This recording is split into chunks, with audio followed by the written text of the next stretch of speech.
The story is set in a brutal world where the blood of the weak is constantly spilled by the strong. In this place, only the most powerful can drink of that blood and survive amidst the chaos. In a dark, dense forest, a creature that looks like a deer is feeding peacefully, but what it doesn't know is that it's being watched and has already been marked as prey by hunters. Hidden in the bushes, our main character gets ready to shoot as someone advises him to stay calm. He then pulls the bowstring back with all his might, preparing for the perfect shot. His companion gives the signal, and he lets the arrow fly toward the defenseless animal. However, right as he shoots, a loud sound echoes through the forest, and the creature gets spooked by the noise. In desperation, the older man shouts the protagonist's name, which is Johan. Johan appears with a sheepish grin, holding the broken bow, while his master chews him out for the failure. He tries to defend himself, saying the bow broke way too easily, but his master snaps back that he bought it just a week ago. The older hunter starts to tear up, complaining that Johan, as a noble, shouldn't be so fixated on being a hunter. He goes on, saying the young man could have learned to use swords instead of a bow. Hearing the complaints, Johan stays silent for a moment, a serious expression on his face. Then he replies that being a swordsman doesn't pay the bills until you land a gig. The master agrees on the money issue, and the two decide to move to another spot to hunt. The MC reflects that he needs money to survive in this rotten, broken world. We find out his name is Johan Eights, and that he was reincarnated into this world after an accident in his past life. Despite being reborn as a noble, he's at the bottom of the family totem pole and won't inherit a thing. Back in the present, his companion warns him as a pack of wild wolves appears in front of them. The wolves then charge furiously, baring their sharp teeth at the two hunters in the clearing. Without a second thought, the older hunter turns tail and flees in terror, leaving Johan behind. But the protagonist remains calm and begins to reflect on the nature of the world he's been reborn into. He understands that this place is a very realistic and grim representation of a cruel medieval era. The cruelty is so great that even those who have passed on don't seem to find rest in this desolate place. His companion wonders if the bodies are from their village, but Johan says it's impossible to know. The young man then states with certainty that in this world, the weak are just prey for the strong to feed on. With that in mind, he clenches his fist, determined not to become one of those easy targets. To avoid that fate, he shouts with glowing eyes that the only thing he needs is a whole lot of money. He remembers that when he first arrived, he hoped for some special skill or a status window, but since none of that happened, he changed his main goal to one single thing: making bank. With cash, he could leave this territory and do whatever he wanted, like become a merchant or a farmer. While he's lost in his greedy thoughts, his master calls him over to see something he found nearby. The hunter shows him a rare medicinal herb called imp's grass, which is great for stopping bleeding. Without hesitation, Johan snatches the plant from his hand, thinking only of how expensive and valuable it must be. With a hilarious look on his face, he mentally thanks him for the cash, leaving his companion completely speechless. A moment later, Johan points to a small pouch on the ground, saying the master dropped something. He picks up the pouch, but the hunter says it isn't his and finds it strange, since no one else goes this deep into the forest. Suddenly, the master looks shocked, his eyes wide as if he's realized something terrible. The two look up, startled, as they hear a strange noise coming from the darkness of the forest. All of a sudden, a desperate voice echoes through the trees, screaming for help as it runs aimlessly. Hearing the screams and the growls of the wolves, Johan and his companion look toward the sound, terrified. They then spot a little girl cornered up in a tree, surrounded by the pack of furious wolves. The master recognizes her as Dell, Robert's daughter, and wonders what a child is doing so deep in the woods. The wolves seem bigger and more aggressive than usual, baring their teeth and snarling at the girl. Terrified, the hunter says they can't handle so many wolves on their own and suggests falling back to get help. But Johan stops him from running and decides to move toward the danger, much to the older man's surprise. Joseph yells that it's dangerous since wolves are predators of humans, but the protagonist reassures him. The young man says he'll distract the pack so his companion can rescue the girl safely. The hunter is stunned unable to believe that a noble would offer himself as bait to save a commoner. However, Johan has a sly grin on his face, because he's realized this situation is a gold mine. He counts at least 10 wolves, and already starts calculating the profit he'll make selling all their pelts. With an ear-to-ear grin, he gets ready to face his precious little money makers. Seeing the young man's attitude, his companion is completely confused, with no idea what's going on. Then the protagonist draws his sword with a strange stance, and Joseph questions his sloppy swordsmanship. Wasting no time, the beasts charge toward him, ready for the imminent attack. The young man moves in a blur of speed to intercept the animal's attack. He manages to block the first wolf with his sword, holding back the ferocious creature's charge. The beast bites down hard on the blade, trying to break it with its fangs. Unwilling to let go, it continues to put pressure on the sword with its jaw. To the protagonist's surprise, the sword shatters from the force of the wild wolf's bite. Before he can react, another creature attacks him from the side, its mouth wide open, ready to bite. Amidst the chaos of the battle, the young man is surrounded by the wild beasts in a brutal scene. Joseph watches in horror and screams Johan's name in despair, fearing the worst. Meanwhile, somewhere else, events are unfolding in a very different way. In the 8th territory, the noble family is conducting an inspection of Baltroden village with a large entourage. The poor, dirty villagers bow their heads in fear as the noble's procession passes by. An older man hugs a child, trying to shield her from the scene of oppression and misery all around. One of the concubines, named Madame Eights, complains about the foul smell coming from the commoners gathered there. The family's eldest son, Philip Eights, observes the scene with a serious and indifferent expression. The lord of the territory, Jason Eights, also complains about the stench of the place, calling it a miserable field. Philip informs his father that Johan isn't present and offers to send soldiers to find him. Jason Eights explodes with fury upon learning of his youngest son's absence during the important inspection. He yells that he doesn't care about Johan and that the boy can meet the same tragic end as his mother. With an expression of contempt, the lord of the territory continues to curse and belittle his absent son. Suddenly, Jason halts his horse, noticing a huge pile of hay at the village entrance. He questions what it is, and one of the villagers kneels, begging for forgiveness before explaining the situation. The villagers say they covered Johan's training traps because they thought they were ugly. Jason scoffs at the idea of Johan training and calls his son a pathetic insect as he looks at the hay. But as he looks closer, his expression changes when he sees what was hidden underneath. Beneath the hay, he finds several wooden logs with deep marks from punches and kicks all over them. Jason is shocked to see the number of destroyed logs and wonders what in the world this is. Back in the forest, Johan is down on the ground as the wolves surround him, biting him relentlessly. One of the beasts approaches to deliver the final blow, but stops suddenly as if something is wrong. Then Johan grabs the wolf's jaw and says that fighting with swords isn't really his style.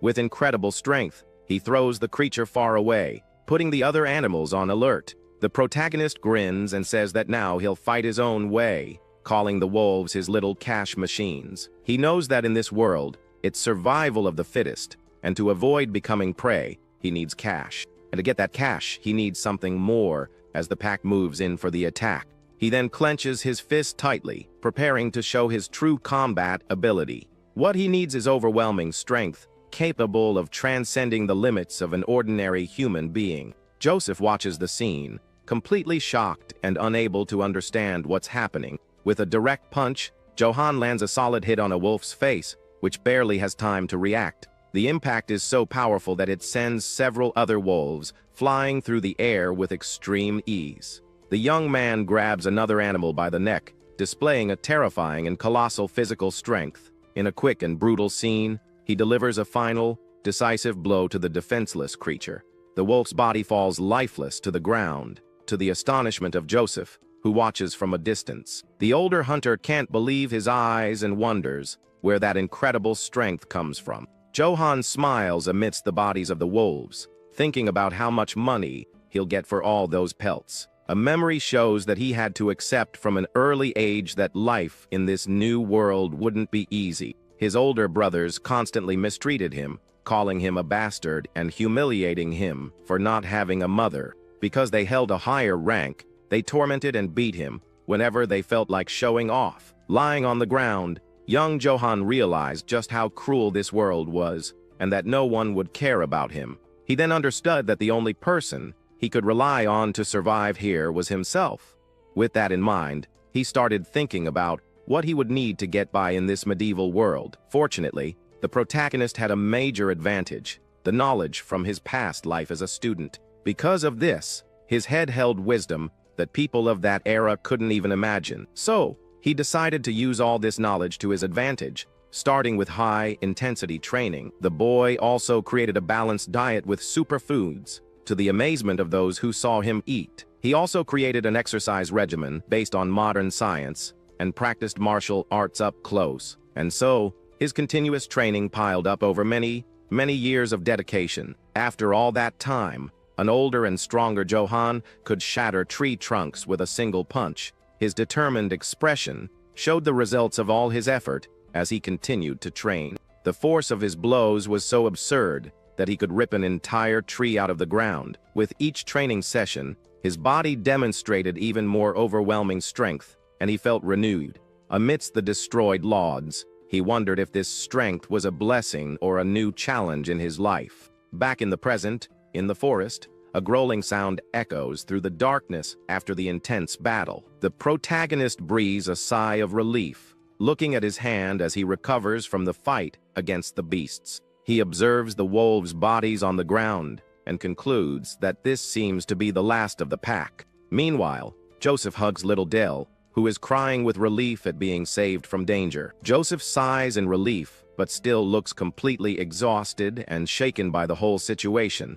He then turns to Johan and scolds him, saying his actions were very reckless and dangerous. But right after, the hunter is moved and thanks the young man for saving the girl without a second thought. However, the protagonist is in his own world, imagining which wolf pelt will fetch the most cash. He asks what Joseph said, and then turns to Dell to see if she got hurt anywhere. Suddenly, the little girl's eyes go wide, and an expression of pure terror takes over her face. Behind them, a giant shadow with red eyes appears and lets out a hair-raising growl. Johan and Joseph turn around, confused, while Dell covers her face with her hands, unable to watch. The creature shows its sharp teeth and its furious gaze in the darkness of the dense forest. A monstrous, enormous wolf emerges before Johan, appearing to be the leader of the pack he defeated.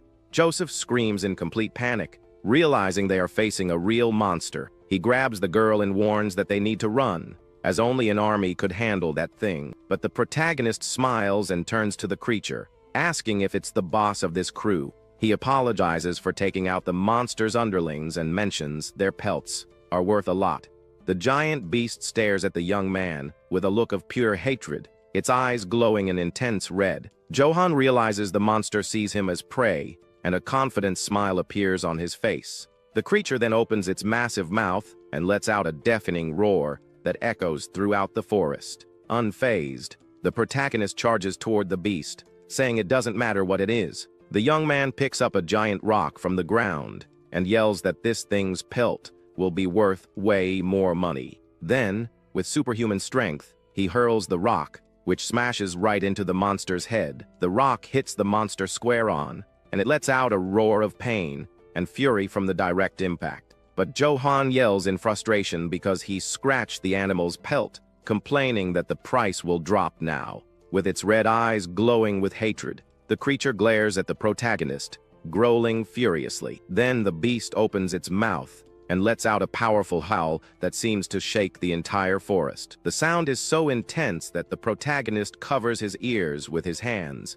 feeling unbearable pain. Meanwhile, Joseph hugs the little girl tightly to try and protect her from the deafening noise.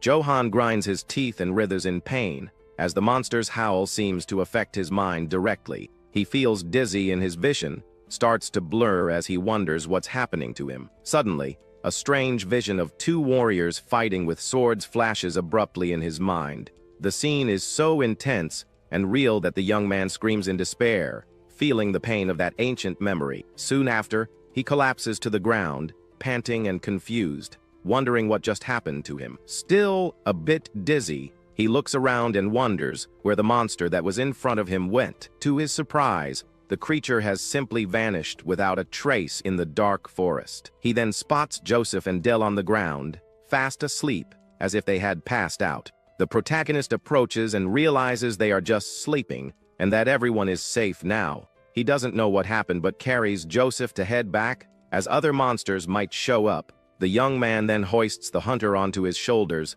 and starts walking through the dark forest. As he walks, he laments not being able to take the wolf pelts, but promises to come back with a cart later. The night deepens, and the full moon lights their path through the trees of the gloomy forest. As he nears the village, he notices the lights are on and wonders if they're looking for Dell. He then starts fantasizing that his father would praise him and name him his successor in front of everyone. But he quickly dismisses the idea and thinks that maybe he can at least get a position in the guard to keep from starving. However, as he gets closer to the village, he notices something strange, and his expression changes completely. The light of a lit torch illuminates the darkness, revealing the presence of a large group of people. Suddenly, he comes face to face with his family's inspection party, with soldiers and horses everywhere. The protagonist is completely stunned, a look of shock on his face as he realizes the mess he's in. His older brother Philip furiously yells, asking where he's been during their father's inspection. The young man finally remembers the important event of the day and realizes he is totally screwed. Mounted on his horse, his father calls him an insolent brat with a look of pure contempt and rage. The lord of the territory then dismounts, his armored boot landing firmly on the ground. Johan places Joseph on the ground and tries to explain, saying he had an emergency, but his father doesn't want to hear it. Jezin tells him to shut his mouth immediately, while holding a huge, detailed axe in his hand. The patriarch threatens to split his son's head open for daring to ignore him, showing all his pent-up fury. The light from the torches held by the soldiers illuminates the tense scene between father and son in the middle of the night. Philip continues to yell at his younger brother, accusing him of disrespecting their father with his absence. It finally dawns on Johan, and he realizes he completely forgot about the inspection that day. His father insults him again, calling him an immature bastard and showing his complete disdain for him. The man approaches with heavy, threatening steps, showing that the situation is very serious. The protagonist tries to justify himself again, but is cut off before he can even start speaking, as Jezin raises his axe towards him. Jezin threatens his son with his axe, and yells that he's going to crush his arrogant head for ignoring him. The protagonist mentally complains that he barely survived all that, and now he has to listen to this without even getting the pelts. But with a smile, he realizes he can spin this situation into a great opportunity. So, Johan begins to explain, saying he wasn't absent on purpose, and was out saving people in the forest. At that moment, a man from the crowd shouts Dell's name and runs toward the unconscious little girl. With tears in his eyes, he hugs his daughter and thanks God that she's okay and safe in his arms. The man continues to cry with relief at having found his daughter safe and sound after searching for so long. Johan seizes the chance and explains that the girl was surrounded by wolves and he fought to save her. The villagers are shocked, and he says he fulfilled his duty as a knight's son by protecting them. With that, the young man bows respectfully and promises to continue doing his best for the estate's safety. He even asks for the position of captain of the guard, leaving his brother Philip with an angry expression. In his thoughts, the protagonist congratulates himself on his great performance and the self-promotion he just pulled off. But Jezin sarcastically calls him future captain and asks where the wolves are, demanding proof. The young man is furious in his thoughts, as he didn't expect his father to ask for concrete evidence. Still, he tries to keep up the act and insists, with a forced smile, that he's not lying to anyone. He doubles down on the lie, saying he even encountered the legendary Great Dark Wolf, leaving some in shock. Jezin's face fills with rage, as the lie about the legendary creature was the last straw for him. With that, his father yells that his son dares to lie to his face and threatens to rip his mouth off. Johan starts to sweat and asks if his father wants a duel, offering to prove his skills right then and there. he didn't want to fight, because despite everything, Gezin was still his father. With a confident smirk, Gezin accepts the duel and says he wants to see just how skilled his son really is. He then orders the young man to raise his sword and warns that the duel will be with weapons only. Johan has a look of shock and surprise, as he didn't expect that specific condition. In his thoughts, he curses his father for never teaching him how to use a weapon before demanding this. In the middle of the arena, the lord of the territory tells his son to draw his sword to begin the duel. The protagonist then shows the broken sword he used in the fight against the wolves. Irritating his father, Gezin orders Philip to lend his sword to his brother, and the young man agrees with some hesitation. As he hands over the weapon, Philip advises Johan to beg for forgiveness, as it's the only way to get out of this alive. But the young man refuses to apologize, believing he did nothing wrong and that a man doesn't run away. He then pushes his brother aside and says he hopes to learn a lot from this duel with his father. Gezin puts on his battle helmet, preparing for the fight that's about to begin between them. The protagonist believes that showing his skills will make his father acknowledge him, thus proving his worth. With a determined look, he focuses completely on the fight that will decide his future in this family. Suddenly, his father's eyes go wide, and a look of pure astonishment takes over his face. A monstrous red aura emanates from Johan's sword, and Gezin wonders what that is. The young man then charges and attacks with his sword, which clashes violently against his father's axe. The impact is so strong that the blade of Gezin's axe begins to shatter into several pieces. The force of the blow travels down the weapon and hits the lord of the territory, who grunts in pain from the shock. The impact continues to ripple, showing the immense power of the protagonist's attack against his father. Gezin is pushed back but digs his feet into the ground to keep from flying backward. Gezin grinds his teeth in rage, barely able to contain his fury at his youngest son's audacity. Completely enraged, he raises his axe and yells, calling his own son a useless parasite.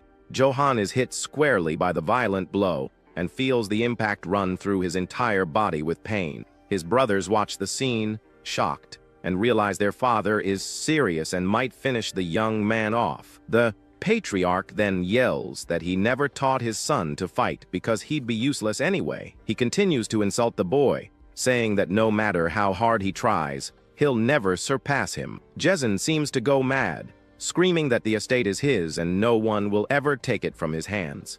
Wounded, Johan wonders what's gotten into his father and if he's lost his mind from drinking, but he soon realizes that the blood running down his face is seriously messing with his vision. Suddenly, Philip shouts his younger brother's name with a look of desperation and concern. The protagonist is surprised to hear the shout and wonders about the reason for that unexpected reaction. He then lifts his face and glares at his father with a determined look, despite being at a disadvantage. The crowd of villagers watches the scene, completely horrified, unable to do a single thing.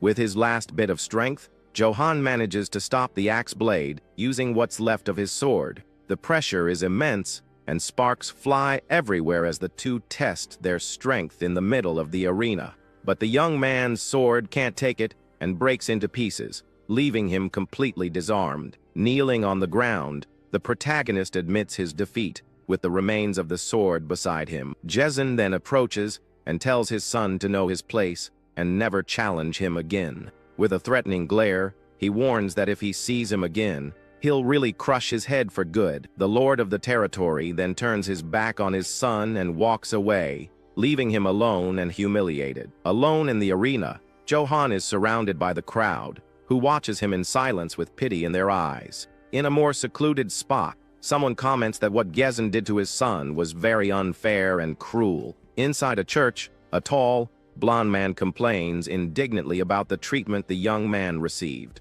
Father Valberd says that a knight should have honor and questions how a father can treat his son that way. Meanwhile, Johan is being treated and says with a forced smile that he's fine and at least he survived. The priest continues to complain that Gezin was in full armor and probably drunk during the fight. The protagonist sighs and admits to himself that he never learned to fight with swords and is very weak. Valberd tries to comfort him, saying his father has a lot of battle experience and inherited the family's techniques. The priest mentions that a knight from the neighboring estate managed to defeat 300 servant soldiers on his own. Johan is shocked to learn that a single knight can be so strong and says that's incredible.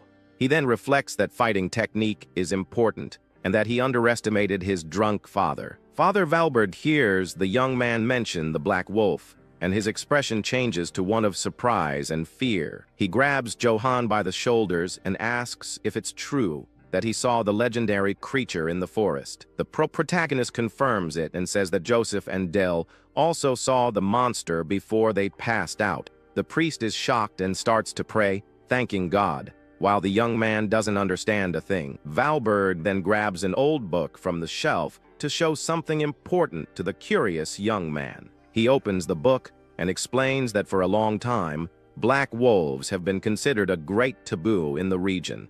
The book shows an image of a wolf carrying a person's body in its mouth in a macabre scene. The priests believe these creatures are an omen of ruin and destruction for those who encounter them. According to old stories, black wolves always appear, bringing sorrow and loss to the people.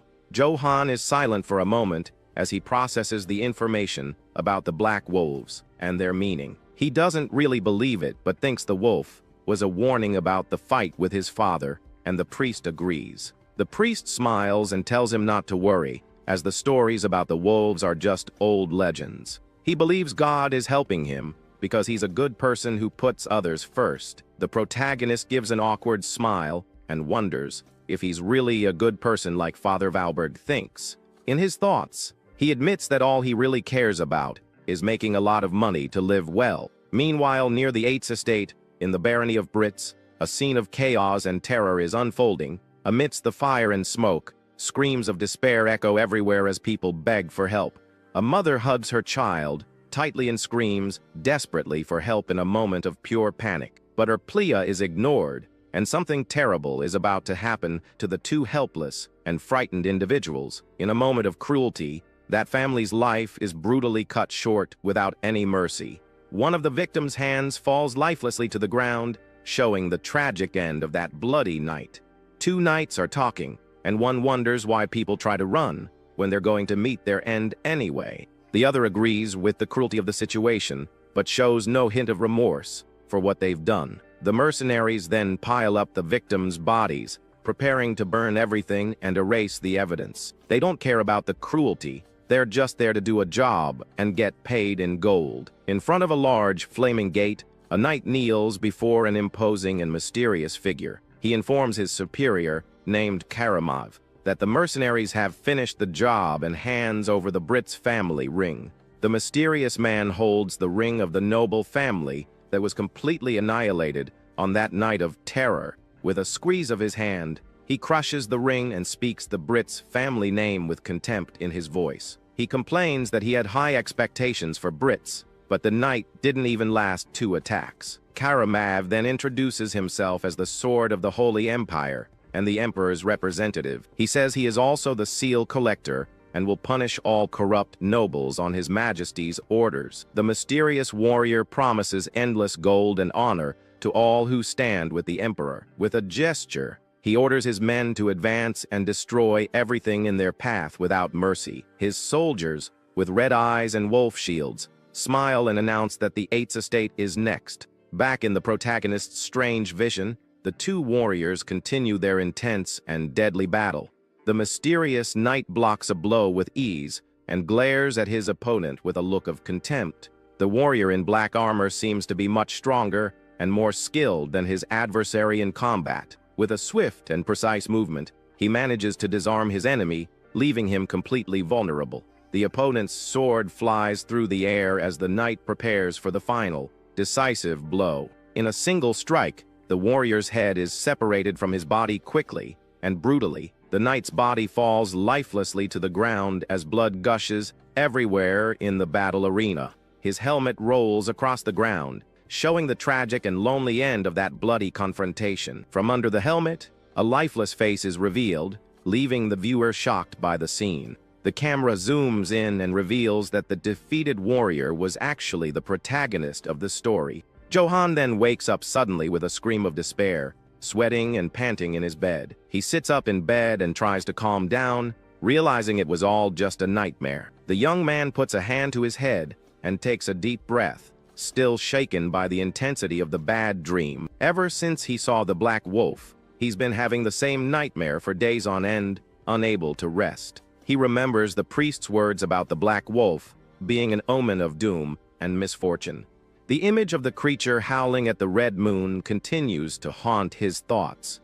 The young man tries to push these thoughts away, remembering the priest said it was just an old legend. He also remembers that the priests call the creature the sign of Demis, which makes him even more tense. The protagonist laughs at himself, saying it's not like he did anything bad to the wolf to deserve so much bad luck. He then remembers the scene where he smashed the monster's head with a giant rock and feels a little embarrassed. With a sheepish smile, he admits to himself that maybe he provoked the creature's wrath just a little bit. The young man then decides to put these useless thoughts aside and focus on his training to get stronger. On a hill, with the sun setting, he begins his exercise routine with determination and focus. Suddenly, a voice calls him a useless brat and interrupts him during his heavy workout at the end of the day. It's his older brothers, who remind him of their father's words to keep a low profile and stay quiet.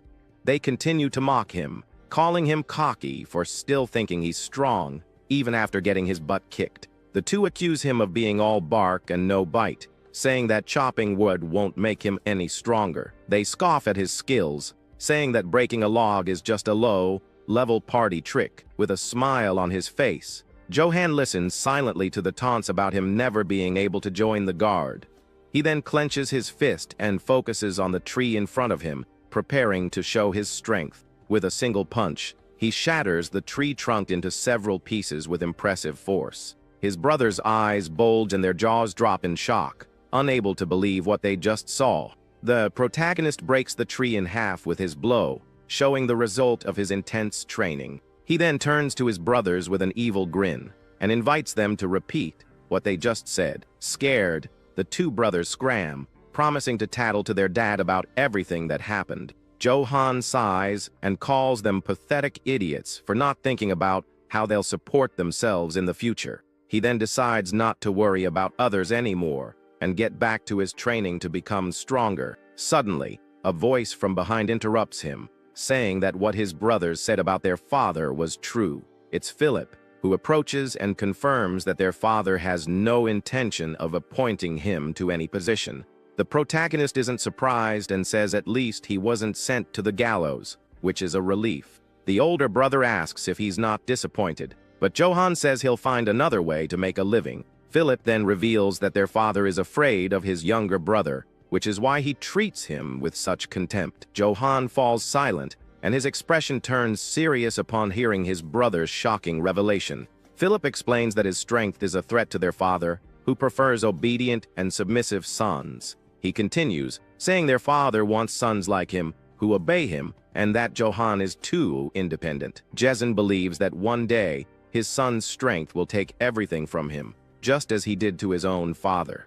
The young man is surprised by the story but soon laughs it off, calling the whole thing a load of nonsense.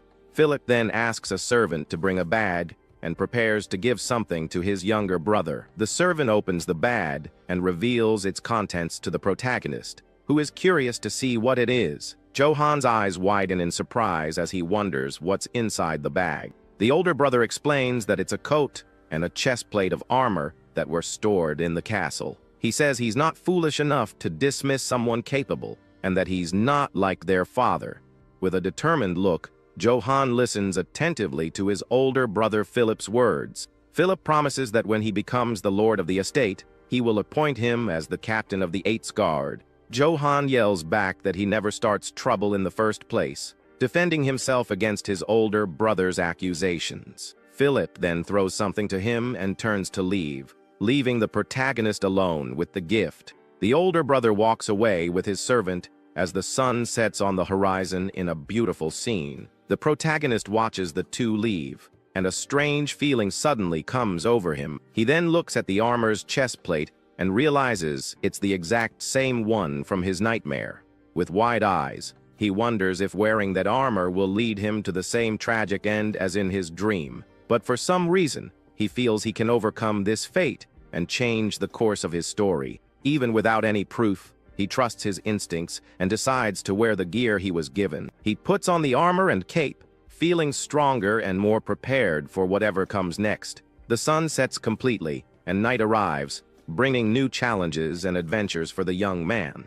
In a local tavern, the villagers chat excitedly about the recent events in the village.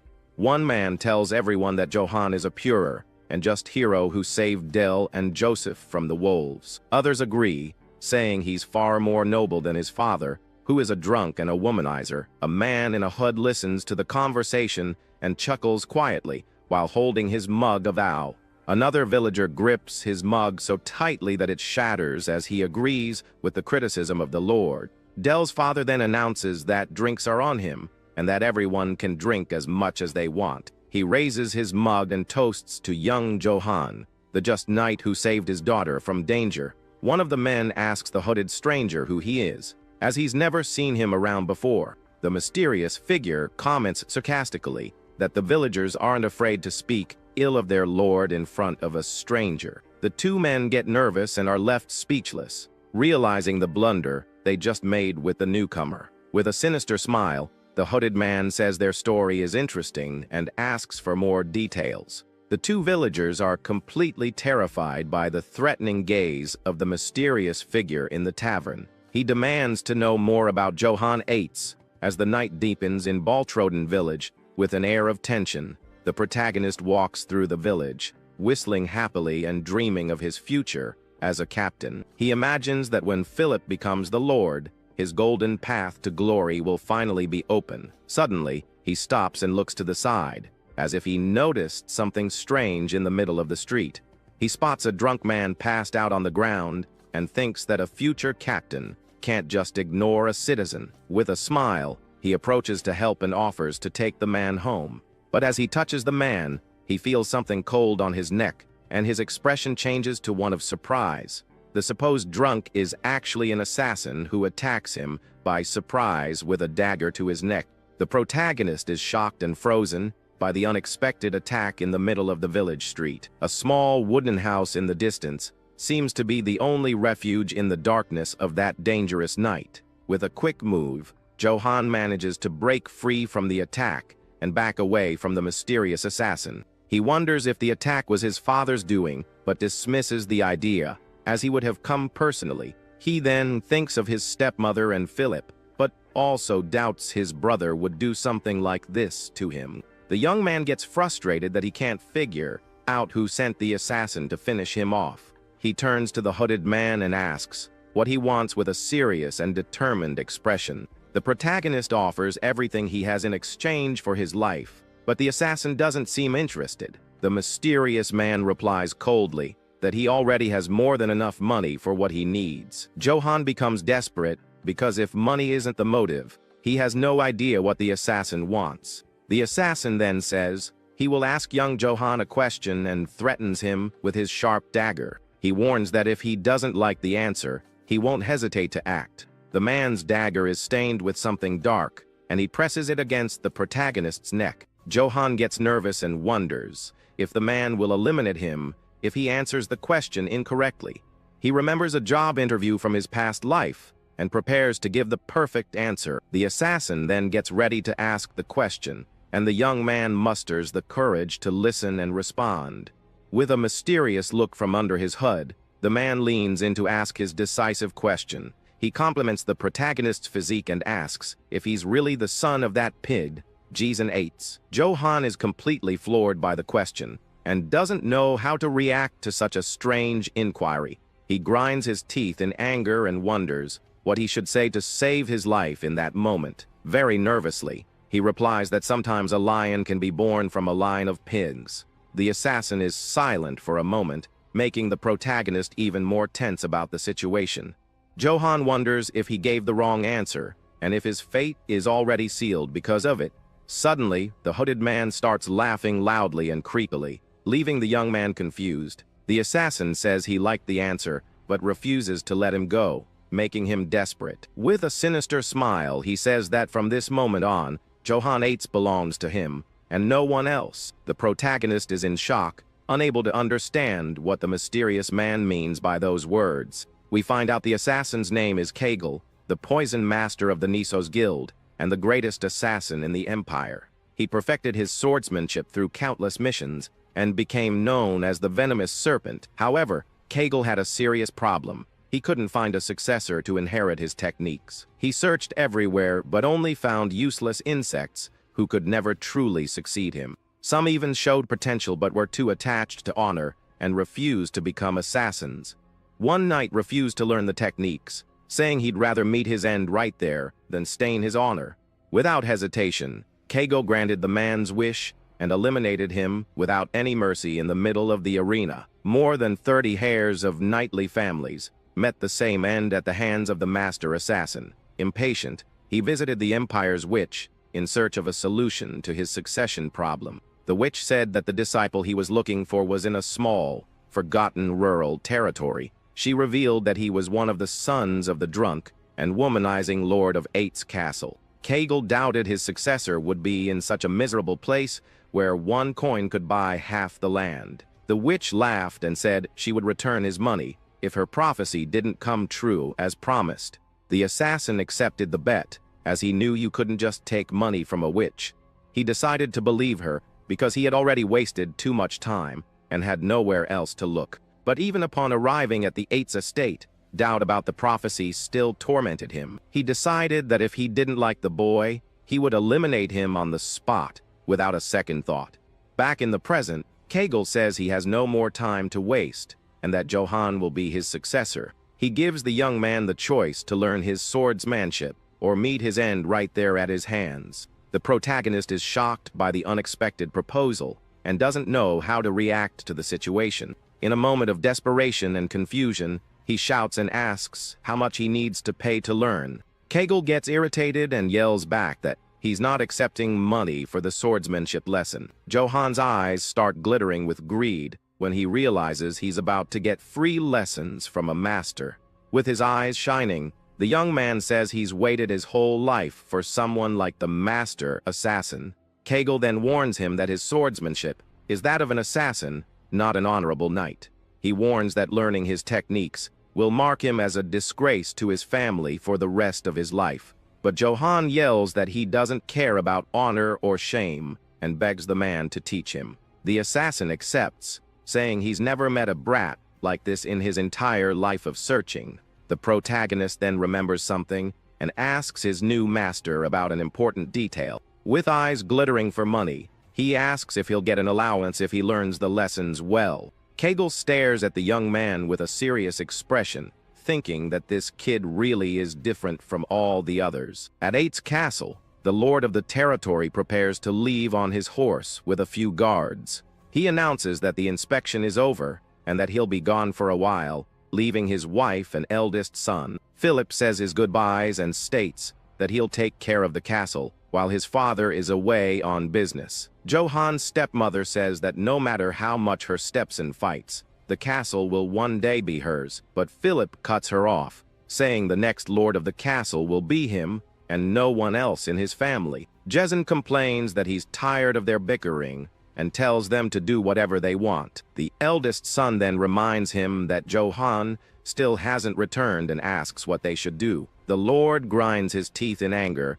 just hearing the name of the youngest son who defied him. Philip is afraid of his father's reaction, but maintains his composure and waits for a clear answer. Jezin then says not to waste time on that brat, because his life doesn't matter to him. The eldest son agrees and apologizes to his father, showing his obedience and submission. In his thoughts, Philip wonders where Johann is and what he's doing at that moment. In the forest, Kegel says he needs to check the young man's skills before starting the training. The protagonist asks to borrow a sword, explaining that he breaks his own too often in fights.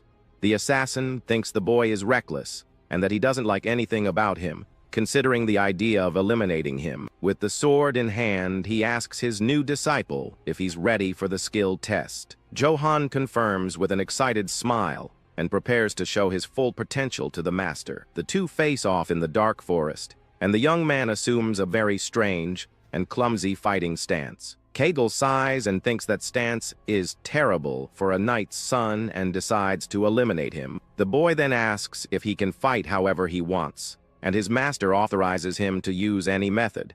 With a sinister smile, Kegel says he can use fists, rocks, or blades, as it makes no difference. The protagonist then breaks the sword he borrowed with his bare hands, shocking the master. The sound of the blade breaking echoes through the forest as shards fly everywhere. Kegel's eyes widen in surprise, unable to believe the boy's absurd strength. At that moment, he realizes all his doubts about the witch's prophecy were baseless. The sword shards reflect the moonlight as the master assassin stares at his new disciple.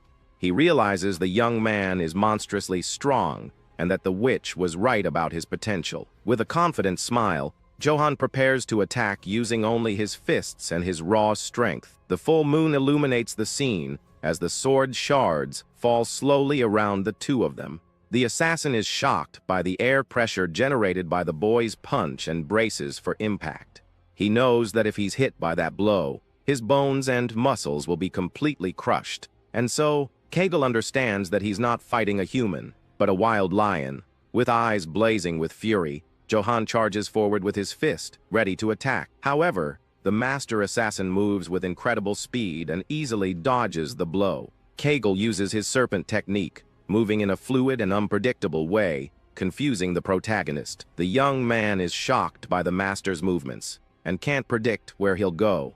The assassin then attacks him with the flat of the blade, hitting him squarely with a precise strike. Johan falls to the ground from the impact and cries out in pain, feeling the force of his new master's attack. He gets up with difficulty as Kegel watches him from a distance with a serious, cold expression.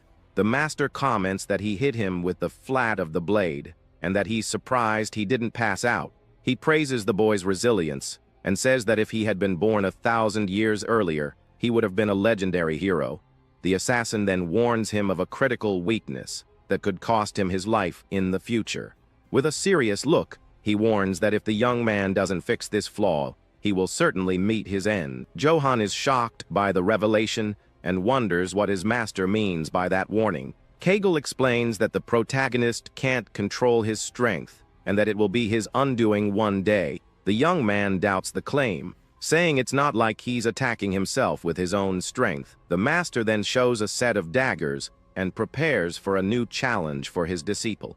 He takes his sword and challenges the boy to attack him again with all his strength and power. With a challenging look, he promises that if the young man manages to break his sword instead of his own, the protagonist's eyes glitter with greed at the word gold, and his expression changes instantly. He accepts the challenge on the spot and runs toward the master, yelling for him to keep his promise. The young man then prepares to attack, using a tree as an improvised weapon. The clash between the two weapons is violent, and sparks fly everywhere from the force of the impact. The protagonist feels the recoil of the blow and grinds his teeth against the force his master is using.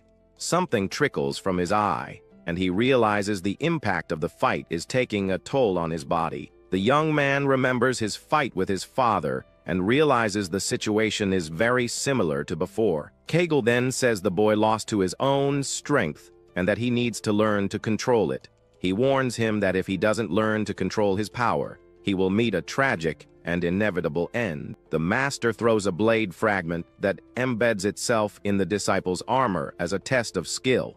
With a determined look, Johan understands that he needs to learn to control his strength to survive. Kegel observes him and says that when he learns to control his power, incredible things will be possible. With the sword's sheath, the master delivers a quick and precise blow to the protagonist's armor. The young man barely has time to react, and the sheath cuts through the armor as if it were a sharp blade. He is shocked to realize his master managed to cut his armor with just the sheath. The assassin explains that when you have control of your force, you can cut anything, even without a blade.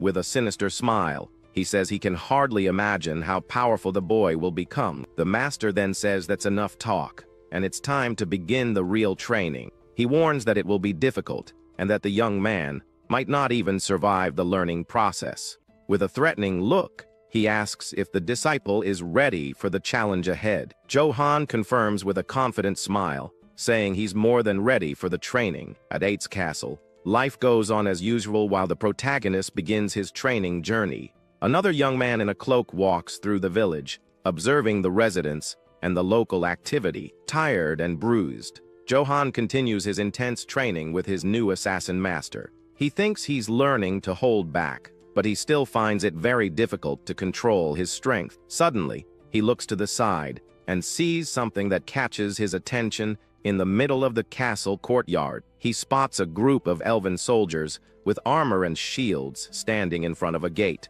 The protagonist approaches and asks who they are, but one of the guards stops him from passing. Johan gets annoyed and questions the guard's authority to give him orders in this place. With a confident smirk, the soldier prepares to reveal his identity and that of his group. He says they are the Wolves of ActionToon, the mercenary guild directly linked to His Majesty.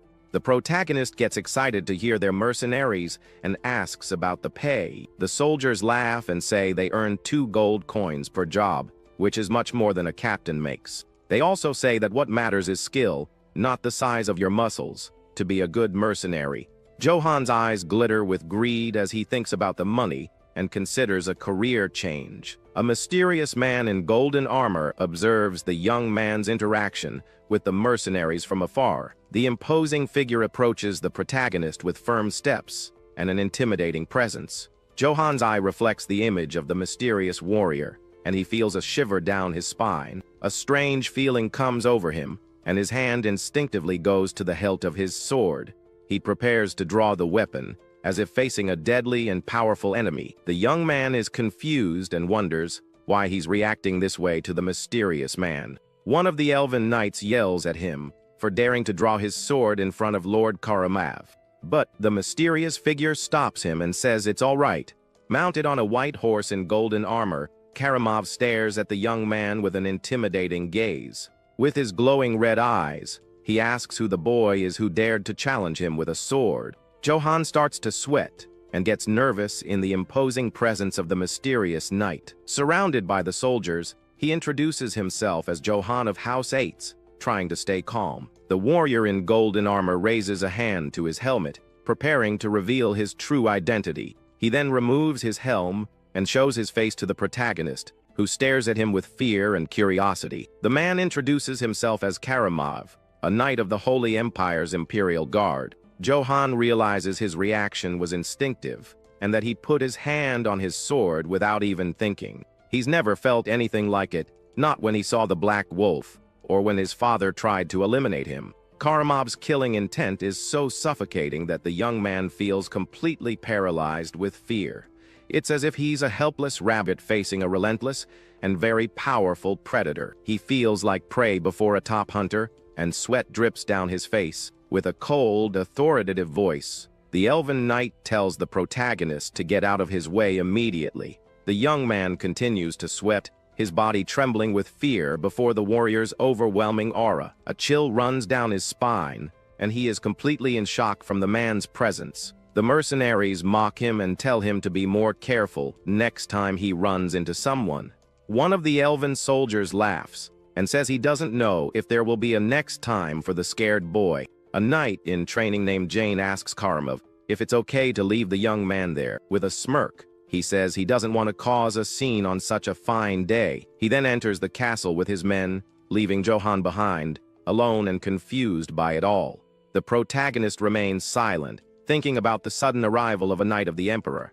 Philip is shocked to hear of Karamov's arrival and rushes to greet him in the castle courtyard. He wonders why such an important figure would come to a forgotten place like this. Out of breath, he introduces himself as the next Lord of House 8 and asks the reason for the visit. Johan's stepmother appears with her son, John, and compliments the Emperor's knight on his good looks. With a seductive smile, she says she would have married later if she'd known he existed. She then invites him into the castle, but Karamov seems to completely ignore her presence. Philip gets annoyed by the woman's attitude and wonders if the knight is even listening to him. The warrior in golden armor then enters the castle and sits on the Lord's throne without permission. With a cold, authoritative voice, He asks where Gezin, the lord of these lands, is. Philip and his stepmother are shocked by the knight's audacity and don't know how to react. The young heir tries to reprimand him for addressing his father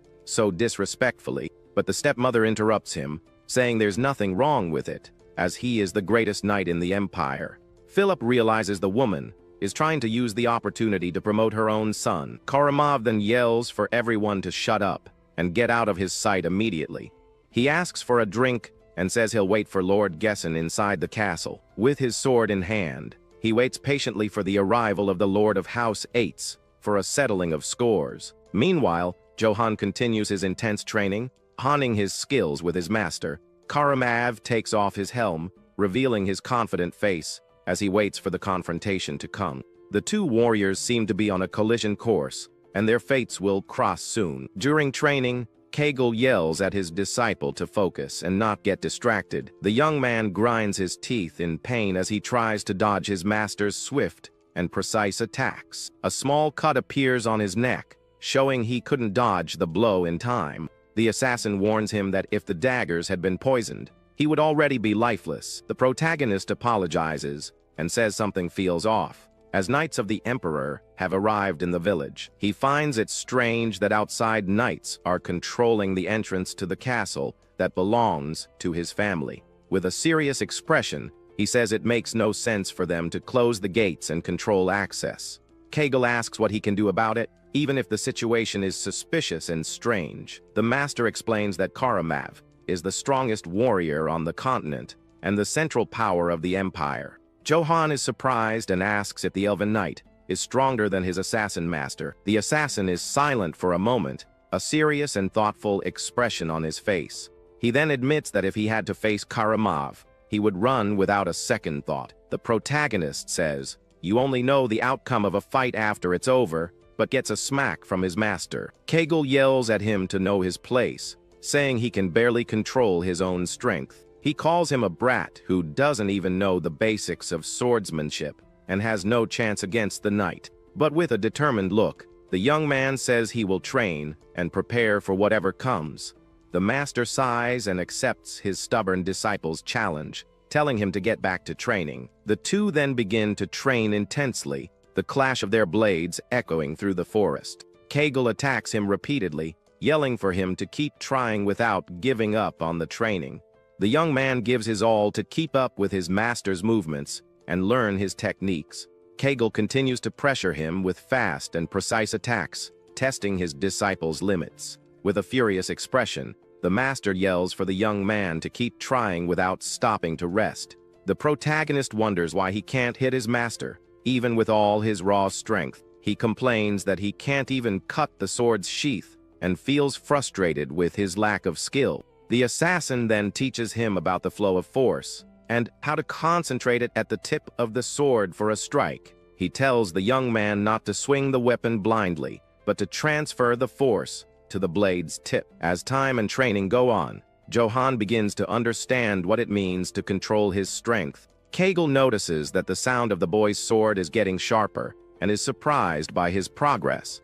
The training continues intensely, and the two exchange blows in a deadly dance in the dark forest. The protagonist feels he's finally getting the hang of it and prepares for a decisive strike. With the right amount of force, he concentrates all his energy at the tip of the sword for the attack. His eyes glow with an intense blue light as he prepares to show his new power to his master. Kegel notices the change in the young man and senses the next blow will be dangerous if he doesn't defend himself. The two then charge at each other in a clash of blades and assassination techniques. With a single precise strike, Johan finally manages to cut the tip of his master's sword sheath. With an ear-to-ear grin, he celebrates the achievement and yells that he managed to cut it. He says he finally got the hang of it and that it wasn't as hard as it seemed at the beginning of the training. Kegel watches him in silence, thinking it must have been just a lucky shot from the boy. The master then calls his disciple for a new challenge, preparing to test him once more. With his sword in hand, he warns that this time he won't hold back and tells him to attack again. The protagonist uses his master's serpent technique and attacks him with an impressive blue aura. Kegel is startled by the young man's skill and dodges the blow with a backward leap at the last second. Johan celebrates his victory, jumping for joy at having bested his master once again in training. The assassin is shocked and wonders what kind of kid this is who learns so quickly. He only taught him to control his force, but the boy is already using the secret technique, Serpent's Tongue. The young man perfectly absorbed a technique he had seen only once, on the day they met, and to the master's astonishment, he uses it more perfectly than the creator of the technique himself. Kegel is silent for a moment, processing the absurd talent of his new and only disciple. His experience tells him that unless a miracle happens, he will no longer be able to defeat this boy. The master of the Empire's strongest guild sighs and mutters that his disciple is a total monster. Meanwhile, the protagonist happily celebrates, having learned the technique and secured his livelihood. Kegel then announces that his teachings are over and that he will leave the forest at dawn. The young man is surprised and asks if it's already over, as he's barely gotten the hang of using the sword. The master reluctantly admits that his disciple has already become stronger than him in less than a week. He says he is satisfied that his swordsmanship won't disappear and tells the boy to live as he wishes. The assassin says his goodbyes and tells the young man he worked hard to reach this level of power. The protagonist asks if he's really leaving, and the master confirms, saying he never stays in one place for long. Around the campfire, Kegel says it's not because he's an assassin, but because of his nature. The boy then asks if he knows anything about sinister omens, like the black wolf he encountered. He tells him about the encounter with the creature, and about the recurring nightmare, where he loses his head.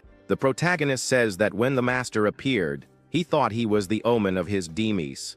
Kegel replies that bad luck has no fixed form, and that if he had eliminated him, that would have been the sign. Around the campfire, the assassin prepares to give some advice to his disciple before leaving. He advises him to find a weapon suitable for his strength, like one made of Danis steel. This steel is a legendary, magic-infused metal that can only be found in ancient ruins. Since its forging method was lost, weapons made from it are extremely rare and valuable. The young man asks if it's expensive, and his master says he couldn't afford it, even if he saved his whole life.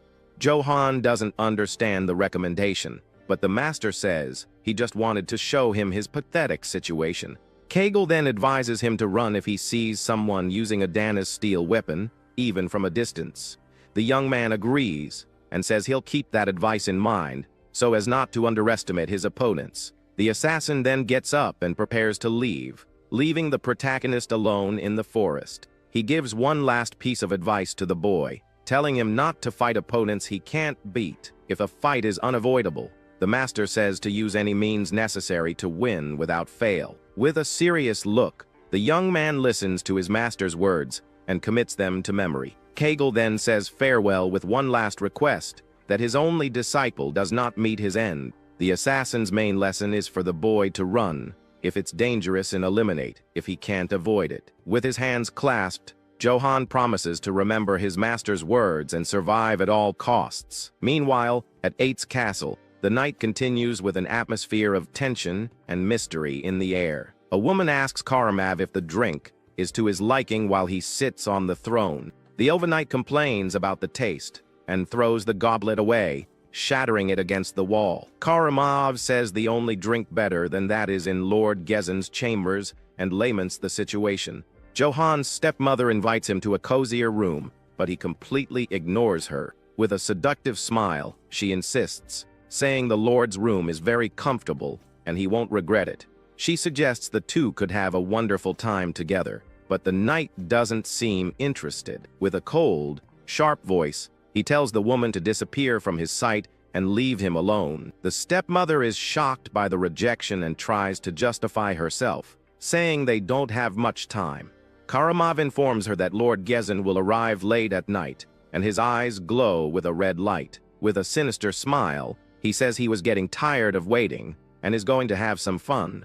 The overnight then reveals his true intentions and prepares for the entertainment known as slaughter. Philip hears the screams from outside the room and is terrified by what's happening in the castle. Back in the forest, Johan feels something strange in the air and a bad feeling suddenly comes over him. With wide eyes, he wonders what that smoke and fire he sees on the distant horizon is. He then spots the village completely in flames and wonders why the place is on fire. Meanwhile, our boy's dad, Jason, returns home and wonders what in the world is going on. One of his men then says the flames look intense and that he should head back right away. Without a second thought, he spurs his horse to gallop as fast as it can. And just like that, he comes flying up to the castle gates, ready to find out what happened. However, the elven guards out front just mock him, calling the guy a slowpoke and pig lord. They tell him to hurry up because Lord Karamov's patience isn't exactly endless. As soon as the gates open, Jason's eyes go wide with pure shock and terror, because the castle courtyard is packed with bodies strewn all over the brick ground. On top of that, you can see the desperation on the faces of the victims who never stood a chance. Utterly horrified by the scene, the Lord can barely speak and asks what this is all about. Suddenly, a giant foot in golden armor stumps down hard on the ground in front of him. It was the knight Karamov, who coldly says that Jason has finally shown up, and he's late. Jason breaks into a cold sweat, speechless, as he tightly grips the handle of his axe, until he explodes with rage and yells, asking what the heck Karamov is doing there. The knight then accuses Jason of plotting an attack and treason against the emperor, and because of that, he declares that the E's family will be completely wiped out. Jason yells that this is ridiculous, and that it's all just a purge to frame him. He then challenges the knight, asking who he thinks he is to make something like that happen. Unfazed, Karamov simply ignores him and gives an order to sound the trumpet. And then he orders them to recover the family seal and purge the entire territory. With the order given, the army of elves charges forward to wipe the territory off the map. Right after, the entire village begins to catch fire in a scene of pure destruction. Amid the flames, an elven soldier approaches a kneeling Father Valberg and calls him cruel. Then the soldier questions him about the Lord's illegitimate son and threatens to end his life. But just as the soldier raises his sword to finish the priest, our boy appears out of nowhere, and with a swift move, Johann defends the priest, blocking the attack with his sword. Father Valberg is in shock, with the soldier's sword just inches from his neck, and as he looks up, he recognizes our hero, who also calls him by name. Johann then asks what's going on, and the priest says the emperor's army has gone nuts.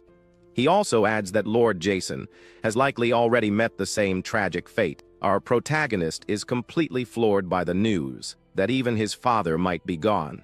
Meanwhile, the flames continue to consume the village's wooden houses. Valberg says they want to burn everything, and Johann says they need to get to the castle fast. Suddenly, our boy hears a familiar voice and stops in his tracks to look around, and walking a bit further, he finds a child on the ground, calling his name through her tears. He gets closer and asks if she's Dell, the little girl he saved from the wolves. Relieved that she's safe, Johann says it's dangerous and tells her to get out of there quickly. However, in that same instant, his eyes widen as he notices something awful behind the girl. Dell's father was hit by an arrow while protecting his daughter, and she screams for him. Our protagonist is then frozen with shock and fury at the sight of that scene. Our hero then remembers Dell's father, a simple man who just wanted to protect his daughter. And now he sees the tragic result of that cowardly attack on the village. On top of that, he remembers another family that lived happily and peacefully in the village. But that peace was shattered, and they all met a tragic and violent end. He also recalls the men who were toasting in the tavern, celebrating life. But now, their bodies lie lifeless on the ground. Seeing all of this, our protagonist clenches his teeth, feeling the rage build inside him. And upon seeing Dell's small hand on her father, he makes a crucial decision. He then turns to the girl and asks her to stay with Father Valberg for safety. Right after, our hero stands up and starts walking into the middle of the chaos.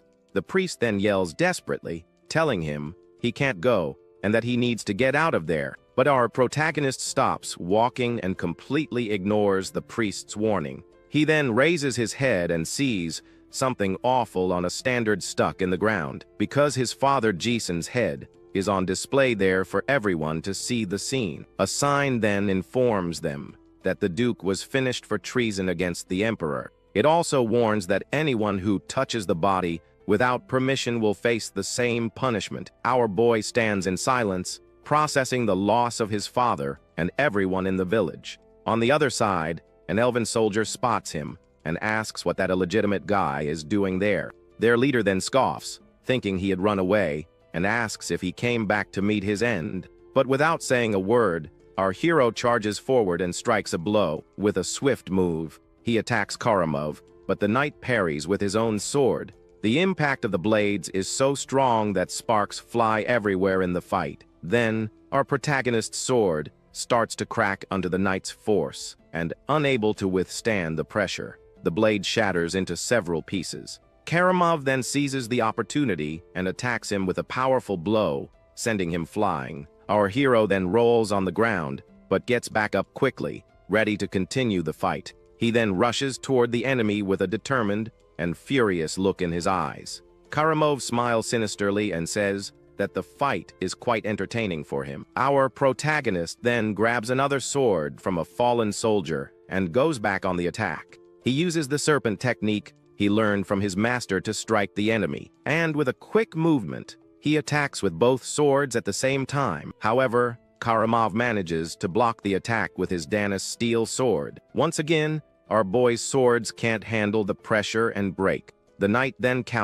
attacks with a series of swift and precise strikes. He uses several swords that float around him to attack our hero from all sides. With a final move, Karamov brings the swords together and launches them with all his might. The attack hits a stone statue that was behind our boy square on, and the statue is completely obliterated by the power of the knight's attack. In the end, Karamov says that the fight was very amusing for him. He then finishes by saying it was so good it doesn't even compare to a lightning strike. With a powerful blow, one of the elven soldiers is sent flying from the impact. Karamov then says that the fight is turning out to be really fun for him. With a sinister grin, he asks our hero to entertain him a little more. Then he yells out, contemptuously calling our boy a bastard of the Ease family. Despite being disarmed, our protagonist gets up with the hilt of his sword in hand. Karamov then prepares to attack again with his giant, golden sword. With a swift move, he strikes our hero's chest with a direct blow. Our boy tries to defend himself with what's left of his sword, but it's useless. The blow is so strong that he's thrown far back with no chance to defend, and so Johan falls to the ground once more, completely defeated and wounded. The two stare each other down from a distance, while our hero tries to recover from the blow. Suddenly, the knight notices something strange and looks down at his armor. He wonders if his legendary Danis armor is actually cracked. With wide eyes, he can't believe our boy managed to pull off such a feat, because for a human to break Danis steel should be completely impossible. Angrily, he then asks who the heck this bastard is who dares to challenge him. Meanwhile, our protagonist picks up two swords from the fallen soldiers on the ground. With both swords in hand, he charges to attack the knight once again. The knight can hardly believe the power he's feeling coming from the young man, and with a mighty blow, our hero unleashes a few attacks on him. Karamov then calls our hero a mindless brute who just swings his sword without thinking, and with a single blow, he easily defends himself from our boy's attack. Our protagonist uses all his strength, but the knight doesn't even budge from the impact. Johan then uses the serpent technique to take a step back and reposition himself. Karamov realizes his prediction was right, and that the kid doesn't know how to block properly. He understands that our boy is fighting on pure instinct, without any refined technique. With a serious look, he realizes the kid is dangerous and needs to end the fight quickly. He then prepares to strike the moment our hero tries another attack. Our protagonist then uses his father's banner to distract the Golden Knight. The red banner falls to the ground, and our boy seizes the chance to advance. He stomps hard on the banner, leaving the elven soldiers absolutely furious. Their leader shouts and orders all soldiers to attack and finish our hero. With his eyes glowing with rage, our protagonist readies himself for battle, and with a single slash, he cuts off the head of a soldier who screams in terror. The soldier doesn't even have time to react, and his body falls lifeless to the ground. Another soldier charges forward screaming, but our hero mercilessly cuts him in half. The elven soldier screams in pain as our boy continues his rampage of revenge. And so, our protagonist walks through the fire and destruction of the village. He then wonders why he's doing this and heading toward the castle. Meanwhile, Father Valberg hugs little Dell and says they need to get out of there. He then thinks that going to the castle now would only lead to a meaningless demise. Suddenly, he hears his name and turns to see who's calling him. To his surprise, it's his brother Philip, who's alive but severely wounded. Our boy then approaches and asks why he came back to this place. Philip tells him to run, because staying there will only lead him to meet his end. With his last ounce of strength, he removes his helmet and tries to give something to our hero. With a wounded face, our protagonist holds the helmet his brother gave him, and with one final breath, Philip passes on, leaving our boy all alone. Our protagonist then remembers his father's words about knowing his place, and he also recalls his master's advice to run when things get dangerous. He knows the Emperor's Knight is a formidable opponent, and that his master had warned him. But he remembers another important lesson he learned from his assassin master. If a fight is unavoidable, he must finish his opponent without fail. With that memory, he tells himself that now is the time to act. And with a newfound determination, our protagonist gets up, ready for battle. He then enters the castle alone, with his armor and sword in hand. The elven soldiers see him and are surprised by his sudden appearance. One of them then asks what that bastard is doing there, and where the guards are. Our hero then clenches his fist and furiously screams the knight's name, Karamov. And with a powerful punch, he makes a soldier's head explode and yells for Karamov to show himself. Our hero then stomps hard on the ground, showing that things are about to get serious. With his helmet cracked, he faces his opponent with a look full of determination. Meanwhile, Karamov's sword drips with blood, its runes glowing in the darkness. The knight then comments that he heard one of the Eads family's sons had escaped. He then recalls that it was Johann Eads, the same one who faced him in front of the castle. But our boy says he's not in the mood for a proper introduction with the guy. He then tells Karamov to just consider him a human who is very ticked off at him. The knight scoffs, saying he would have lived if he had run away, and that his life is worthless. Then, with a sinister smile, he accepts the challenge, raising his glowing sword. And so, he invites him to the final showdown, since he's so eager to meet his end. With his eyes gleaming, our hero replies that's exactly what he's thinking.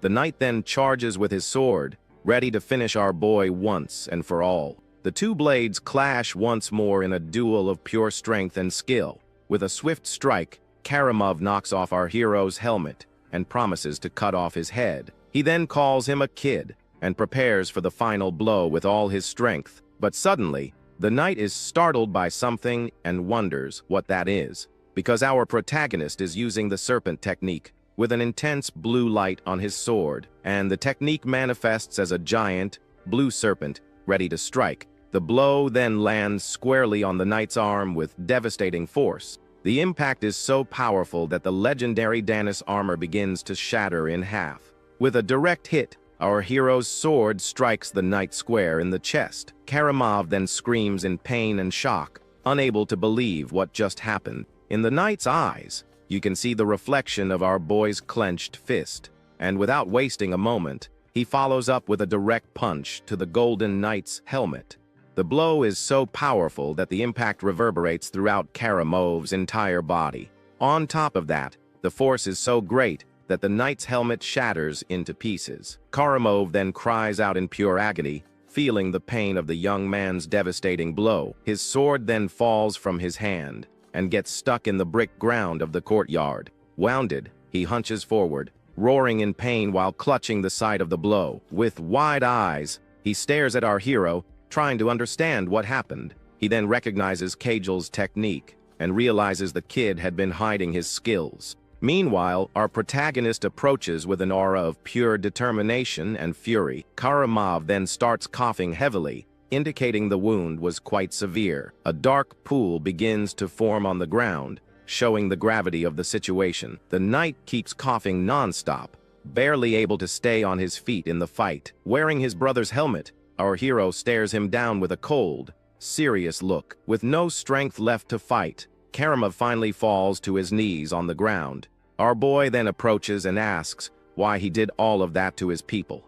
The defeated knight replies that it was all for the good of his majesty, the emperor. He then explains that the Holy Empire is in danger and that the emperor acted to set things right. He then talks about his sword, which is also known as the Karamov sword. Even so, he continues to cough heavily, unable to get up from the ground. Suddenly, he starts to laugh and says he's truly moved by Johannes, because he says he wandered through decades of battles, but never met someone so strong. For that reason, he invites him to join the Empire and fight by his side. He then says that His Majesty needs a talent like our boy's, and he promises that the Empire's wealth will bring him glory and lots of gold, as well as a vast and fertile fiefdom for him to rule as he pleases, and that His Majesty himself will grant him the title of knight. And so, he invites him to become the Emperor's sword alongside him. Our protagonist then remains silent, thinking about the tempting offer. He then thinks that this is the life he always dreamed of, with tons of cash. But he finds it strange, because even though it's everything he ever wanted, he feels nothing. With a look full of fury, he then simply rejects the knight's offer. Karamov is completely shocked, not understanding the reason for the young man's refusal, and he yells that the knight not only took out his brother, but all of his subjects. The knight then asks with disdain if he's talking about the commoners, and he can't believe our boy is turning down the offer just because of them. With a sinister and hateful grin, he clenches his teeth in fury, and he screams that it doesn't matter if he took out a few commoners, because they're just insects. The knight then yells that the weak exist to spill their blood for the strong. Hearing that, our boy just clenches his teeth with a serious expression on his face. He then apologizes to his master, because just this once, he's not going to hold back. And so, with all his strength, our protagonist charges forward for the final blow without hesitation. The punch lands square on the knight's helmet, which shatters from the force of the impact. With a clenched fist, our boy shows all of his determination in that decisive blow. And in the darkness, the shards of the helmet fly in every direction. The knight can't take the hit, and his hand falls lifelessly onto the brick ground. Our hero's hand is also badly injured, but victory has been secured. And so, our protagonist stands before the fallen body of the Golden Knight. Our boy then turns his face with a weary expression after everything that went down, but the knight still has the strength to speak and calls him a fool for not accepting the offer. He then warns that now there's no turning back after what our hero has done, because our boy broke the Emperor's sword by defeating his best knight, and because of that, his life from now on will be filled with pure agony and suffering. Even so, our protagonist faces him with a serious and fearless gaze, and with his last words, the knight's finger goes limp, and he finally passes on. His body then lies lifeless on the courtyard ground, amidst the destruction and fire. To survive in this world, he had lived thinking only about money and nothing else. But now, with a red liquid dripping from his fist, we see that he has found a new purpose. He then reflects that those scoundrels wiped out everyone in his territory and burned it all down. And even if the world turns against him, our boy simply did what had to be done. So even if everyone curses him for it, he will never regret his decision, because he feels that this is his new journey and the beginning of a new path to follow. In the middle of the night, a stone gate slowly creaks open, revealing a castle courtyard. A guard then approaches a wooden door to check on what's happening inside. When he opens the door, he sees Jane and her elven soldiers standing there, and she begins to speak. With a furious look on her face, Jane asks if what the soldier said is true. The elf, all beaten up, says yes and begs her to believe him. He explains that our hero appeared out of nowhere and started thrashing all the soldiers. And then, with his own bare hands, he took out the knight Karamov, leaving her in utter shock. The soldier then says that was the last time they saw Karamov, and Jane is left speechless. She points to the courtyard and asks where the knight's body is if the story is true. The elf maiden shouts that it's absurd and that she needs proof to believe it. The soldier replies that he doesn't understand it either, but he saw everything happen with his own 2 eyes. Just then, another soldier arrives and announces that the pursuit party is ready. Jane then pulls herself together and starts walking with firm, determined steps. She turns to her troops and gives a clear order to everyone there. She commands them to pursue the target and take him out without hesitation. The elf maiden then reveals that the target of the hunt is our protagonist, Johan. The troops begin to move out to follow their leader's orders. She calls him a traitor and the prime suspect in Karamov's downfall. Jane then screams for them to hunt him down and bring him back, one way or another. Meanwhile, our hero is running through the forest with a determined look on his face. Meanwhile, our hero is in the middle of a brawl with several elven soldiers. One of them screams in pain as he's struck by our protagonist. With a swift blow, our boy takes out another soldier without mercy. Jane then warns her troops not to face him alone. She orders them to block off all the roads to wear him down until he can't go on. The soldiers are shocked, wondering if Karamov is really gone. With a determined gaze, Jane says there's one thing they need to do. Their mission is to bring our hero's head to the Emperor. Our boy then remembers the last words of his brother, Philip. He told him to grab a warhorse and run, to survive at all costs. In the present, Johan finds the stable and feels a moment of relief. Even so, he glances back suspiciously, still tense from the chase. He drops Karamov's body on the ground and thinks about what to do next. Our hero decides to keep carrying the armor to use as a shield. With great effort, he hefts the heavy body onto his back and continues on his way. Exhausted, he opens the stable door to find his only hope. Inside, he sees his father Gezen's warhorse, an imposing animal. Our protagonist approaches the horse and thanks his brother in his thoughts.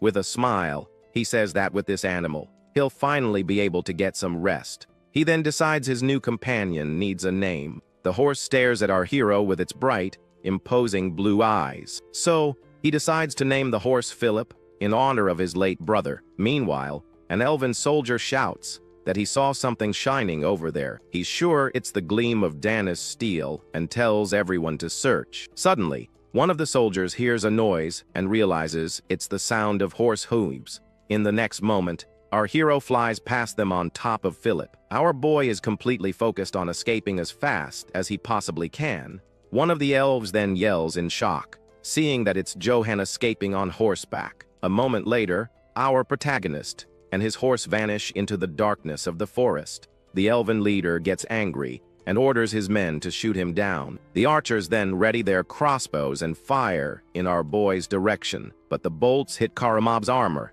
which he's using as a shield. And just like that, Johan manages to escape through the night under the light of the full moon. He rides all night and finally manages to shake off his pursuers. After a long time, he arrives deep in the Black Forest. Our hero dismounts, exhausted, and thinks that it doesn't feel right to not bury a person, but he pushes that thought aside and focuses on what he really needs to do. The young man looks at Karamov's armor and thinks it looks pretty expensive. He then picks up the knight's purple sword, which was lying on the ground. He realizes the weapon is light yet sturdy, and remembers that it's made of Dana's steel. With the sword in hand, our hero notices it has some strange runes. He then realizes it's an ancient imperial script and gets very curious. A voice in his head says the sword is the crest retriever. Our boy then wonders if it retrieves family crests and thinks the name is kind of creepy. He decides to take the sword and bury the knight's armor for now.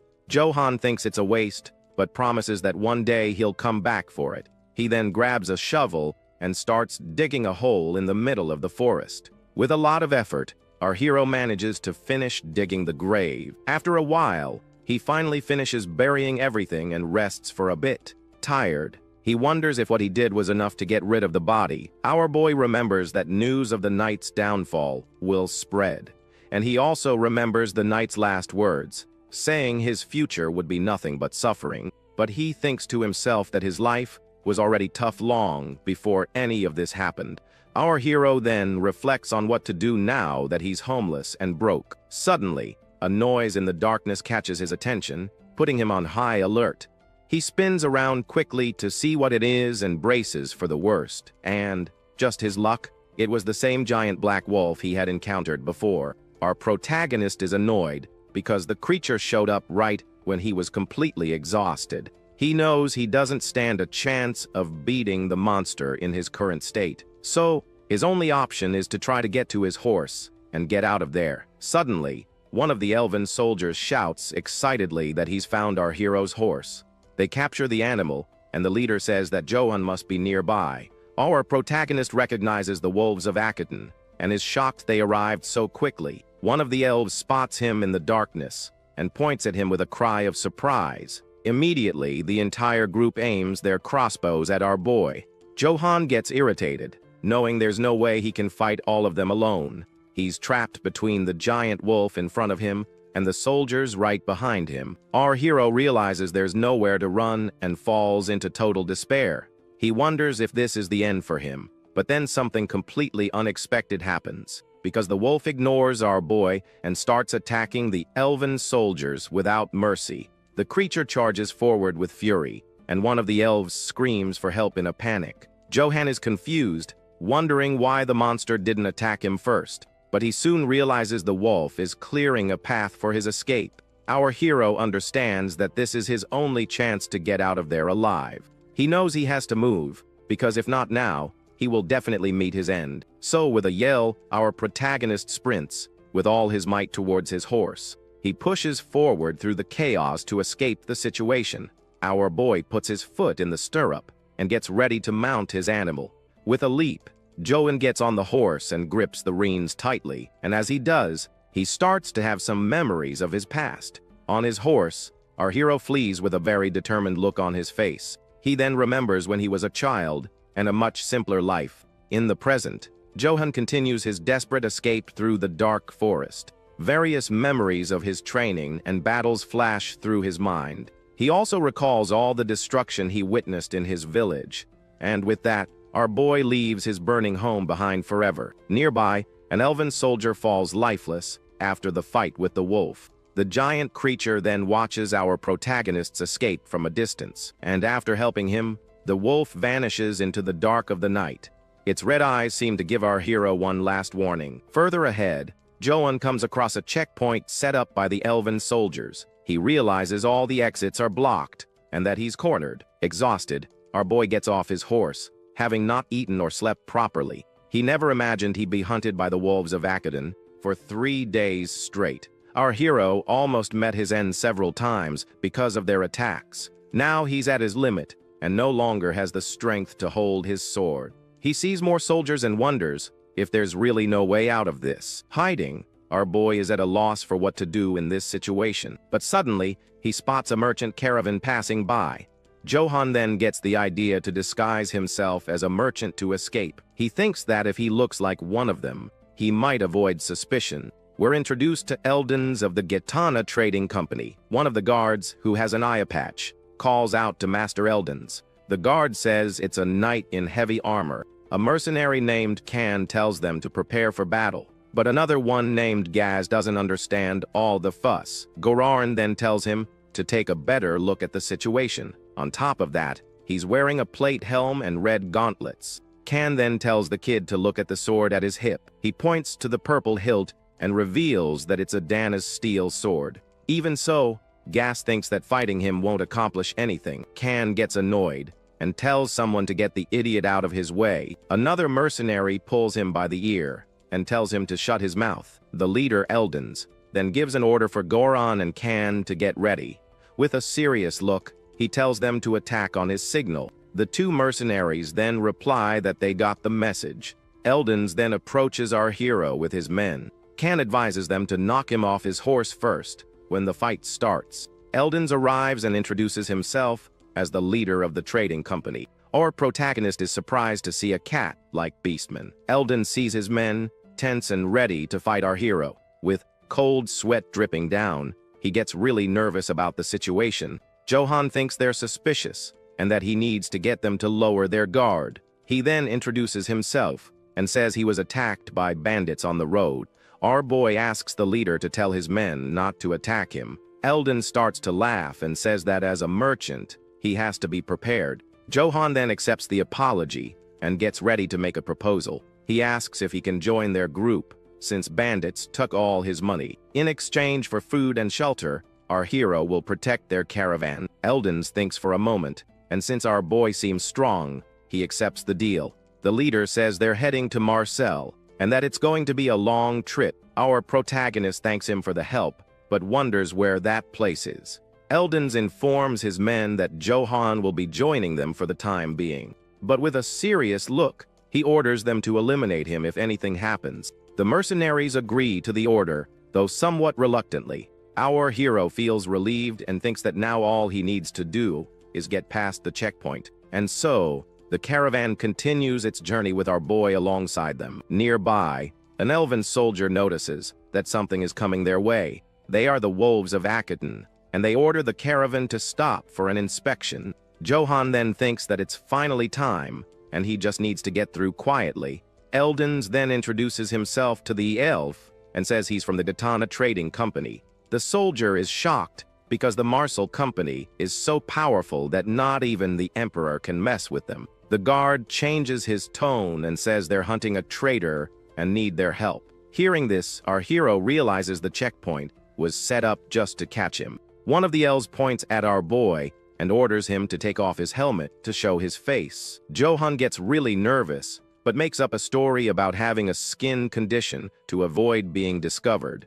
The soldiers make fun of him and tell him to hurry up and take off the helmet so they can see his messed up face. With a suspicious look, the leader asks if our protagonist is hiding something. Our hero then realizes there's no way out, and he'll have to fight his way through. But suddenly, the leader Eldens yells, telling everyone to stop this nonsense. He asks if the guard is doubting his company, and the elf tries to explain himself. The beastman gets angry and threatens to file a complaint directly with their commander. Furthermore, he says he'll make the complaint in person at the Marcel branch. The guard gets scared and tells his men to let the caravan pass without any more trouble. The other soldiers are annoyed but clear the way for the group to continue their journey. The elf says our boy got lucky, and he breathes a sigh of relief for having escaped that one. And so, the caravan continues its journey, and Johan thinks he's finally made it out. He looks back and sees the guards watching his departure from a distance. The elven soldiers stand there,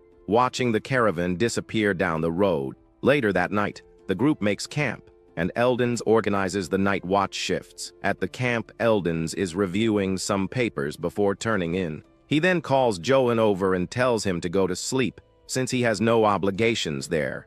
Our protagonist is grateful for the kindness, as he's exhausted after everything. He then grabs his sleeping bag to finally pass out after days without rest.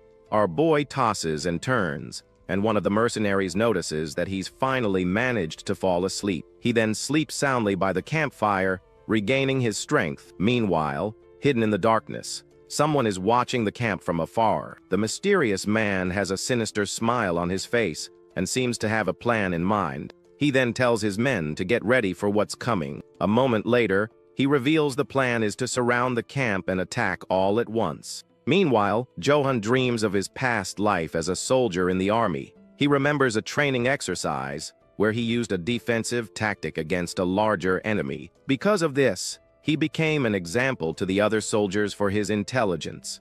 He was then rewarded with a 5-day leave and a commendation for his achievement. Our boy salutes and shouts with pride to his commander. He gets excited, thinking the military life suits him, since he studied tactics before. But he soon remembers the downsides, like the old-fashioned culture and the exhausting shifts. On top of that, the biggest problem of all was the salary, which was a total joke. In the dream, he's grabbed and realizes there's no escaping that place. The nightmare ends, and our hero wakes up startled and in a cold sweat back at the camp. Our hero wakes up and realizes it was all just a bad dream. He sits up and complains that his whole body is sore because of the nightmare. But suddenly, he senses that something strange is happening in the camp. The full moon lights up the sky, and a shower of arrows starts raining down out of nowhere. Confused, our boy looks up and sees the projectiles coming right at him. With a quick move, he reaches out his hand to catch one of the arrows in mid-air. His eyes widen as he realizes the danger just in the nick of time. He narrowly manages to catch the arrow just before it hits him right in the face. He then realizes it's an attack and that the soldiers have finally found him. Annoyed, our hero gets up and decides he needs to alert the mercenaries. With all his might, He screams, warning that enemies are attacking the camp. The shout wakes everyone up, putting Eldons and the other mercenaries on high alert. The story then flashes back to 5 minutes before the attack alarm sounded. The mercenary Gaz is complaining to Kan about them having to do all the heavy lifting. Kan gets annoyed with the complaint and tells the kid to shut his mouth right now. Gaz is confused and doesn't understand why his companion is telling him off. Kan then explains that you can't trust a guy you barely know with guard duty. On top of that, he warns that acting without thinking won't get you very far in this line of work. The mercenary then asks why the young man decided to join their group. Gaz gets mad and says if he'd known the group was so cowardly, he never would have joined. Kan gets angry and asks if the kid ate something bad, because it sounds like he's looking to meet his end. The mercenary then gets ready to teach the boy a lesson for his insolence. But suddenly, our hero's shout echoes through the camp, putting both of them on alert. Immediately after, a shower of arrows starts to fall, and they dive to the ground. Kan acts fast and shields Gaz from the attack, so he doesn't get hit. After the first wave, he notices the arrow shower has stopped for a moment. He then tells the kid to go provide support for the rest of the group in the battle. But Gaz panics and takes off running, screaming in fear and abandoning his post. Kan is furious at his cowardice, and Gorn approaches to see if he's okay. The young man warns him that it's an enemy attack and that arrows came out of nowhere. Kan then asks where the coward is, but is more concerned about the leader's safety. Goran says that Eldons is hiding under the carriage and tells him to get ready. That moment, our hero appears and starts giving orders to the mercenaries. He tells them to form a defensive circle around the carriage to protect themselves. Our protagonist explains that they need to fight together since they don't know where the attack is coming from. But Kan glares at him and asks if he's their boss to be giving orders like that. The mercenary then says they handle their own business and tells Johan to fend for himself. Our boy is shocked by the guy's stubbornness in the middle of an attack. Even so, Gorn orders his men to grab their shields and prepare for a fight. Johan insists and asks for a shield, since he's fought in similar situations before. But Eldon shouts that he's not getting anything, and tells our hero to handle himself in the fight. Our boy is pretty upset, realizing that no one here trusts him to fight. Suddenly, his expression changes as he senses a new threat approaching in the darkness. A moment later, a horde of bandits with some really ugly faces charges the camp. Johan then realizes they aren't the wolves of ActionToon and wonders if they're just bandits. The criminals keep charging at the group without a second thought. Kan then shouts and orders all his men to attack with full force. Our hero is shocked, wondering who's going to protect the carriage if everyone leaves. The fight breaks out, and one of the mercenaries curses the bandits for attacking at night. The bandit leader yells to press forward, since they have the advantage in numbers. Goran then screams for his men not to fall back, or else they'll meet their end. But one of the bandits grabs him by the face and tells him to shut up with a powerful blow. Seeing this, Kan screams out in desperation, calling the name of Captain Goran, who's in danger. The bandit then raises his sword to deliver the final blow to the mercenary on the ground. Seeing this, our hero rushes to save him with his purple sword in hand. With a swift movement, he unleashes a slash of purple energy toward the enemy. The bandit is confused, not understanding what that light coming at him is. The attack then hits him dead on, cutting him in half with no chance to defend. Goran is in shock as he watches the scene, getting covered in the enemy's red liquid. Our protagonist then stands with his swords in hand, realizing the power of his attack. Our boy's sword glows with red runes, leaving the bandits in shock. The bandit leader then notices that the rune on the sword is absorbing the red liquid. He yells that it's a demonic sword, not understanding how a merchant's guard has something like that. Johan then takes advantage of their fear and shouts that he is a noble of the Yeast's family. Hearing this, Kan is shocked and confused by our hero's revelation.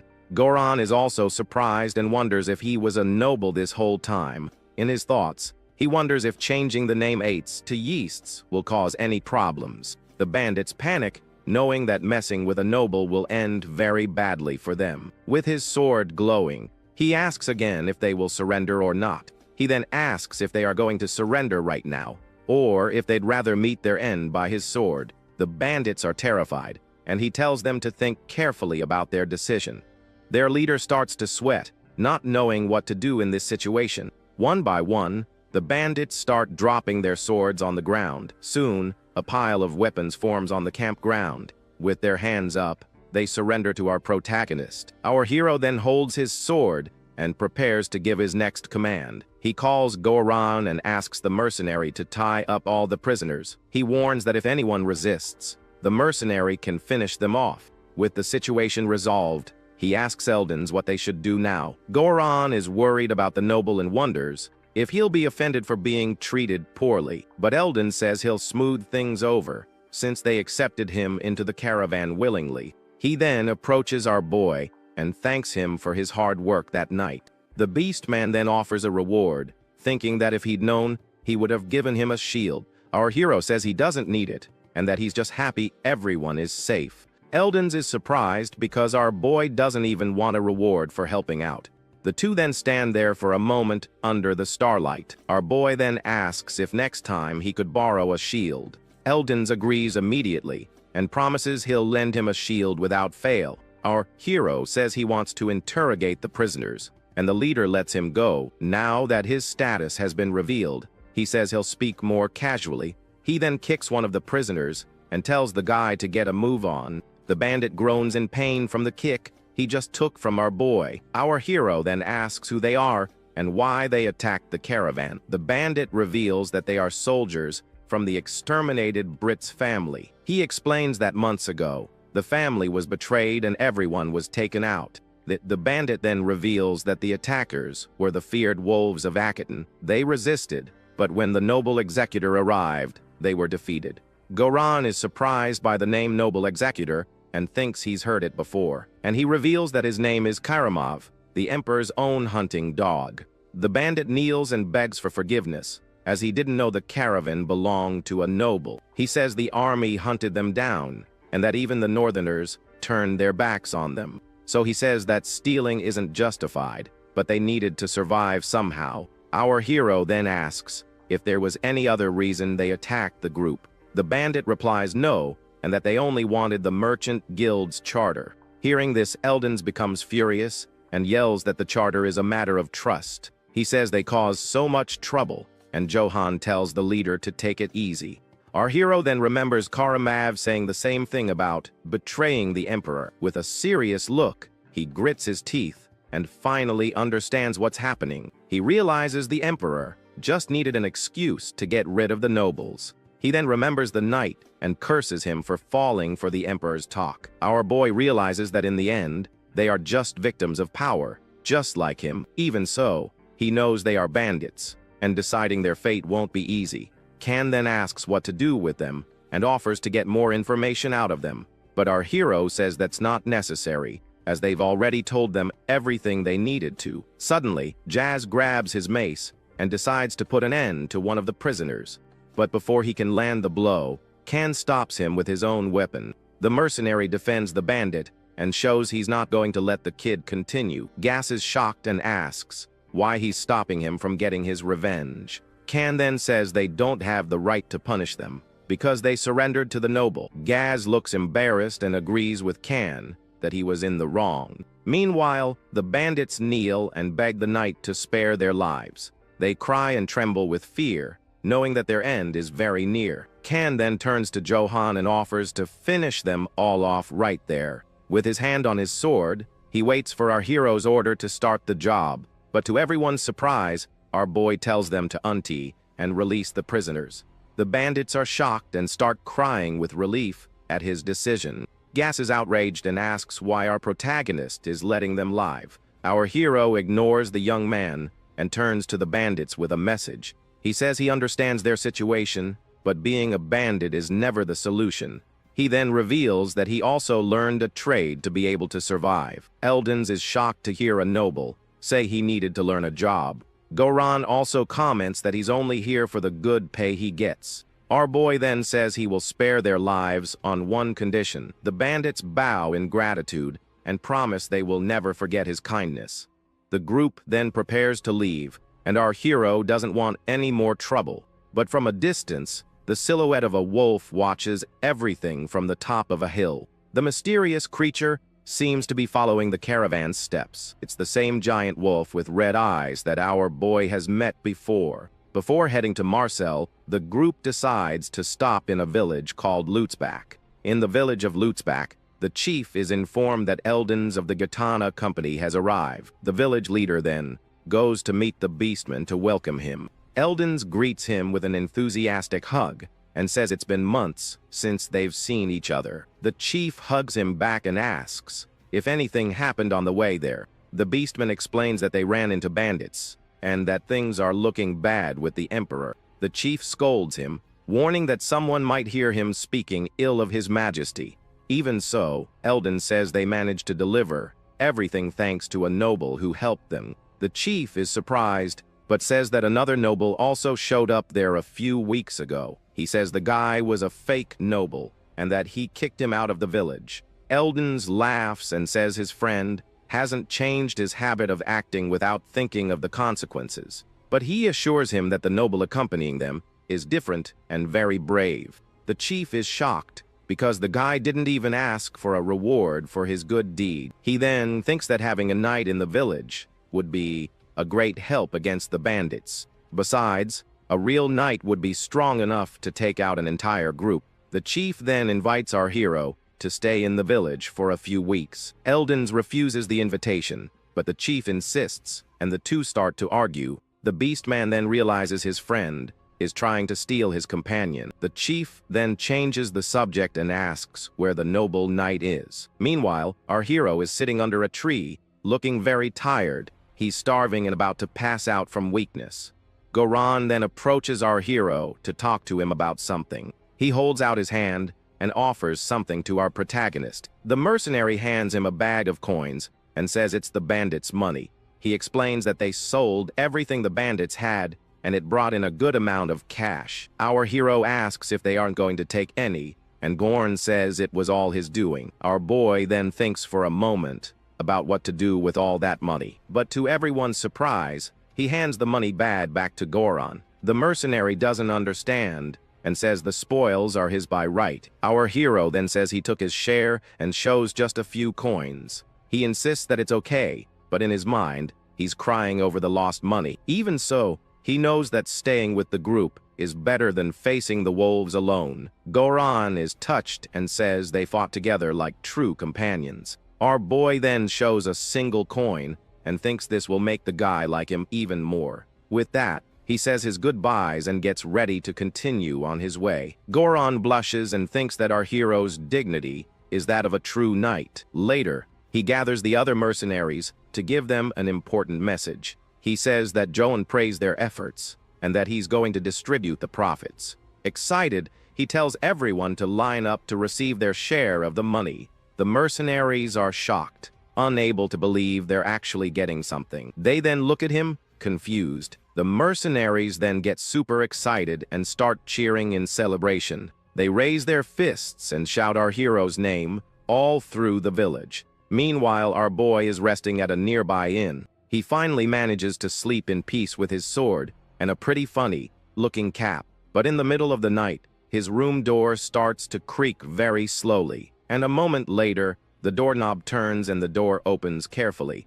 Despite the noise, our hero keeps sleeping, completely unaware. Suddenly, a pair of red eyes appears in the darkness of the room, and an assassin prepares to take our boy out with his dagger. During the night, an assassin creeps up and tries to snatch our hero's sword. But John snaps awake and grabs the man's wrist with an iron grip. The attacker is in total shock. He never expected our boy to be awake. With his eyes glowing in the dark, our main character demands an answer. He then asks if the guy is one of Karamov's goons. The assassin panics and screams for our hero to let him go. Losing his patience, Johan just yeets him, smashing him right through a cabinet. Lying on the floor all banged up, the man coughs and whimpers in fear. Our main character then walks over and steps on the attacker's leg. The man screams for help, realizing that Johan isn't your average human. The scene then rewinds 5 minutes, back at the same inn. We see the village chief snoring his head off, while two young men sneak up the stairs. They are Pra and Gamson, and they're plotting something against our guy. Gamson says that Vulin, the village's strongest guy, is going to take care of Johan. He also mentions that Pell, the horse fanatic, is already out there snatching the animal. Outside, Pell is completely blown away by the warhorse and tries to calm it down. Meanwhile, Pra asks Gamson if the noble's sword is really that expensive. Gamson then asks Pra if he's ever seen a sword that could slice a man clean in half. He claims he saw the weapon split an armored soldier in two, easy as pie, and he says the knight is nothing without his sword, but a loud crash startles them. Sprawled on the floor, Vulin is terrified as he sees our guy's blue eyes glowing in the darkness. A moment later, our hero drags the man out of the room while he screams for help. Outside, Gamson is completely stunned, with no clue what's going on. Pra then grabs him by the shoulders and asks what the heck is happening. But Gamson just screams at him to run if he wants to stay alive. He can feel they've really messed up and wonders, who is this guy? Just then, the village chief shows up and asks who the two idiots are. Without answering, the boys bolt out of the inn and into the night. Outside, Pell is already waiting with the horses and says they finally made it. Gamson then yells at him to hurry up and get ready to flee. Pell is confused and asks his friend where Vulin is. Angry, Gamson shouts that Vulin is a goner or is about to meet his end. He then tells everyone to get on their horses so they can get away as fast as possible. Pra says he can't just leave Vulin, but Gamson rushes him, afraid the noble will follow them. Suddenly, a massive explosion rips through the inn, destroying everything. Terrified, the three of them look back, unable to believe what just happened.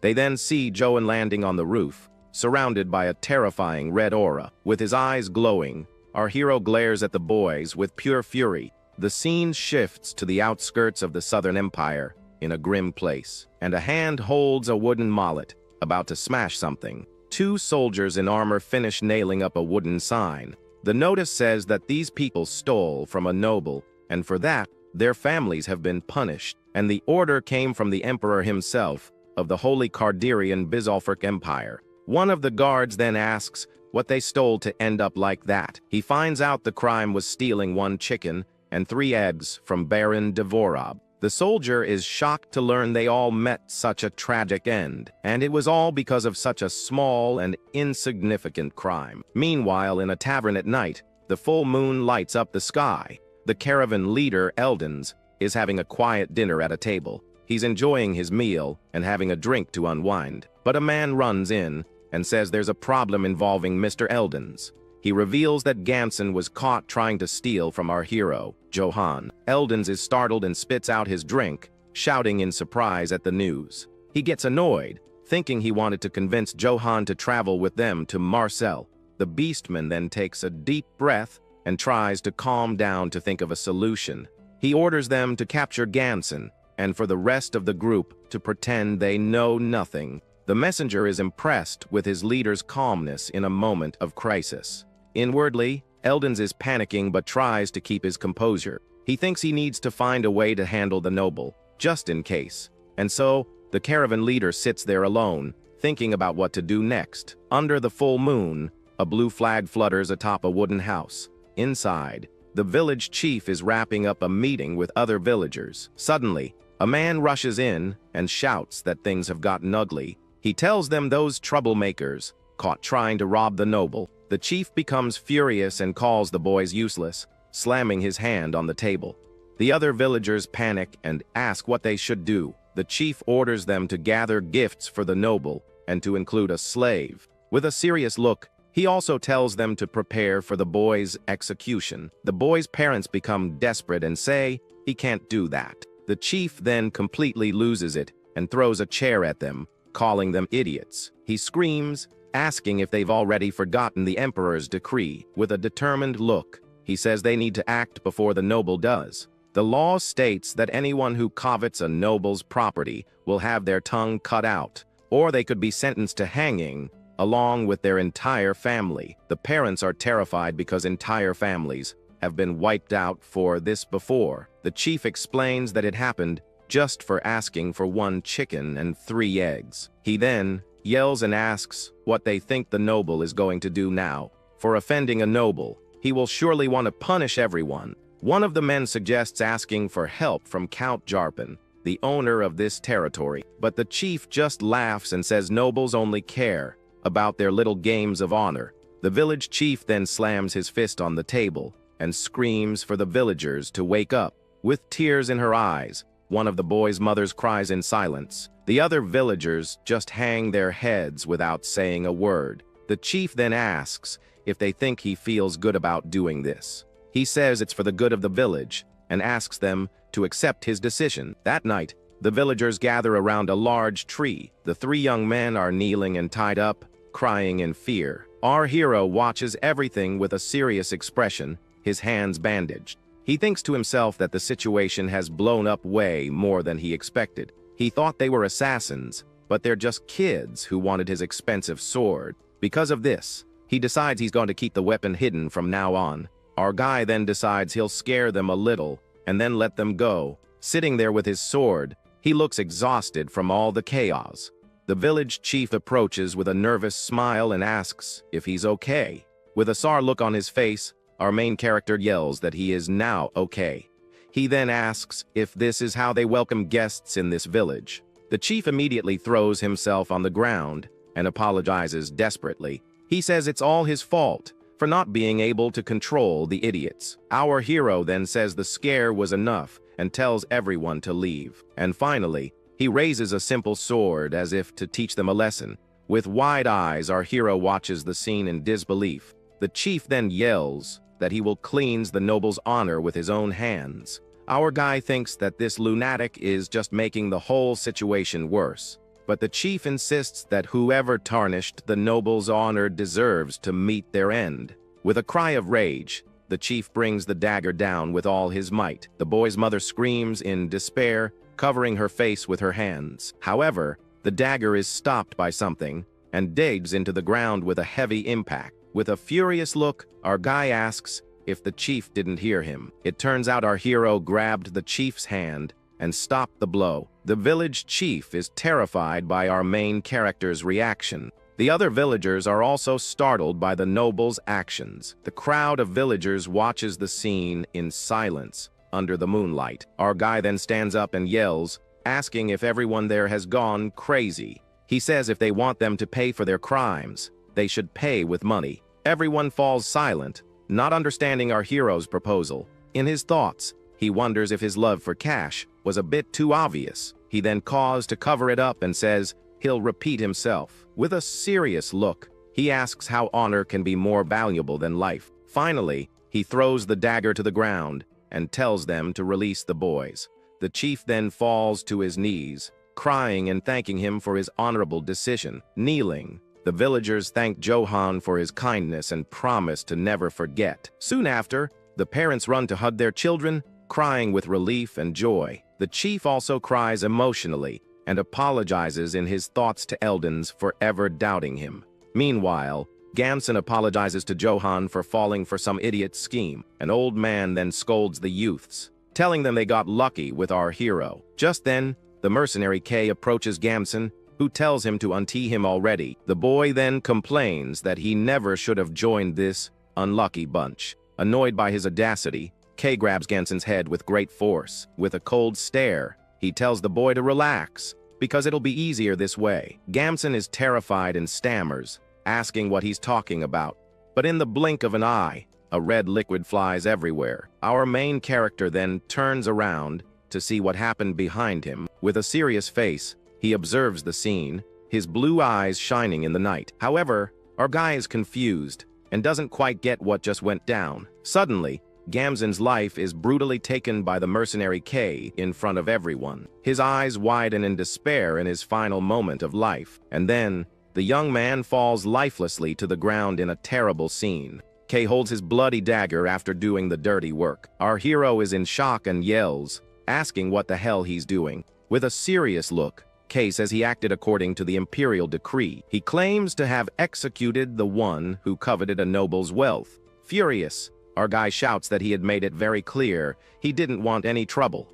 Gaz and Eldons are frightened by our main character's furious reaction. But Kay turns to Johan and says that even mercenaries have honor and rules. He explains that Gamson's actions tarnished the honor of the entire group. Calmly, the mercenary then begins to clean his battle sword. Our hero watches it all, still very serious about what just happened. Kay then offers his sword and says Johan can punish him if he thinks he was wrong. Our guy is surprised and starts to break out in a cold sweat at the mercenary's attitude. He realizes Kay is putting his own life on the line to defend his honor. With a trembling hand, our main character reaches for the sword Kay is offering. Eldons and Gaz watch the tense scene, not knowing what will happen. But our hero pushes the blade aside, refusing to take it. And finally, he apologizes, saying he didn't consider Kay's position. Gaz and the leader Eldons shout in shock at our hero's action. Kay's jaw drops too, because a noble would never apologize. Our guy then tells him to put the dagger away, and the mercenary awkwardly obeys. With the situation resolved, Johan thanks everyone there for their understanding. Later, Gaz chews Kay out for being so reckless with the noble. Meanwhile, Eldons looks at our hero with a sparkle in his eyes. The Beastman then realizes that this noble is completely different from the others. He thinks that Johan is brave and just, but without the arrogance of nobles. Because of this, Eldons decides he must make him an ally at all costs. And so, the caravan continues its journey as the sun sets on the horizon. Our hero then takes out a pocket watch he received as a gift. He complains that he took the item because it looked expensive, but then discovered it's broken. With a sideways glance, he seems a little regretful of his choice, and to make matters worse, he realizes he's now got another mouth to feed. As they arrive at a wooden gate, someone shouts our hero's name. The village chief then approaches with gifts as a token of gratitude. Our guy then picks up the watch and wonders how it ended up there. The chief then offers a slave, saying he knows the region well. Our main character is shocked, as he's never seen someone in such bad shape. And finally, he accepts the gift and tells them to give the boy a bath and some food. With the new boy in the group, our hero feels that having a slave is weird. Meanwhile, at the camp, the mercenaries thank Johan for the food. Our guy is sitting by the fire when the young man calls him master. With a smile, the boy thanks Johan and brings him a meal. But our hero tells him not to call him master and just use his name. The young man is embarrassed by the request, and our guy doesn't know what to think. Our main character then asks how someone so knowledgeable became a slave. Sitting by the fire, the young man says it's not a very pleasant story, but our hero insists, since he knows bad stories too, and the boy agrees. He then explains that he was a weapons and armor seller in the East. But one day, a noble ordered him to smuggle gold for him. Our guy is surprised, since that usually results in the death penalty. The young man explains that he needed money to help his sick siblings, and so he delivered the gold as the noble had instructed. However, the noble himself reported him, using a fake mustache as a disguise. Our hero then realizes the noble used him, and then threw him away. The boy reveals he didn't even get a trial, because of the imperial decree. Our main character then gets angry and asks if he managed to help his siblings. With tears in his eyes, the young man says the guards stole all the money. He then cries and apologizes, saying he just got something in his eye. Our hero watches everything with a serious and thoughtful expression. He then realizes that this world is just too sick and cruel, because if you're weak, the nobles will exploit you, and no one dares to complain, like the soldiers from the Blitz family, who became bandits to survive, or the people of Lutzbach, who were forced to sacrifice their own children, and even Goyd, who was used and discarded by the nobility without a second thought. Our guy then wonders if this is right and finds it all very pathetic, but he remembers that he's being hunted and could meet his end at any moment. With that in mind, our main character calls out to Goyd, who answers, startled. He then says that they're comrades now, and that they have to survive together. Goyd is surprised and blushes at our hero's words. Suddenly, a mercenary runs up to them and yells that a monster has appeared. Our guy sighs, tired, as it seems he won't get a minute of peace. He then gets up and runs with the soldier to see what's happening. Goyd stays behind, thinking about the promise to survive together. Our hero then joins the other mercenaries hiding in the bushes. They see a red aura and confirm that there's a monster nearby. With a serious look, our guy prepares himself for what's coming. As he stands there, someone from the back tells him to get down, but with a smile on his face, our main character says that it's okay. Our hero then orders the mercenaries to lower their weapons. With a smile, he says it's all right, and they don't need to worry. Kay and Gaz are confused by the order, but our guy repeats it, lower them. He then says he's going to check out the situation, and walks toward the forest. The mercenaries are worried, as fighting monsters requires special skills. Besides, they can't take any risks, since their mission is to protect their leader, Eldens. Our guy then feels a familiar and chilling presence approaching. He sees a red aura and a pressure that freezes the soul coming from the darkness.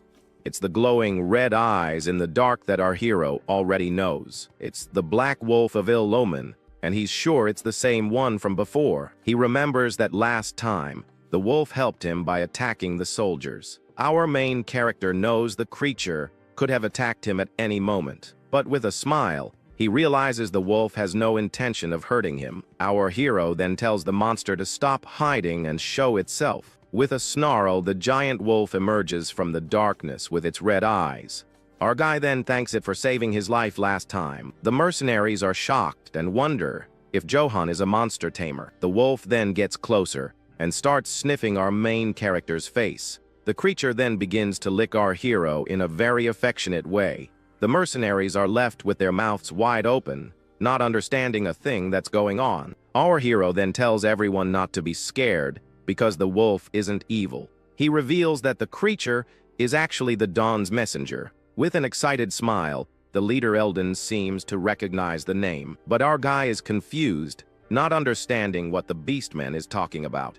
Eldons then recounts an old song from the Eastern Empire to explain. The legend speaks of a warrior who gave a name to a wolf on a night of war. The name was the Dawn's messenger, and the wolf bowed before the warrior. With blue eyes, the wolf led the warrior in battles across the continent. At the end of the war, the hero brought peace but met his end soon after. The wolf then mourned for 3 days and traveled to where heroes were needed. The legendary creature was the Dawn's messenger with bright blue eyes. Our guy then asks if the legend is correct, because the wolf was known by another name. Eldons explains that the legend got twisted when it reached the Southern Empire, but the original story says the wolf punishes evil and submits to a hero.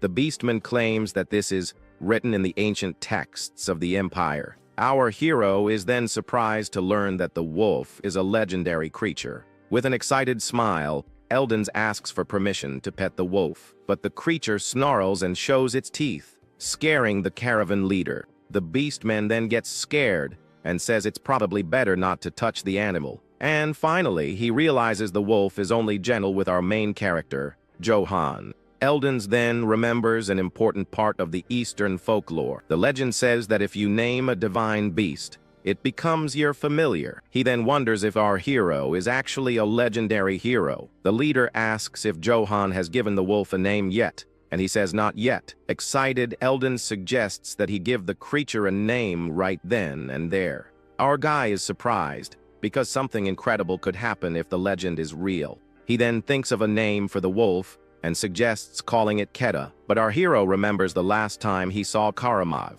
and gets an idea. With a determined look, he points at the wolf and names it Karamov. Eldons is shocked and yells, asking the reason for that strange name. Suddenly, a red aura surrounds the wolf, its eyes glowing. Our guy is startled by the creature's reaction to receiving its name. A blue light then appears and envelopes the wolf in a powerful transformation. A beam of light descends from the heavens and strikes the creature dead. Our hero and Eldons watch the scene, amazed by what's happening. Blue smoke fills the area, shrouding them both in darkness. Our main character is then blown away by the wolf's transformation. The creature is now the Dawn's messenger, Karamov, with a blue aura. Its paws now glow with the new energy coursing through its body. And finally, it bows before our hero as his new familiar. Our hero then approaches the wolf to pet it calmly. With a smile, he says he's counting on his new friend, Karamov. He then tells Eldons that all of this is incredible,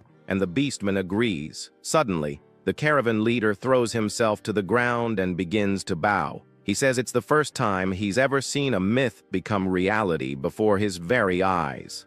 The beastman claims he has respected our guy from the moment they met, and for being chosen by the divine beast, he calls him the hero of hard times. Our main character is embarrassed by all the unexpected flattery. Gaz and the other mercenaries are also shocked by the revelation. Goid is also surprised to learn that his new master is a hero. Everyone then bows before our hero and his legendary wolf. But our guy apologizes and tells Eldens he's no hero. He explains he's just a wanderer from a small family, trying to survive. Furthermore, he reveals that he's on the run for having finished off the real Karamov. Eldens is speechless, but our hero says he didn't want to disappoint him. With a determined look, the leader then makes a request to repay his kindness. He asks for permission to introduce Johan to the Marcel Merchants Guild. Our guy then asks what Marcel is, as he's never heard of the place. Eldens explains it's a free trade city and one of the few places the Emperor doesn't rule. Our hero then accepts the offer, and the leader thanks him, deeply moved. With a smile on his face, our hero thinks about the opportunity in Marcel. As Eldens sings the legend, our guy gets a little worried. He thinks about this title, Caro of Hard Times, and reflects on it, but he knows he's just a wanderer trying to protect his own life. Because of this, he remembers the knight's warning about his future of pain. Even so, he clenches his fist, because his life has never been easy, because this time, by his own will, he will move forward, step by step. And with this newfound determination, they set off for the city of Marcel. With that, they finally arrive in the great city of Marcel, and our hero is amazed by the place. There, Godin suggests they need to do some shopping, since they're in a city of merchants. Suddenly, the little wolf runs off, barking down the street, and our hero asks what he's doing. Then, a vendor finds the little creature very cute and offers it a treat to eat. Seeing this, our protagonist thinks that to other people, the wolf just looks like a cute little puppy. A memory then shows what happened before they entered the big city. He was talking to the giant, bluish form of his wolf and calls him by name. The young man explains that a monster of that size would cause trouble and asks him to wait outside. In response, the creature just growls, showing its sharp teeth in the darkness. At that moment, a powerful blue aura surrounds the giant wolf, beginning a transformation. Our hero is then completely shocked, watching the scene unfold. The transformation soon ends, revealing a very small, puppy-like version of the wolf. With that, the young man wonders if the creature got smaller, and if this is another ability of the divine beast. Godin then hugs the small animal with a smile on his face, finding it very cute. Our protagonist then agrees that at that size, the creature won't be a problem. Back in the present, the little guy is drawing everyone's attention, and Godin asks him to behave. The boy then turns to our hero and calls him over to talk about something. He says that if they buy a big bag, they could carry all their equipment, but he shows that he only has 4 silver coins for shopping and asks if they really need to spend them. The young man then takes one of the coins and gets ready to start shopping in the city. With a confident smile, he promises he'll get everything with just 1 silver coin. Our hero then laughs and tells the boy not to try so hard, wondering what he can do with so little. But 50 minutes later, a large backpack full of equipment appears on the street. The boy then celebrates the purchase, and our protagonist is shocked that he managed to get everything with 1 coin. He then explains that he first bought a utility pouch for his new master, and then he got a supply bag for himself, making it easier to carry items. The boy used his bargaining skills and sold a broken helmet for a very high price. And with the sale, he not only bought everything, but also got a throwing mace for free. After buying vinegar and oil, he even received change from the purchase of the items.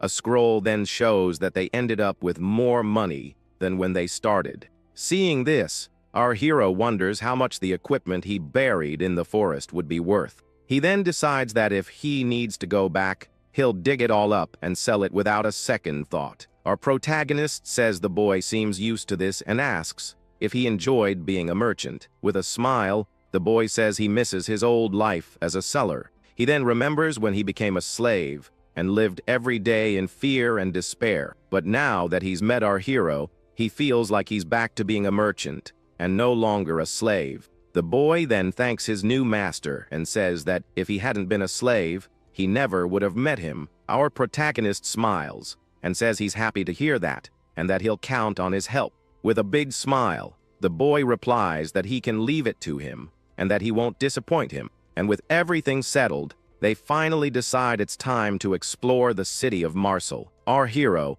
who has only known hardship until now, is finally experiencing happiness. He then takes the opportunity to eat some juicy meat, very different from what he was used to.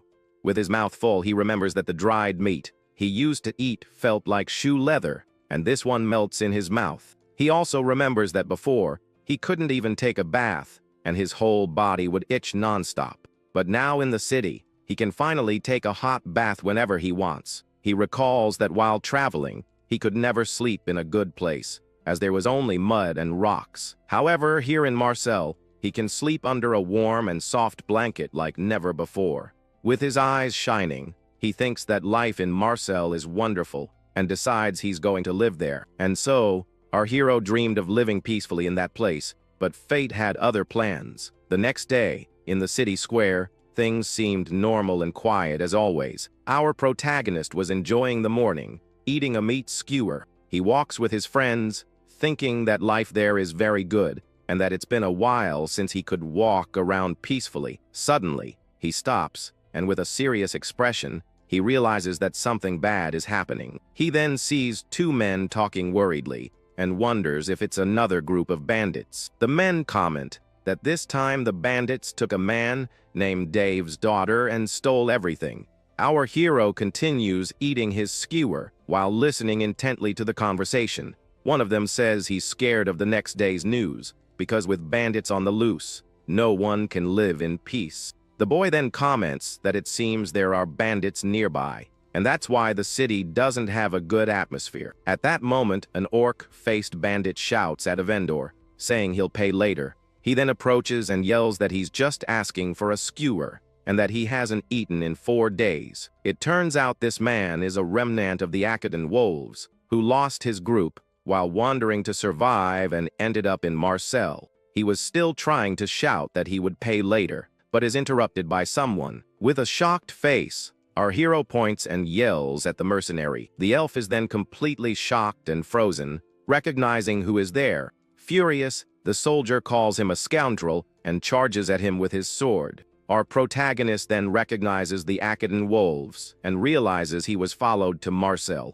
He knows this is not good at all, and that a fight there will cause a lot of trouble. The elf then leaps with his sword, shouting for our hero to meet his end. But with a swift movement, a blue blade cuts through the air at high speed. With a single precise strike, our hero disarms and takes down the enemy soldier. The mercenary then falls into the middle of the crowd, who are shocked and confused. At that moment, a man on a black horse appears and comments on the city's current security. He then turns to our hero and asks if the traveler is hurt anywhere. Our protagonist replies that he's not, and thanks the man for his concern. With a smile, the horseman says that's great, and tells our hero to be careful. He then shouts for his men to advance, and the group continues on its way through the city. But suddenly, the man starts shouting with his mouth wide open in the middle of the street.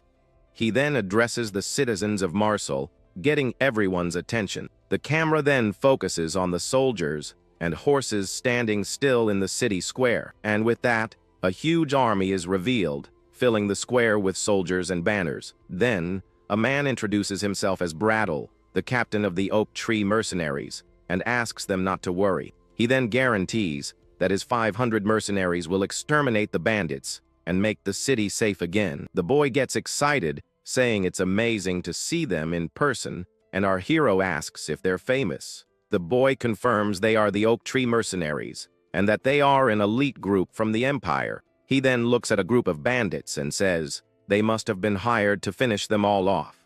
With a serious expression on his face, our protagonist just remains silent, observing the situation. He then remembers that if that man hadn't helped, he might have been exposed by the soldier. With that, he would have no way to stay in Marseille any longer, with the Empire hunting him everywhere. Then, he recalls the knight's last words, saying that from now on, he would only know suffering. Hearing this in his mind, our hero just grinds his teeth with an expression of anger and determination. Then, he composes himself and thinks that the only way to survive is to build a good relationship with the Katana Company. He remembers that not even the Emperor can mess recklessly with a trading company.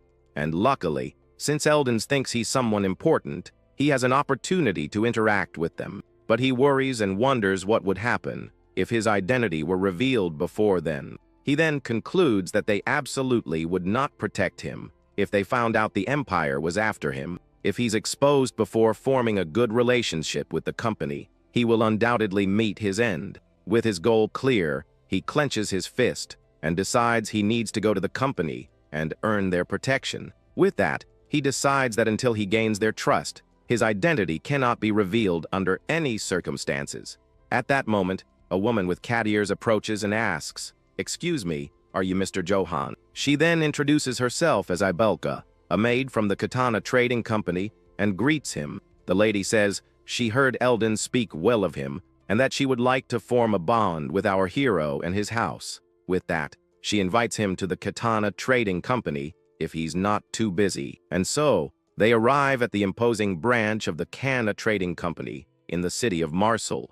Meanwhile, Godin plays with the little wolf, who bites his hand, and he asks the creature to stop. Inside the building, our hero sits on a luxurious sofa and waits in a very fancy room. He thinks that he has finally arrived at the company and that this is the place that can change his life forever. At that moment, another cat woman enters the room and greets him, saying she heard about him from Eldens. She approaches with elegant steps and asks for permission to formally introduce herself to the nobleman. With a smile, the lady introduces herself as Ian, the manager of the Great Katana Trading Company. The cat woman specifies that she is the manager of the Marseille branch of the famous company. Our protagonist then introduces himself as Johan of House Yates and says the pleasure of meeting her is all his. She then suggests they talk for a bit over a drink, and our hero agrees with the idea. The manager serves a hot beverage that is actually a rare commodity from the Mediterranean region. With a friendly smile, the cat woman says she hopes the drink is to his liking. Our hero then realizes that it's actually coffee and thanks her for the offered drink. She is impressed and says it's very rare for someone to identify coffee made from the finest beans. After this small talk, the manager says that now they should finally get down to important business. Then she reveals that they know the reason he came here, and our hero spits out his coffee, completely shocked. He panics and wonders if they somehow found out he's being hunted by the Emperor. With her eyes closed, the branch manager begins to explain the real reason for their conversation. With a serious expression, the manager says that our hero holds a great ambition in his heart. The young man is completely confused and blushing at the cat woman's sudden accusation. She then explains that she heard from Eldens that he protected innocents and showed mercy to his enemies. With that, she says that a man like him coming to a city full of bandits can only mean he came to save it. The young man thinks he doesn't know what she's talking about, but decides to play along to see where it goes. The manager then smiles and says that ambition is not a bad thing, but rather a virtue of those who are worthy. Then, she gets closer and says that their company loves to sponsor ambitious and deserving people. With a glint in his eyes, our hero realizes that a business opportunity has finally appeared. The cat woman then leans in and offers to introduce our protagonist to the governor of Marseille. He gets all flustered and excited, thinking he can have the governor and the company on his side. With a greedy smile, he thinks that he has to accept this offer no matter what. But he composes himself and thanks her for the offer, asking her to explain what the sponsorship involves. The manager then begins to explain that the Katana Company's sponsorship involves all of their services. She says this includes restaurants, inns, and even entertainment of all kinds. However, with a raised finger, the cat woman reveals that there is one condition for all of this. She says that our hero needs to promise one thing to receive the company's sponsorship. With a serious look, she explains that he must fight for the company's banner whenever necessary.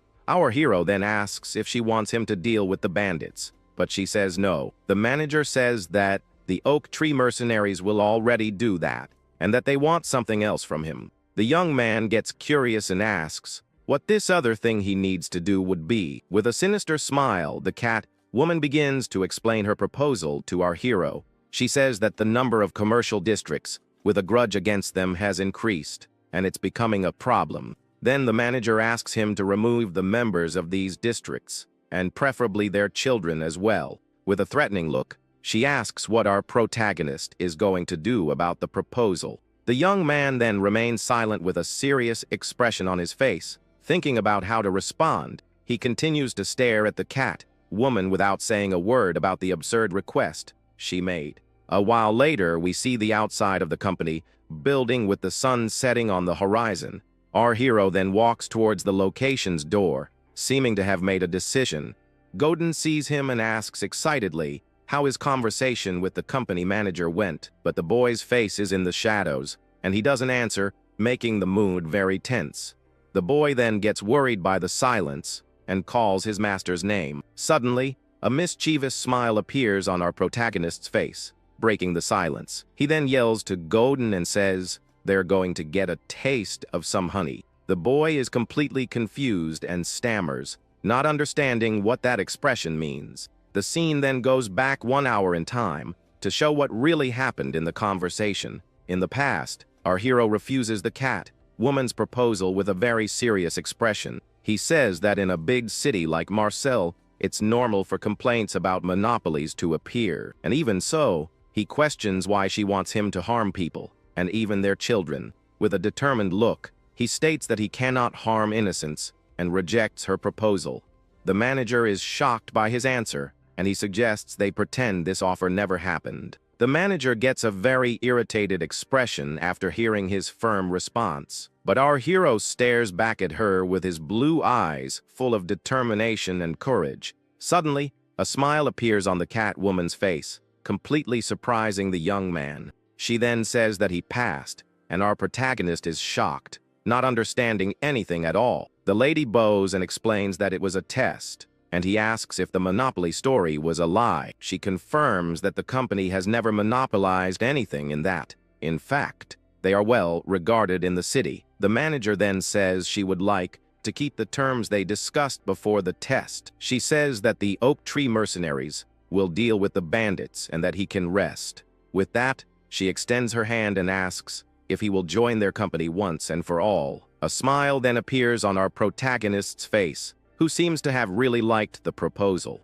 And with an excited shout, he says that's great and that he accepts joining the company immediately. The two then shake hands, sealing the deal that will benefit both sides of the story. Outside, the boy asks what the expression, "get a taste of honey," really means. The young man explains that it's like saying they're going to eat something expensive using the company's money. The boy then asks if the conversation went well, and he confirms that he's now being sponsored by them. With a big smile, Godin congratulates our hero on the great achievement he has accomplished. Our protagonist then looks at the sunset, thinking that everything is going very well. He thinks that the bandits are causing trouble, but that the city will be safe with the mercenaries. With that, he thinks the life he always dreamed of is not far away, and that it's time to relax and enjoy it. But suddenly, a very loud scream echoes through the street, interrupting their peaceful moment. The scene then focuses on a disgusting fly perched somewhere unknown. We then see a hand stained with a dark liquid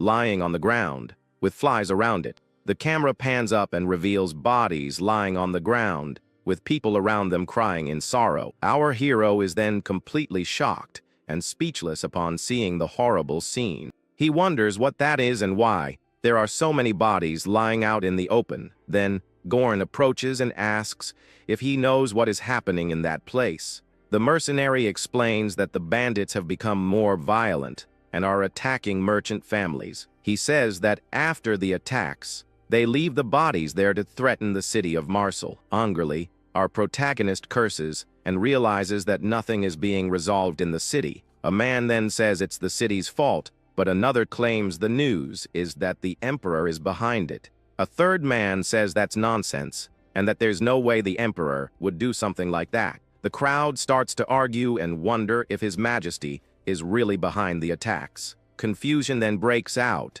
and everyone starts shouting and arguing about the emperor's guilt. Our hero thinks that his peaceful Marcel is gone, and that the bandits have ruined everything. Irritated, he wonders what the mercenaries are doing, that they haven't resolved the situation yet. Meanwhile, at the company's branch, a maid enters and says she has terrible news. The manager asks about the bodies and says she already knows, and wants to hear about the oak tree mercenaries. The maid then says that regarding that, they haven't been able to contact the mercenaries. The cat woman is shocked and asks what she said, and what she means by couldn't contact them. The maid reveals that their leader's body was found in the forest in a horrendous state. The branch manager is silent for a moment, processing the terrible news she has just received. She thinks that the oak tree mercenaries are an elite force, and can't believe it. Angrily, she slams the table and shouts her maid's name, who responds, startled by the reaction. The cat woman then orders her to bring the mage of the Eiffel River to find out the truth about the passings. The scene then shifts to a magical, shining waterfall, which is the famous Eiffel River. A mysterious man then puts his hand in the water and seems to be seeing something important there.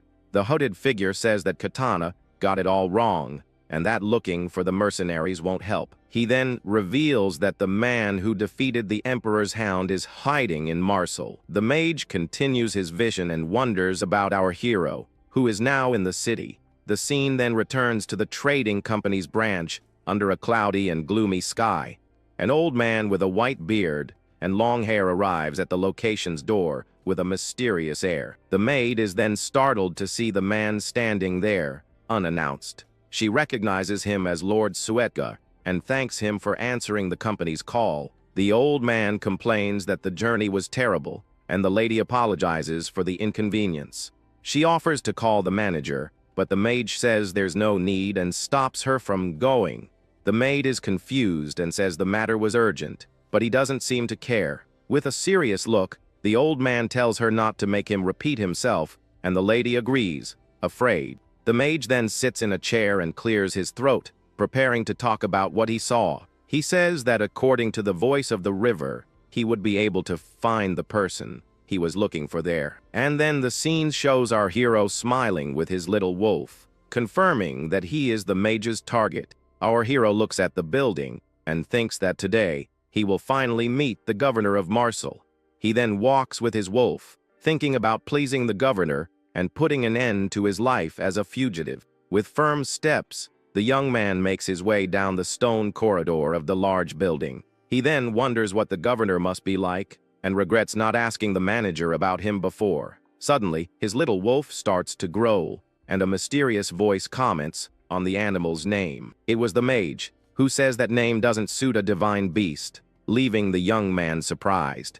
With a serious expression, our protagonist wonders how that old man knows about his wolf. The mage then stares back at him, and our hero wonders how he knows the creature is a divine beast. With that, the young man asks who he is, and the mage replies that he doesn't seem to know him. Then the old man introduces himself as Suetka, the sage of the Eiffel River, leaving the young man confused. Our hero then crouches down and doesn't understand what it means to be the sage of a river. But the mage explains that, in short, he is a mage, and our protagonist shouts in surprise at the revelation. He gets all excited and thinks that this world really has magic, just like in fantasy tales. With a clenched fist, he celebrates that he went to meet a governor, but ended up meeting a real mage. He then grabs the old man and says it's an honor, and that he's always wanted to meet a mage in his life. The mage gets all flustered and embarrassed by the young man's excited and unexpected reaction, but he soon gets serious and says that for someone being hunted by the emperor,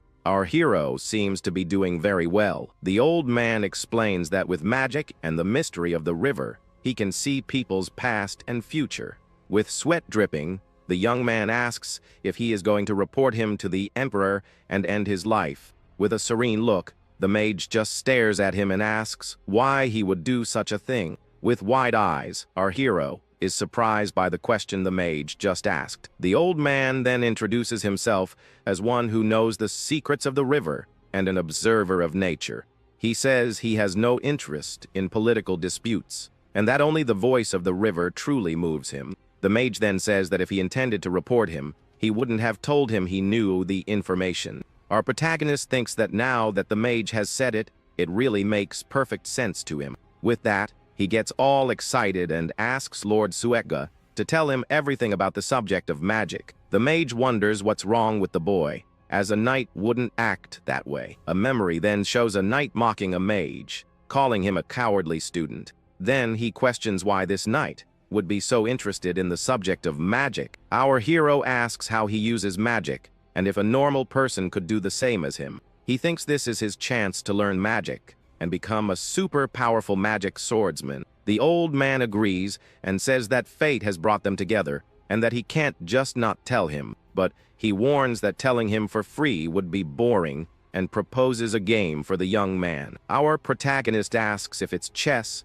and suggests they could have an arm wrestling match. He then tries to start the arm wrestling match, but the mage shouts for him not to use his strength on the elderly.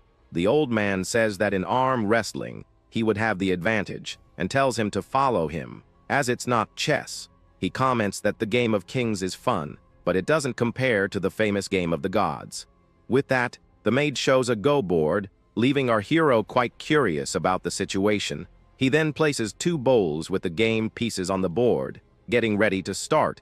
Our protagonist is surprised and recognizes the game instantly, wondering what will happen. Our protagonist then recognizes the game and realizes the challenge will be a match of Go. With that, he sits down across from the mage, preparing to start the board game. The old man then asks if it seems complicated and tells him not to worry, as he will go easy on him. With a confident look, the young man thinks that once again, luck is on his side in this situation. A memory then shows that he has already won a Go tournament, which is why he is confident in his victory. He then picks up the game pieces, thinking that he doesn't know how good the mage really is, and with a determined look, he affirms with absolute certainty that he will defeat the old man in the game. The mage then says very well, and that he will start the match with a very easy move. With a smile, our hero thinks he will definitely win and is grateful for the opportunity. He then holds a game piece, thinking about making all of the mage's knowledge his own. 50 minutes later, the game of Go continues, and the two are focused on the board. Our protagonist seems to be having difficulties, while the mage remains calm and serene. With sweat dripping, the young man calls out to Lord Suetga with a desperate expression. He then asks to take back a few moves, but the mage yells that he never will, as he has already taken back 5 times. But the mage freaks out and yells that it makes no sense, and that he's losing the game of the gods to him. He then asks if it's the boy's first time playing, and says that even the Sultan managed to beat him. Our protagonist then says it's because Lord Suetga teaches very well, and he gets embarrassed. But with a determined look, our hero seems to have something more to say to the mage. The old man then proposes another match, and promises a gift if our hero manages to win. With a mischievous smile, the young man asks if it could be a magical item, and accepts the challenge. The mage then asks how many handicap stones he should give our hero in the match. The old man then gets all flustered and says that a 3-stone advantage will do for the game. Our protagonist holds a piece and says that in that case, they can finally begin. But the mage changes the subject and asks why a nobleman is so interested in magic. The young man explains that since the emperor wants his head, having more tools at his disposal would be better. Then, the old man says that the knowledge he can offer is not useful for that kind of thing. Our protagonist is shocked and asks if he can't use magic to fight in combat. The sage says he has heard of people who use it, and our hero gets all excited by the news. The young man then yells for the mage to listen to him first, pointing a piece in his direction. The old man explains that mages are generally called discoverers of nature's mysteries. He says that some discover the mysteries through the wind, while others end up discovering them through fire, and some even find the mysteries of nature within the dense smoke of sulfur. The mage even mentions an idiot who boasts of having discovered the mystery of the dark forest. With that, he reveals that these mysteries are called spirits, and mages borrow their powers. The spirits lend their strength without asking for anything, but sometimes their whims demand a fatal price. He warns the young man to be careful not to go against their will, and the boy understands. Our protagonist then thinks about forgetting the idea of becoming a magic swordsman for now. Suddenly, the manager and her maid arrive at the location, looking for Lord Sueka. The manager scolds the maid, and she says that the mage insisted on not telling anyone. With that, the cat woman says, "There he is," and prepares to call out to Lord Sueka. The manager then sees our hero and the mage playing and thinks he's bothering someone with the game of the gods. With wide eyes, the cat woman is completely shocked by the scenes she is witnessing. She then hears the mage begging to take back a move, and gets even more confused by the situation. The lady can't believe it and wonders if the sage is really losing at the game of the gods. With a big smile, our protagonist tells the mage to just accept his defeat already.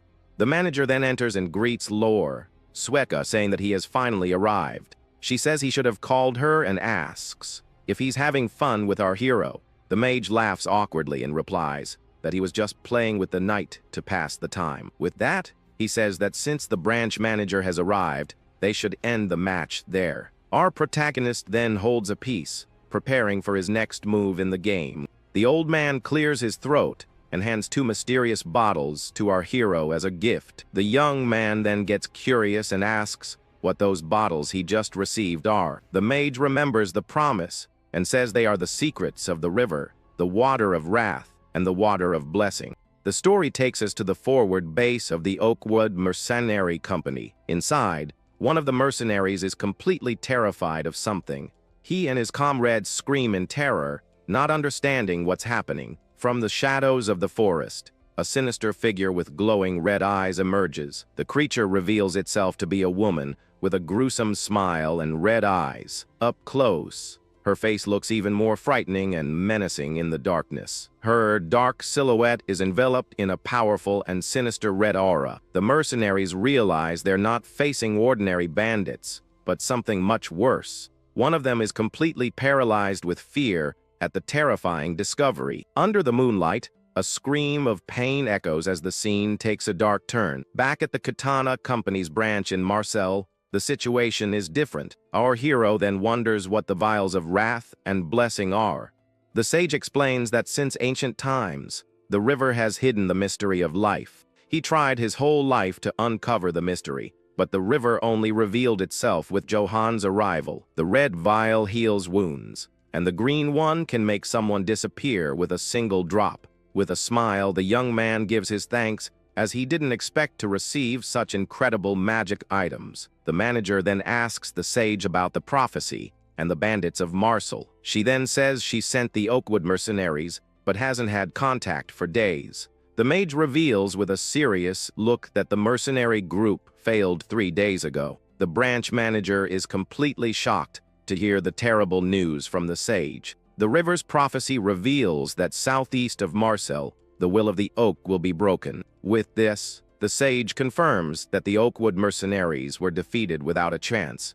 The manager says this calls for a council meeting and asks Johan to act under her banner. With a serious look, our hero thinks for a moment and then agrees to the proposal. A short time later, we see a luxurious but completely empty meeting room. Then, the council members begin to arrive for the important city meeting. Among them is a man with a tightly curled mustache and a strange smile on his face. He arrives running and apologizes for being late in a very dramatic way. This is Baron Einbeck, who announces the start of the meeting in the name of the city and the emperor. The nobleman then twirls his stylish mustache, all excited for the discussion to begin. The protagonist is shocked by the mustache and thinks that the medieval era has a lot of strange people. He then turns and greets all the city council members who are there, and a man introduces himself as Belaco, the consul of Marseille, paying his respects. The young man thinks he needs to befriend the consul to live peacefully in the city. The consul thanks all of Marseille's influential families for attending the meeting. He then says that before starting, he would like to introduce a nobleman to everyone present. the man announces that the young man is from the Yates family and has received sponsorship from the Katana Company. Our hero introduces himself and says with an awkward smile that he will work hard. The council members look at him with disdain and seem to not care about his presence. With that, our young man sits down, feeling the tension and disdain from everyone in the air. Baron Einbeck, with a mocking smile, asks what happened to the mercenaries. He says that if they had asked the emperor for help from the beginning, everything would have been resolved. At this, the anti-emperor faction shouts that it's the emperor's fault and that he should lower the taxes. Then the pro-emperor faction becomes enraged and accuses the others of blasphemy against his majesty. As they argue, our hero smiles, thinking he doesn't understand politicians at all. He gets worried because many there are devoted to the emperor, and if he's exposed, he'll be in danger. Watching the fight, Consul Villico remains silent with a calm expression, but with a threatening look, he orders everyone to be quiet immediately. His command is so powerful that the entire room falls silent in an instant. Our protagonist is surprised by the authority the consul demonstrated. Then the consul's assistant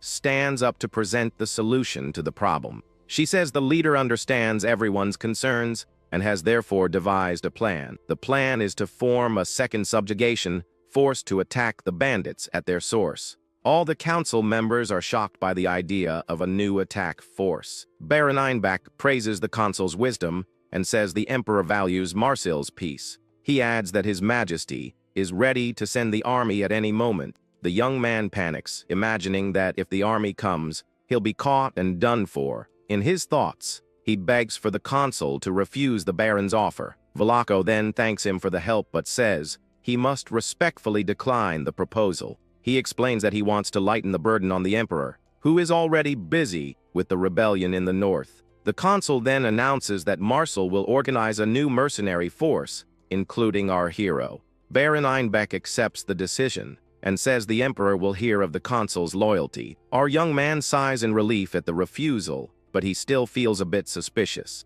He notices that the man with the mustache is pro-emperor, and that the consul seems quite friendly with him. The protagonist remembers Eldon's, said the emperor didn't touch Marsil, and gets annoyed. With that, the meeting ends, and all the council members are invited to a tea party. The mustached nobleman then leaves the room with a thoughtful expression on his face. At that moment, Villico approaches and asks our hero for a moment of his time. The consul smiles in a friendly way, and the young man agrees to talk with him for a bit. In his thoughts, the young man decides that if Villico is pro-emperor, he will flee on the spot. He then begins to lament his fate, wondering if he'll have to wander again. The leader invites him to his office, and the young man follows him along with Baron Einbeck. Inside the room, the nobleman asks Johann to sit comfortably for the conversation. Our hero says his thanks, while staring at the luxurious door of the man's office. The leader then turns and asks which family the young knight is truly from. With a nervous smile, the protagonist says he is Johann Yates of the Yates family. He breaks into a cold sweat and looks worried after telling the lie. To his surprise, Villico bursts with joy, saying he knows the Yates family. The consul says the family is famous for its liquor, and our hero is shocked by this discovery. Villico then grabs a bottle of the drink, saying it's a nostalgic taste from the young man's family. With that, Villico grabs 2 glasses and places them on the table, preparing to serve the drink. He then offers a glass to the young man, saying the drink should remind him of home. Our hero thanks him a bit awkwardly as the consul fills his glass with the liquor. The young man then downs the glass in one go, while Villico watches him attentively. He says the drink brings back good memories of home, even without knowing it existed. The leader laughs, satisfied with the answer, and our protagonist feels awkward at the reaction. Then Villico changes the subject and asks if the Yates family has been having any trouble. He comments that he heard about the emperor's cold wind that swept through the north in a tragedy. The memory of the terrible event in his homeland comes to our hero's mind, and he becomes serious. The consul continues, saying that many families were driven out and became bandits. He also mentions that someone is wanted for treason, and our young man tenses up. The leader reveals that the name of this family is Eats, our hero's family. The young man tries to play it off, saying it's the first time he's heard of it. But he just stares at him for a moment. Then, the leader laughs and apologizes for the long talk, leaving our hero even more confused. Our protagonist gives a nervous laugh, not knowing how to react to the tense situation. Vlaco then stands up and, with a mysterious air, asks if the young man knew something. He reveals that the drink wasn't from the Yates family, but rather a cheap whiskey from the region. Our hero's eyes widen in shock as he realizes he's been caught in the lie. With that, Vlaco ends the charade and calls him by his real name, Johan Eats. The young man is completely paralyzed, with sweat running down his face after being discovered. But the consul turns his back and calmly says he won't turn the young man over to the emperor. Then, he gives a dark look and says he might change his mind in the future. Our hero wonders what he means by such a direct threat. At that moment, the leader states that his decisions are made solely for the good of the city of Marseille. With that, the man explains that it doesn't matter which faction is in power, as long as peace continues. He continues, saying he will use the balance between the groups to protect all the people. Then the superior tells the boy to take care of all the bandits to prove he is useful. But the final warning is clear, because if he fails, he'll be sent straight to face the emperor's justice. Desperate, the protagonist slumps against a wall, feeling the weight of all this danger. He thinks that he just wanted a peaceful life, but now he has a chain tightening around his neck. With that, the young man begins to remember all the suffering he went through and the old fights. But soon, the hero regains his composure and decides he will win the leader's approval the hard way. Suddenly, a little girl runs up to him, shouting that the attack force has already arrived in the city. The young man looks to the horizon and wonders if that is the army the man has assembled. Before them, we see the second attack force against the bandits marching down the road. In this group are the Red Iron mercenaries, who are known for being very rough. Additionally, the monastery of Saint Ina and Saint Galanto have also sent their warriors. Surprised, the boy asks if they are famous, and the girl confirms that they are local legends. She then explains that the Knights of Saint Galanto are masters in the art of alchemy and combat. She continues to explain that the monastery of Saint Ina is an order of holy female knights. As for the Red Iron mercenaries, they are dwarves specializing in sieges who value honor and loyalty. Then, she points to Count Bartok's knights, who are elves from Erangs famous for their courage. The young man comments that elves are usually rude, and the girl apologizes for his comment. On top of the wall, our hero prepares to meet the people who will fight by his side. At that moment, the company's banner is raised, marking the start of the meeting between the groups. With an excited shout, Captain Kumul of the Red Iron Mercenaries calls for Lady Ayn. The branch manager appears and introduces our hero as the knight who will fight with them. The dwarf tells the young man to relax, but he replies that he needs to maintain his dignity in front of the troops. With a thumbs up, the captain says he spoke well, and that no one there doubts his authority. The protagonist smiles and thanks the leader of the dwarf warriors for his understanding. He then turns and asks the Holy Knights how they plan to move. The commander replies with a smile that they will move together with Captain Kumul's forces. With that, we meet Valian from the monastery of Saint Ina and Aganta from the monastery of Saint Galanto. The dwarf captain beats his chest and says he's grateful for the cooperation of everyone present. Our hero thinks the dwarf is very smart and that he likes the organized way he does things. The branch manager then asks why the young man is gathering so many troops for the mission. Suddenly, the sound of horse hooves approaches, interrupting the group's conversation. An elven knight named Bartok Gustav complains, saying that they alone would have been enough. His companions Laurent and Leon agree, but say their master must have a good reason. The elven knight observes the situation with an expression of total contempt on his face. He then rides up to our hero and asks if he is the knight from the trading company. The young man confirms and introduces himself as Johann of the Yates family, with a very serious look. With a disgusted look, the elf repeats the name and says he's never heard of that family. Then he points at the young man and warns that he won't save him if he gets into trouble. Our protagonist just responds coldly that he will remember the warning during the battle. The elf also yells at the dwarf captain that he won't take orders from him in the fight. Next, the Night Gustav orders the manager to prepare a grand banquet in his name. With that, the group of elven knights rides ahead, leaving everyone else behind on the road. Our hero understands why the dwarf asked for command authority to deal with them, but he believes that even with the annoying elves, they will easily handle the bandits. At that moment, the branch manager is called over by one of her assistants to talk. The young woman then whispers something in her superior's ear, who listens very attentively. Soon after, the manager informs our hero that someone wishes to meet him during the night. Surprised, the young man points to himself and wonders if Consul Villico wants to see him again. The cat woman gets a bit awkward with the question and doesn't know what to answer him. Night falls, and the troops gather in a field for a banquet before their departure. The elves toast to the defeat of their enemies. Completely drunk and ready to party, they shout that their swords will be victorious, while an older elf complains about the shouting. Meanwhile, our hero walks alone, thinking that refusing a drink could be an insult. He continues to think that refusing a drink is a sign that he doesn't trust his allies. Then the young man knocks on a room door, and a mysterious voice invites him to enter. With a creak, the door opens, revealing a dark and very luxurious room inside. Inside, he asks who wanted to see him, and the hooded figure tells him to sit down. With that, the young man wonders if the nobles of this world drink every single day without stopping. At least, he thinks this drink isn't the cheap one Villico used to test him before. The figure then serves a drink and asks if the nobleman is going to fight just for money. Our hero gives a nervous laugh and asks who the man is to be so rude. At that moment, the mysterious man begins to remove his hood to reveal his identity. To his surprise, it's Baron Einbach, who introduces himself as a loyal citizen of the Empire.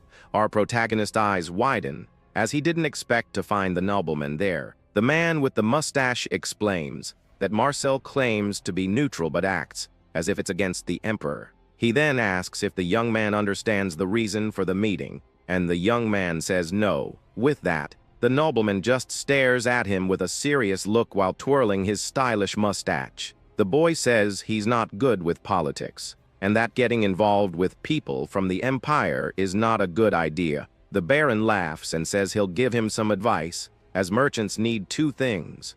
While pouring the drink, he reveals that these two things are profit and absolute power. With a smile, he says that if the company supports him, then the young man is their power. The protagonist asks why he thinks that, and reminds him that his name is Johann of the Yates family. But the nobleman reveals that he investigated his past and found no record of his family. The young man is in shock, because even this man has discovered his deepest secret. The nobleman reveals that there was a family named Yates with a name very similar to his. He says they were wiped out for treason, and that no one was spared in the terrible event. But the nobleman says his name doesn't matter, because Marcel accepted him for his strength. With that, our hero gets straight to the point and asks what the man wants with him. The Baron then asks the young man not to join the subjugation, but rather the Emperor's army. The proposal is a chance to join the Empire's inner circle and gain great power. With this, he could become a true holy knight and receive many honors. In addition, the young man would gain vast, fertile lands to rule as he wished in the future. The young man then summarizes the proposal, and the nobleman agrees with a very excited smile on his face. The man says it's the law of nature, as the strong always reap what the weak sow. With a strange look, he says it's normal for the weak to fall at the hands of bandits. At this, the Baron starts to laugh like a maniac, saying it's the fault of those who lose in life, but with a smile on his face, our protagonist simply refuses the nobleman's offer. The man with the mustache is completely shocked and speechless at the young man's response. Then the young man begins to tell a story about how, months ago, a dark night appeared in his lands. He says the man who served the Emperor wiped out his family and his innocent people. The Shadow Knight then made him the same offer to become the Emperor's sword. Our hero says he refused, but that there is a big difference between the two cases. The difference is that the Emperor's knight ended up being defeated by his own hands. The Baron is completely terrified, his eyes wide with pure fear and surprise. Our hero coldly reveals that he struck down the Emperor's personal knight. Without hesitation, He also scattered the man's henchmen as if they were just bugs on the ground. At this, the nobleman shouts in panic, as the young man had defeated the famous Knight Karamat. The young man then confirms that he is the survivor of the wiped-out Eight's family. With his hand on the cup, the protagonist prepares to teach the man with the mustache a lesson. He then drinks the liquid while the nobleman calls him a fool for his defiant attitude, but with incredible strength, the young man crushes the metal cup in his hand with no effort at all. Then he shatters the cup and the table with a single blow, leaving everything in pieces on the floor. The nobleman is shocked to see that the boy destroyed everything with his bare hands. The hero warns that he will take care of the bandits for his own reasons, and not for the empire. With that, he returns the favor and advises the man not to tell anyone what he saw there. And to make the message clear, he destroys the doorknob with his absurd strength. The nobleman gets furious and curses at the young man, saying that next time, he won't just break the table. The protagonist then leaves the room, leaving the man with the mustache behind alone. But suddenly, the boy stops walking and wonders what's happening to him. Then, his chest begins to burn, and he feels a terrible shortness of breath that suffocates him. An agonizing pain hits him, and blood begins to drip from his nose. With wide eyes, he finally understands what the Baron did to him in that room. The drink the nobleman offered him wasn't an ordinary wine, but a deadly poison. Fallen on the floor, our hero curses the Baron with his last bit of strength, feeling the poison take effect. He can't believe he was defeated this way, while the nobleman stares at him with a victorious look. The man with the mustache then shows a look of pure malice, with the young man fallen before him. With a gruesome smile, the nobleman celebrates his victory over the young warrior without mercy. At the gathering spot near Marseille, night falls and everyone gathers around the campfires to enjoy the feast. Just then, we see some ladies surrounding the young Godin, complimenting him and teasing him about his cute appearance. Then, they start pinching the little guy while saying things that leave him completely embarrassed and flustered. So, the boy can't take it anymore and runs off in a panic, his face all red with embarrassment. At this, the women laugh at his reaction and comment that they just wanted to make the boy look more neat and elegant. But the assistant keeps running through the dark corridors of the building, shouting his master's name for help. He starts to cry out of fear, saying the place is too scary and that he needs to find his master right away. Suddenly, the little one stops, walking when he sees a hand lying on the floor and wonders what could have happened in that place. Looking closer, the boy is in absolute shock when he realizes the warrior is in awful shape. In that instant, a dark, reddish energy seems to take over the room, representing the terrible effect of the poison. The young man looks at the fallen protagonist and falls into total despair, calling out his name with all his might. He notices the hero is expelling a lot of dark liquid from his mouth and fears that his end is near. The dark-haired man then starts to get really sick and uses a bucket to try and get everything bad out. With that, the assistant shouts his master's name again while trying to understand how he got so sick all of a sudden. Desperate, the little one cries out for help, saying his protector seems to be losing his strength and isn't going to make it. At this, he begs his friend to hang on and stay conscious while observing the young man's pale and lifeless face. But the protagonist manages to keep his eyes open with difficulty, even though he is completely sweaty and looks terrible. Then, the boy remembers the potion the sage gave him and starts giving the miraculous liquid to the injured man to drink quickly. After taking the remedy, the hero begins to feel better and thanks his faithful companion for saving his life. At that moment, he also shows his gratitude to the mage, because without that blessed water, he certainly would have been a goner. The mage then scolds the young man, saying he was very foolish for going after the Baron, even though he knew he was a traitor. At this, he tells the young man to be more careful, because next time he might not be so lucky and could end up losing his life. With that, the old man asks if the hero managed to capture the noble, as he would be the proof of the whole conspiracy that took place. But the protagonist says that when he arrived at the location, the man with the mustache had already fled and was no longer there to be caught.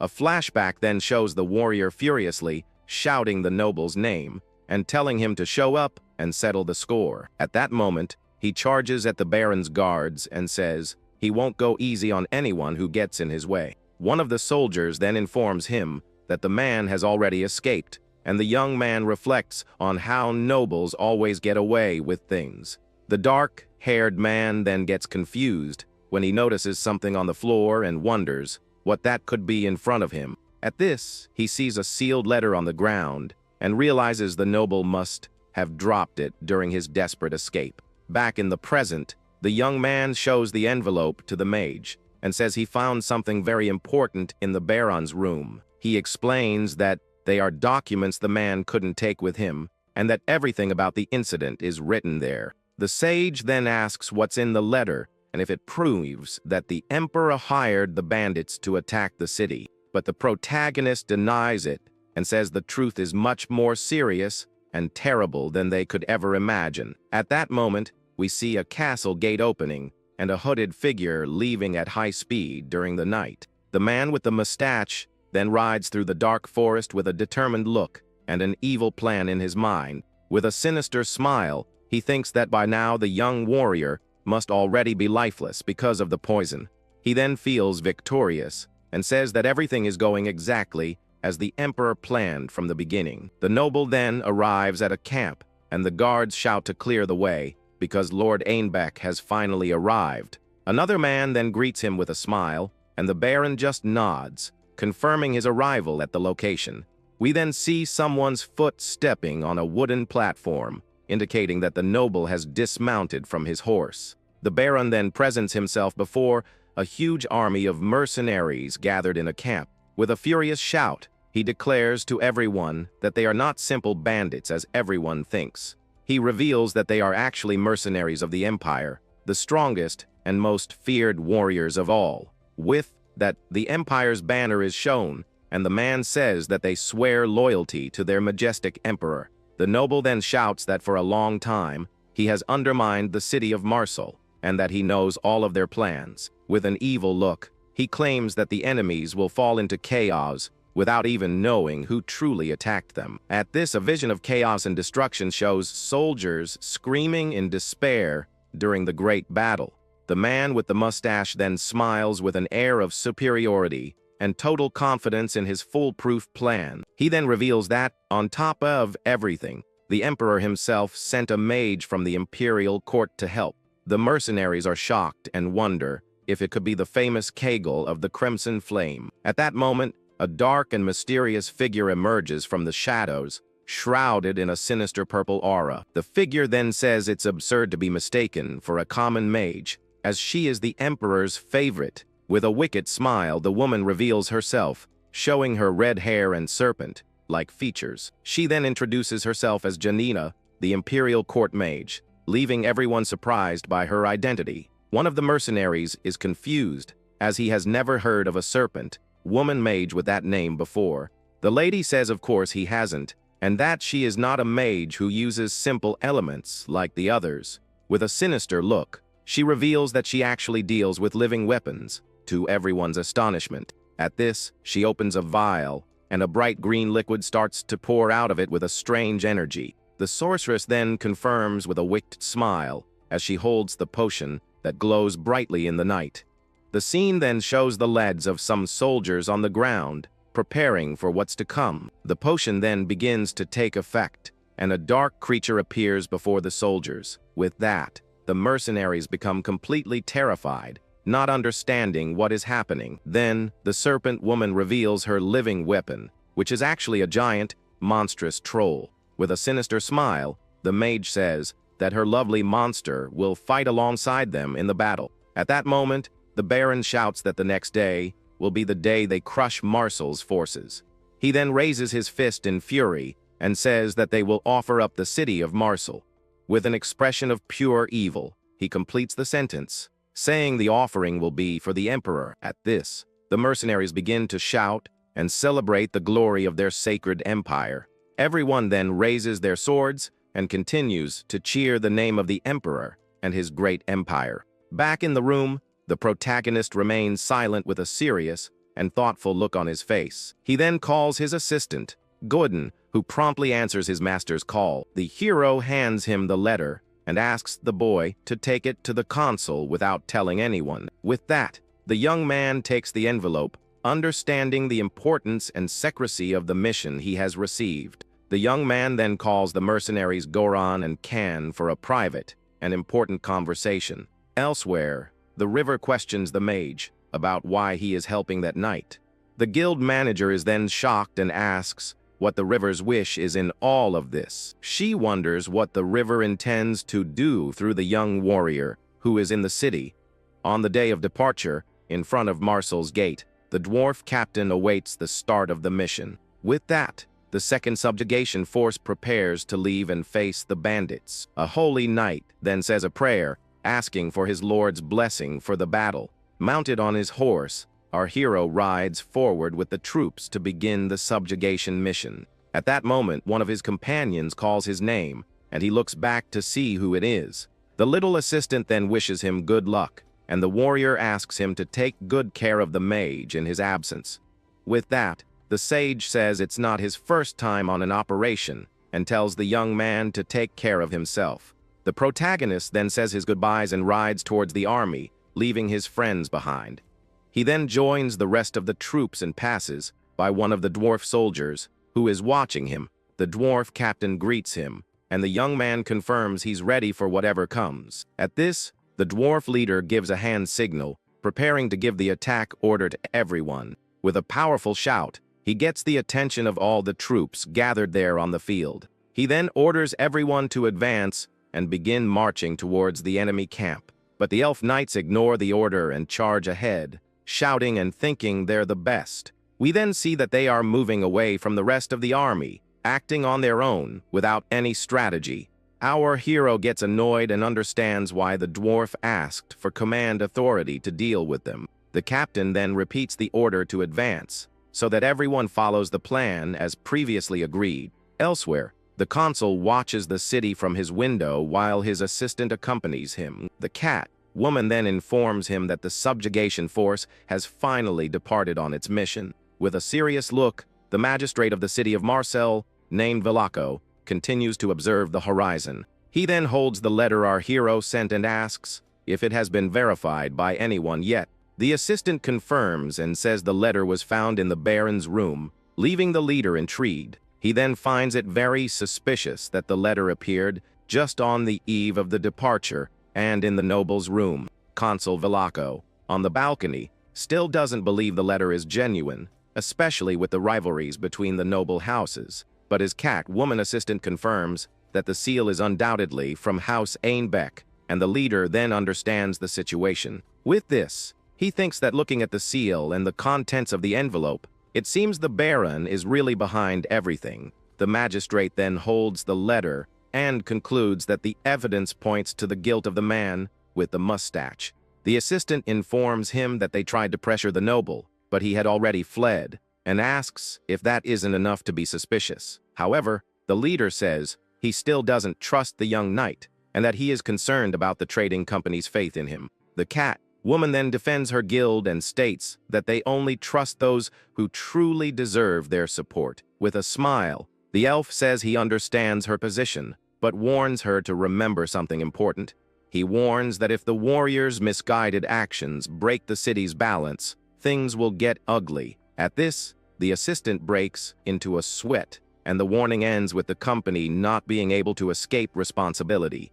The young woman then suspects that Magistrate Velaco might be from the pro-Emperor faction because of his attitude. Meanwhile, at the pro-Emperor faction's camp, someone asks Baron Einbeck if a piece of news is true. With a sinister smile, a man confirms the information and says he just received the message from a messenger. The mustached noble then celebrates that Marcel's second force has fallen into the trap, and that the city already belongs to the Emperor. The faction leader then laughs and says that now all that's left is to wait for the news of the coming victory. A mercenary dreams about what he'll do after the victory, and Baron Einbeck calls him disgusting for only thinking about that. At that moment, the mage Janina, sitting at the table, asks the noble why he seems so pale and worried. He then tries to hide his nervousness and says there's no reason to worry about anything there. but the sweat on his face gives away that he is very distressed about something tormenting him inside. The sorceress stares at him seriously and asks if he has heard any news about the knight, Karamov. The mustached noble then asks if she heard anything about the knight being seriously injured in the expedition. The mage and the other man are confused by the question and don't understand the reason for his concern. With that, the two of them start laughing and say that the idea of the knight getting hurt is a ridiculous joke. The sorceress then explains that he is the strongest swordsman in the Empire and an unparalleled warrior. She continues, saying he is covered in legendary gear and is the core of their military power. The serpent woman concludes that it's impossible for anything to happen to a man like him, and the Baron nervously agrees. In his thoughts, the noble gets angry, realizing he was deceived, and gloats about having gotten rid of the young man.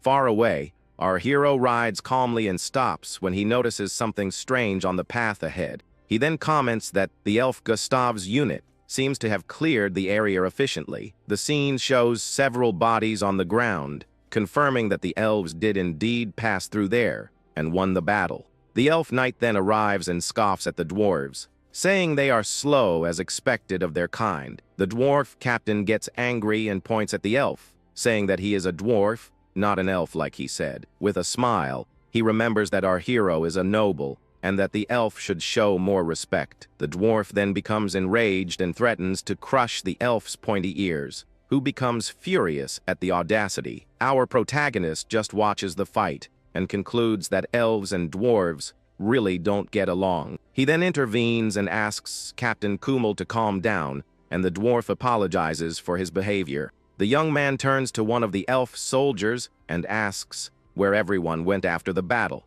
The soldier, with a proud smile, says that the brave Lord Gustav and his knights cleared the area. He explains that they are now leading the main force in pursuit of the remaining bandits.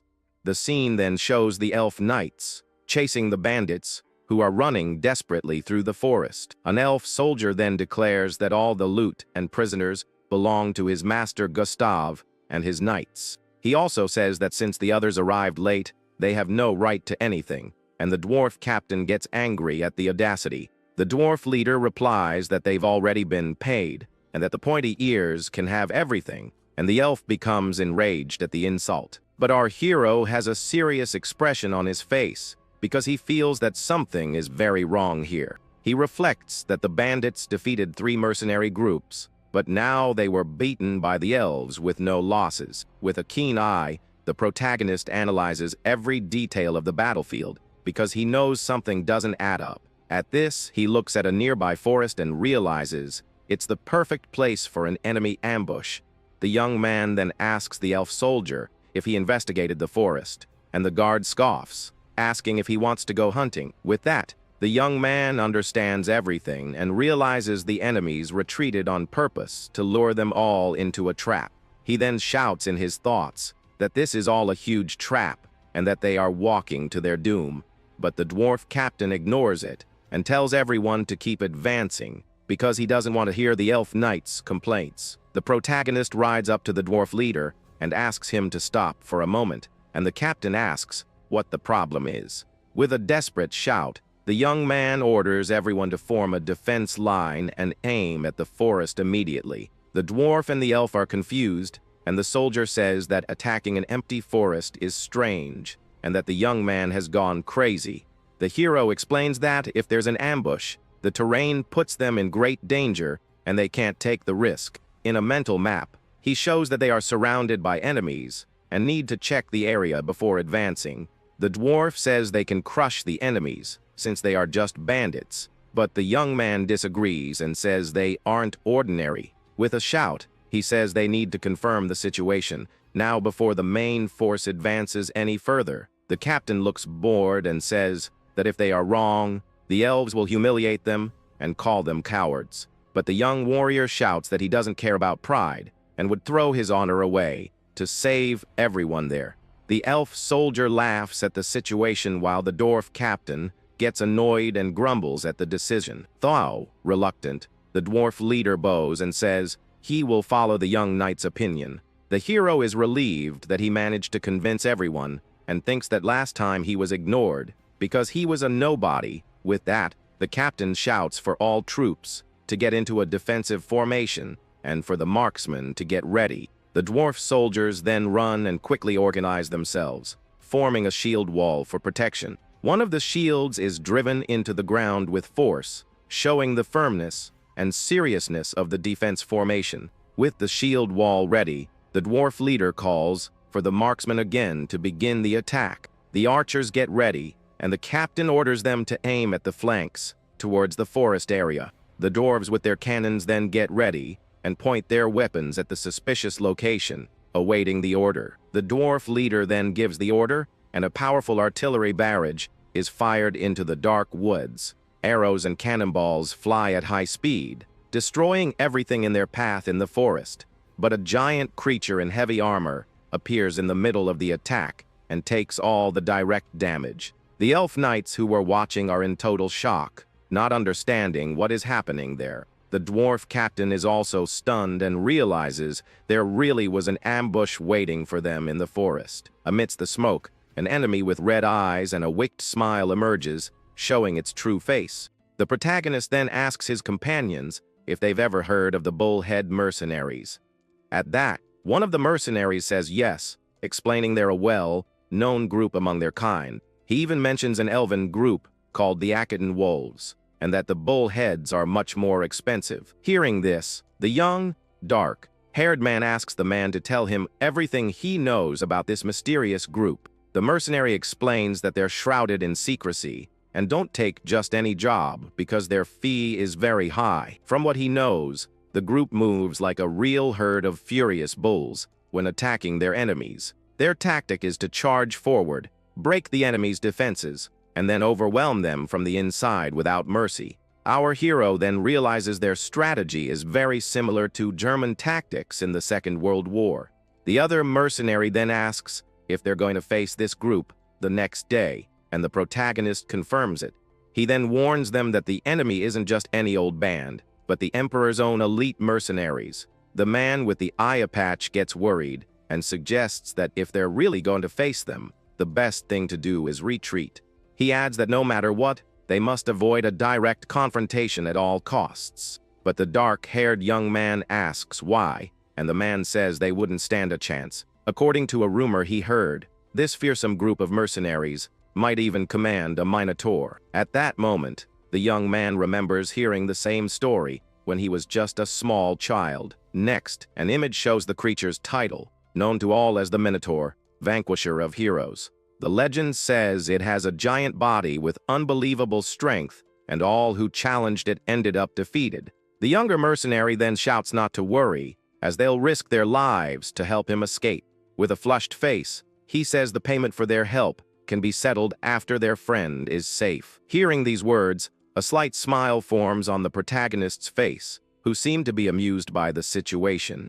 He then surprises them both by saying that he actually does want to ask for their help on this mission. With that, the mercenaries get very excited, saying they want to see this monster with their own eyes.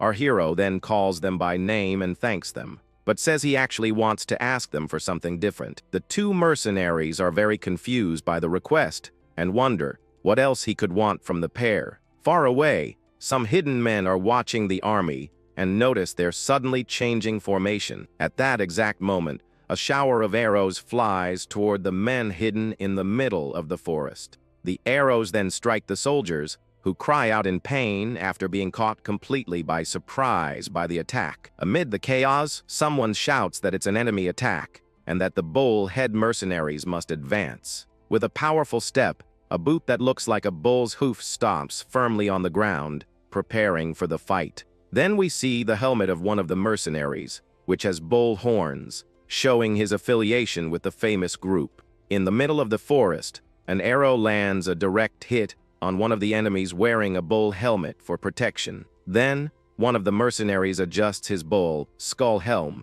getting ready for the combat that's about to begin. With that, the group's leader orders all of his heavily armed soldiers to advance without hesitation. On the other side of the field, the dwarves get ready and fire their cannons to try and stop the enemy's advance.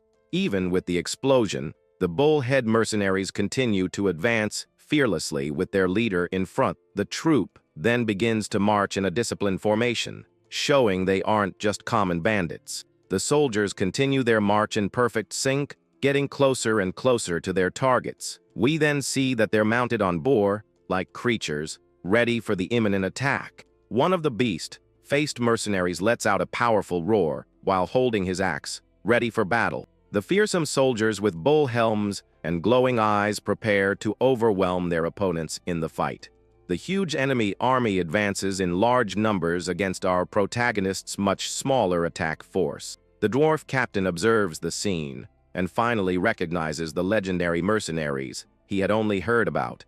Mounted on his horse, our hero grows worried because even with their preparations, the situation looks pretty bad. With that, he rides over to the dwarf captain and warns him to get ready, because the enemy is about to attack with everything they've got. The young man then shouts with determination that he'll find a way to deal with their attack formation. Surprised by his attitude, the dwarf leader calls him by name and warns him that it's very dangerous to go alone, but the protagonist ignores him and rides off alone toward the enemy army, leaving his ally behind. Seeing this, the dwarf captain shouts loudly to get all of his soldiers' attention for an order. He then announces that the bull-head mercenaries are there to test the dwarves' strength in battle. Meanwhile, the dark-haired young man rides at high speed, getting closer and closer to the danger. The dwarf captain adds that soon the enemies will realize just how useless their weapons and armor are. The enemies spot the lone rider, and one of them wonders if he's out of his mind for attacking alone. Their leader then says that if the young man is in such a hurry to meet his end, they'll grant his wish. In a swift move, our hero throws something toward the enemies as he charges forward fearlessly on his horse. The object he threw then explodes in the middle of the troop, causing chaos, and one of the soldiers yells to stop him. One of the mercenaries in a bull helm gets startled and orders his men to maintain their attack formation. Their leader then realizes the strategy and yells for no one to be shaken by the rider's attack. Our protagonist realizes his plan has been discovered and gets frustrated for not achieving what he wanted. Seeing the situation, the dwarf captain makes an oath on his people's sacred beard, preparing to act. He then orders his warriors to focus on the front and prepare to advance and break the lines. With a battle cry, the dwarf captain orders his soldiers to overwhelm all enemies without mercy. At that, one of the mercenaries in a bull helm prepares to defend against an imminent attack from one of the dwarves. The impact of the blow is so strong that the enemy formation is broken, and one of the soldiers shouts in despair. Taking advantage of the opening, the dwarves charge with everything they have, and one of them yells for his comrades to fight with honor. The battle becomes chaotic, and one of the enemy mercenaries attacks a dwarf with his heavy mace without holding back. One of the warriors in a bull helm shows a large crack in his mask after taking a hit. The dwarf captain lets out a furious battle cry and charges at his opponents without any fear. He then engages in a direct confrontation with one of the mercenaries in a powerful and fierce clash of weapons. The enemy's weapon can't withstand the dwarf's strength and shatters into several pieces during the intense combat. With a direct hit, the captain sends the mercenary flying, showing all his strength in the fight. The other mercenaries in bull helms are surprised to see their comrade defeated. With his weapons glowing, the captain yells for his soldiers to keep advancing without stopping for a second. His magical weapons glow with intense energy, ready for the next devastating attack in the battle. He then yells for them all to let their flaming weapons meet their foes without hesitation. Seeing the scene, the protagonist smiles and thinks that he doesn't need to worry about the dwarves' side of the fight. With a confident smile, he says that now it's time to take care of his own part of the attack plan. Then, he rides toward one of the enemy leaders for a direct and decisive confrontation. His horse runs at high speed, kicking up dust on the battlefield as it approaches the target. The enemy warrior waits for him and alerts his comrades that the rider is approaching very fast. The enemy leader named Numeros watches the young man approach and wonders who that rider could be. A soldier informs him that it's the same rider who tried to break their formation, and the leader calls him a fool. At that, a soldier named Decanus asks his lord for permission to fight the young warrior. The lord named Numeros grants permission, and the soldier thanks him for the opportunity to fight. Then we see the face of Centurion Numeros, one of the leaders of the fearsome bullhead mercenaries. With permission granted, Decanus prepares to face the protagonist and vows to defeat him. But before he could do anything, the hero throws an object that hits him right in the face. The object smashes against the soldier's helm with incredible force, completely shattering his defense. With the impact, Decanus's helm breaks completely, leaving him vulnerable to the next attack. The young man then rides past the enemy, who falls, defeated in a single instant. He stops his horse at a distance and faces the mercenaries, who are still in shock from the scene. The protagonist then realizes there really is a Minotaur there on the battlefield. He remembers the rumor and confirms that the stories about the creature weren't just lies. With a powerful shout, he asks the enemy if he's the leader of those mercenaries. The bull-faced man then tells the rider to get off his horse, so the fight can begin. The young man is confused and doesn't understand why he's making such a strange request all of a sudden. The enemy explains with a smile that if things get messy, the horse might get hurt. He says he likes the horse, and that's why he wants the young man to dismount, while the others are already eyeing his gear. At that, the hero agrees and gets off the horse, saying the animal carries his brother's name. With a confident smile, he threatens the enemy, saying that if he wins, he'll turn his tail into stew. The enemy leader accepts the challenge and disdainfully calls the young man a walking gift basket. The bull-faced man gets confused by the nickname and wonders what it means. The dark-haired young man just gives a mischievous smile, getting ready for the battle about to start. With a quick movement, he charges toward his opponent to begin the fight. The enemy leader lets out a furious roar and rushes to attack the young warrior with all his strength. He then swings his giant axe with incredible power, ready to overwhelm the protagonist. But the hero dodges with agility, ducking to avoid the opponent's devastating blow. With a swift move, he positions himself on the ground to escape the man's devastating attack. The enemy gets frustrated for missing the strike and lets out a roar of pure rage on the field. The young man then jumps back to create distance and prepare for his next move. He carefully analyzes his adversary and prepares to counter-attack with all his skill. The young man then realizes the difference in reach between their weapons is just insane. The enemy spins his axe, and the hero knows that if he gets hit, even with a graze, it's all over. The force of the attack is so immense, he feels like he could be broken in two. On the defensive, he regrets not having brought his wolf to help him in this complicated fight. Annoyed, the enemy yells at him to stop dodging and fight like a real man. With his axe raised, he promises to give the rider an end worthy of a true warrior. But in the middle of the attack, the young man spots an opening and sees an opportunity to counter-attack. The leader notices the young man's intention, and his eye widens in surprise at his reaction. With a burst of speed, the hero charges forward with a blue aura surrounding his body. He then prepares to deliver a powerful and decisive blow against the enemy leader. With a direct hit, the hero attacks the enemy leader's tail with all his might. The bull-faced man's tail is then cut off by the attack. The other mercenaries in bull helms are shocked and can't believe what they just saw.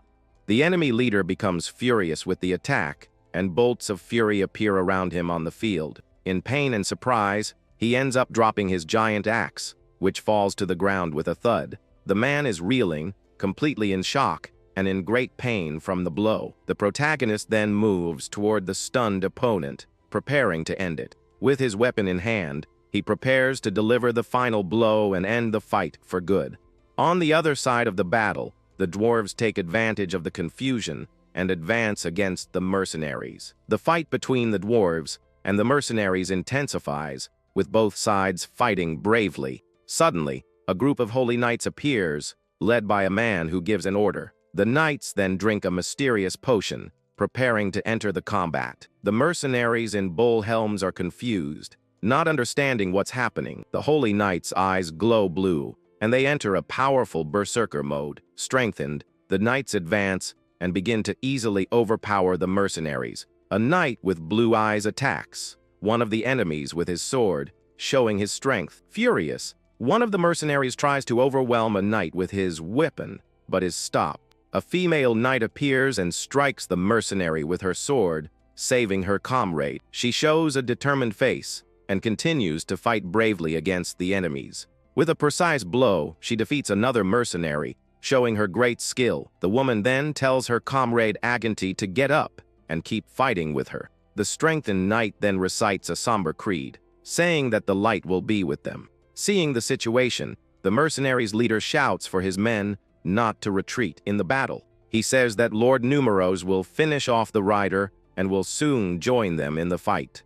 Back in the main fight, Lord Numeros is wounded and seems to have been defeated by the young man. The protagonist holds his mace, which is dripping with a dark liquid after the direct hit. The enemy leader then falls to his knees on the ground, completely defeated by our hero. With a serious look, the young man asks if the bull-faced man has any last words. He then says, "Vanquisher of heroes," and delivers the final blow to deal with his opponent. The remaining mercenaries fall silent, completely shocked to see their leader fall. On the ground, the enemy leader asks for forgiveness and begs not to be finished off, but the hero says he still wants his stew. He then tries to argue, saying that it wouldn't change the honor of the knight who defeated him in any way. Afraid, he reveals that he's not actually a real Minotaur and that it was all just a rumor. The young man is very confused by the revelation and asks what the bull-faced man means by that. He explains that he's a half-Minotaur,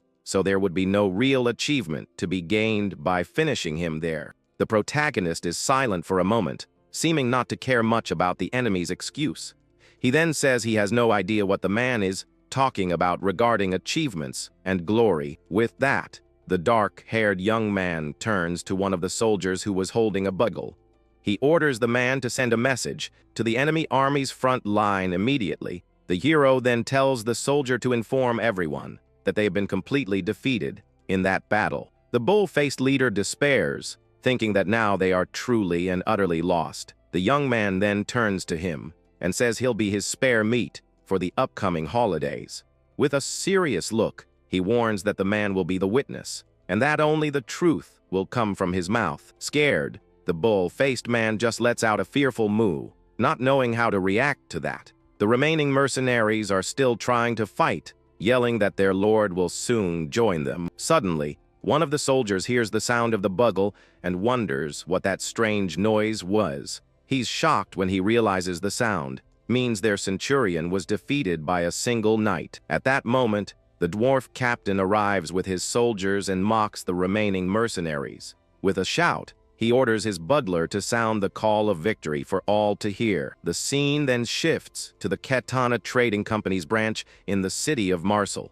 The woman assistant informs the magistrate that the punitive force has claimed its first victory. With a smile, the elf says he already heard and praises the admirable performance of his people's knights. But the assistant looks awkward and reveals that, unfortunately, they've lost contact with the knights.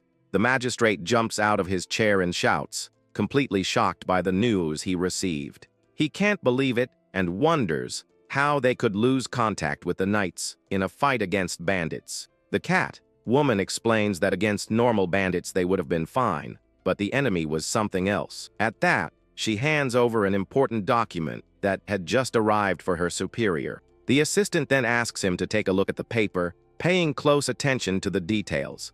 She reveals that the Bullhead Mercenary Company has confessed to absolutely everything. The document shows that everything was orchestrated by Baron Einbeck, and the magistrate is in shock. The woman assistant then refers to the centurion of the Bullhead Mercenary Company as a Minotaur. The magistrate is shocked and wonders if they really managed to capture the creature alive. With a confident smile, the woman confirms that they did, and the elf is even more surprised. He then questions if there's anyone who could do something so impossible, and the assistant says yes. The scene then returns to the battlefield, showing our hero before the defeated army. Suddenly, he hears his name being called and turns to see who it is with a serious expression. It was the mage and his assistant who had arrived, and the boy runs to happily hug his master. The mage says he shouldn't be up because he's injured, but the young man says it was nothing serious. The boy then excitedly starts to recount that he heard about the fight, and that his master was incredible. He imitates the movements, and the protagonist gets embarrassed, asking him not to exaggerate so much. In his thoughts, the young man asks the boy to praise him louder so the magistrate can hear, but the boy continues praising him nonstop, and our hero doesn't know where to hide his face from embarrassment. At that moment, the dwarf captain arrives and says they don't think the boy is exaggerating. With a shout, he states that the young knight deserves any and all praise he receives. The dwarf says that his bravery in charging forward alone lit a fire in his men's hearts. He then bows and says the young man's courage will be a great example even for the dwarves. The protagonist feels awkward with so much praise, but gladly accepts it for a reason. The dwarf captain then comments that the young man's strategy was also a big surprise for everyone. At that, the holy knights arrive and greet the young man with the blessings of their patron saints. They thank him because, without him, they all would have been wiped out by the ambush the enemies had set up. One of the female knights praises the young man's character for having spared the enemy commander's life. With a smile, he says it was nothing, and that he didn't really need to finish him. The knight then explains that a minotaur has overwhelming physical power and is very dangerous. She says a normal knight would have finished the half minotaur for the glory and the achievement. But she points out that our hero didn't do that, and that he showed great compassion. The protagonist gets a little embarrassed by the praise and thinks it's all an exaggeration. He says he only spared the man because he was useful and that he's being praised too much for it. Suddenly, the mage interrupts him and asks if he knows how many people that half blood has already finished. With a serious look, the old man says that too much modesty just makes the one giving the praise feel awkward. Everyone then bows to thank him, and the protagonist just accepts everyone's gratitude. The dwarf leader gets excited with the victory and says that now they'll crush Baron Einbeck's men. But suddenly, everyone looks around and realizes there's no one left to fight there on the field. The scene then shifts to a tent in a camp, showing that the main battle is already over. At that, a wounded and panting elf arrives and falls to his knees on the ground, looking completely exhausted. The protagonist recognizes him as a messenger from Gustav and notices he doesn't look victorious at all. The elf is then helped up by one of his companions, who carefully helps him get off the ground. With his last bit of strength, the messenger desperately asks for reinforcements for his elite group. He then reveals with a look of terror that they were attacked by a giant and dangerous troll. A flashback takes us to a dark and gloomy forest near a lake with very murky waters. Something then begins to move under the surface of the water, indicating a very mysterious presence. A foot steps powerfully into the water, and a creature begins to slowly emerge from the depths of the lake. The enemy soldiers who were fleeing before are now crossing the waters in fear and total desperation. They run with expressions of panic on their faces, fleeing from something terrible that is chasing them. It was the elven knights, who were relentlessly pursuing them mounted on their war horses. One of the enemy soldiers freezes in fear upon seeing an elven knight charging in his direction. With a swift and precise blow, the elf defeats the soldier without the slightest difficulty in the pursuit. The enemy's body then falls into the water, showing the result of the elven knight's merciless attack. One of the elves observes the bodies of the fallen enemies in the water with a clear look of superiority. He complains that the battle was so one-sided that it wasn't even fun or satisfying for him. Another knight says they are only there because of a debt and that he didn't expect an honorable fight. He continues complaining about the debt to the trading company and about Count Batauk, who sent them there. Despite everything, they decide to continue the pursuit so they can collect all the loot from the battle. The leader of the elves then takes his position and gives an order to all his troops gathered there. He yells for everyone to pursue and wipe out the enemies who are still fleeing through the forest. Furthermore, he orders his men to take anything that seems valuable from the defeated enemies. With a serious look, he warns that anyone who tries to divert part of the loot will be punished. With that, the army of elven knights advances through the waters, to carry out their leader's order. The commander then watches his troops move away to continue the relentless pursuit. After a while, the knights stop to catch their breath and check all their equipment. One of them then comments with surprise that he didn't know a place like that existed near Marseille. One of the elven knights complains about the place, saying it's perfect for bandits to hide in like rats. At that, he hears a strange noise in the water and prepares for whatever might be coming from there. Another knight warns that someone is approaching, and everyone becomes alert to the situation. They see one of their soldiers approaching, all wounded, and don't understand how he was defeated. The wounded knight then arrives and tries to say something, but seems to be in a state of complete shock. Suddenly, he's pulled by an unseen force and cries for help before disappearing into the water. Startled, one of the knights draws his sword and prepares to face the unknown threat. With a look of dread, he wonders what that thing is that has appeared out of nowhere in front of them. A giant, monstrous troll emerges from the waters and stares at the knights with its yellow eyes. The creature lets out a terrifying roar, showing its sharp fangs and immense power. The messenger who survived explains that they fell into a trap and were attacked by the troll. Our protagonist then understands that it was all a bait, and that the letter said nothing about trolls. The elf says that Batok's 3 knights are still there and begs for help to save them. He gets on his knees and pleads for them to help his comrades who are left behind in the fight. The dwarf captain then asks the others what they think they should do in this situation. The holy knight says their creed prevents them from turning their backs on those who need help. With that, the hero asks her what kind of creature a troll is so he can judge the situation. She explains that she has defeated a troll before, but to be honest, it's not an easy enemy. The knight says it's a being that normal humans can't face in any way. According to her, a troll's skin is harder than rock, and its muscles are like steel cords, and the raw strength that comes from its immense size is beyond what humans can withstand. What's truly frightening is that the monster has an incredible and powerful regeneration. Even if they manage to pierce its skin and muscles, the wounds close up as if nothing happened. One of the elven knights who stayed behind is in shock, seeing the troll's regeneration. Another knight shouts for his comrade Laurent to pull himself together and not just stand there in the middle. The holy knight falls silent for a moment, thinking about what to do with that information. The elf messenger kneels again and desperately pleads for help for his friends.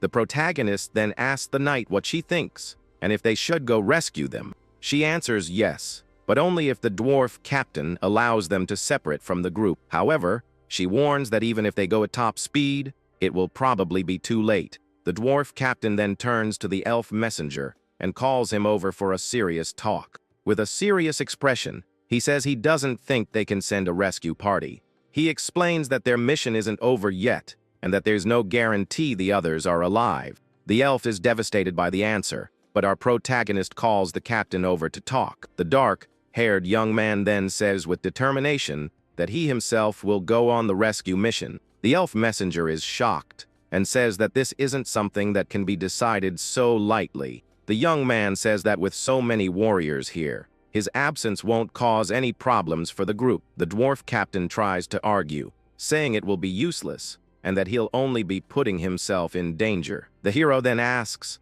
"And what if they are still alive?" leaving the captain speechless. He says he can't just stand by and watch his fellow soldiers be taken down. With a shout, he says that if even one of them is alive, then it's worth saving them. The holy knights are moved by the young warrior's noble and courageous attitude. He then asks the captain for permission to go, and the dwarf stares at him in silence for a moment. The dwarf leader then lets out a sigh and seems to have made a decision about the young man's request.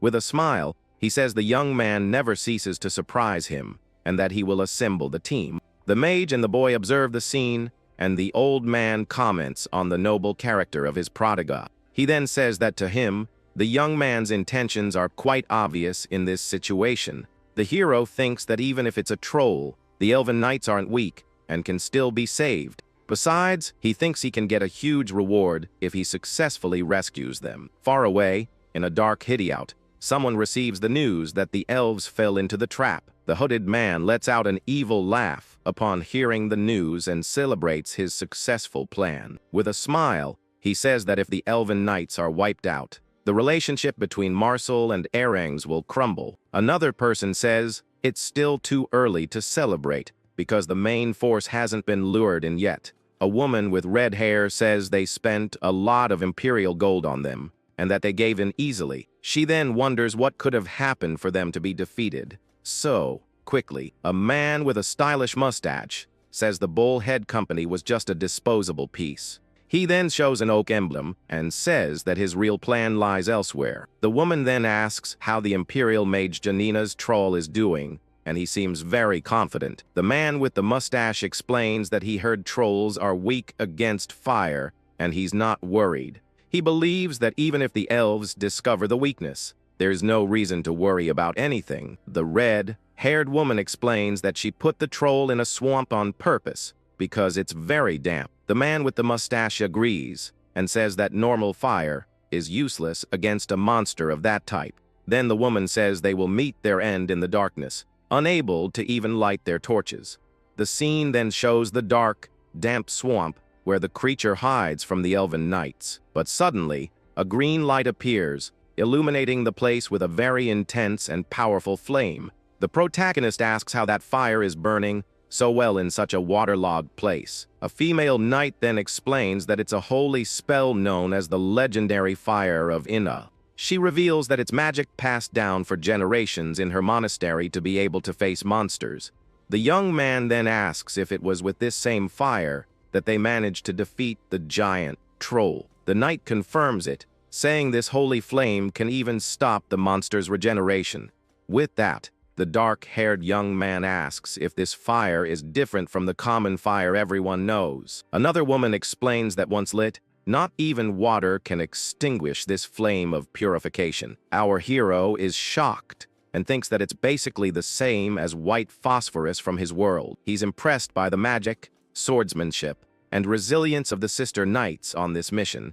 The woman then says it's all thanks to their god and the daily training they do at the monastery. With that, he says he feels more at ease with them by his side, as he was worried before. The protagonist warns that the objective is not to defeat the troll, but to distract it and rescue the elves. He believes the elves must be hiding because they wouldn't fight forever against a monster like that. But we see an elven knight shouting for his men not to hide and to maintain their formation. He then orders his soldiers to attack the creature to regain the honor they lost. The troll just lets out a furious snarl, preparing to attack the knights with all its strength. Suddenly, our hero's canning companion starts barking nonstop at something up ahead. The young man notices his friend Karamov has found something, and the knight is surprised by the dog's name. The scene then shows 3 horses with colorful blankets running alone through the dark forest. Our hero is confused and wonders why the elves' horses are there without their riders.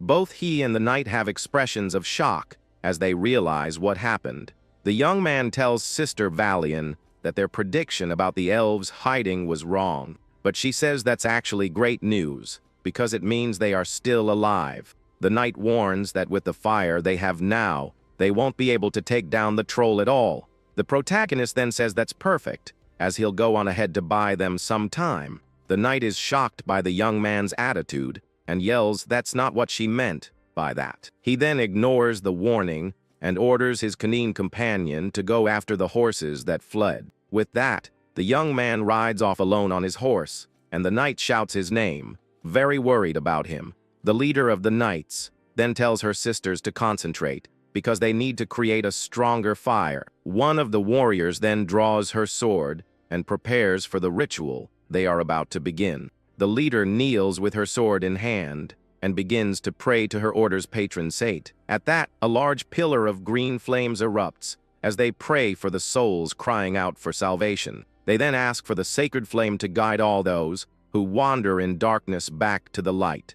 Meanwhile, in the battle, one of the elven knights faces the giant troll, which lets out a furious roar. Fearlessly, the elven warrior charges with his sword in hand to attack the monster with all his might. But the creature just readies a powerful punch to smash the unhesitatingly approaching knight. The monster then attacks the elf with a devastating blow, ready to finish him once and for all. Despite the creature's strength, the knight manages to land a precise cut on the giant monster's hand. After the attack, he shows a look of pure determination, ready to continue fighting bravely. But his expression soon changes to one of fear as he realizes his attack didn't have much effect. The troll's wound regenerates in an instant, and it lets out a roar of fury at the elf's attack. The knight is terrified seeing the regeneration and realizes the situation is very bad for them. With a swift blow, the creature hits the warrior head on, sending him flying with great ease. Even on the ground, he says it's not over yet, but in his thoughts, he knows things have gotten serious. His comrades are all defeated on the ground, and the soldier's morale has been completely destroyed.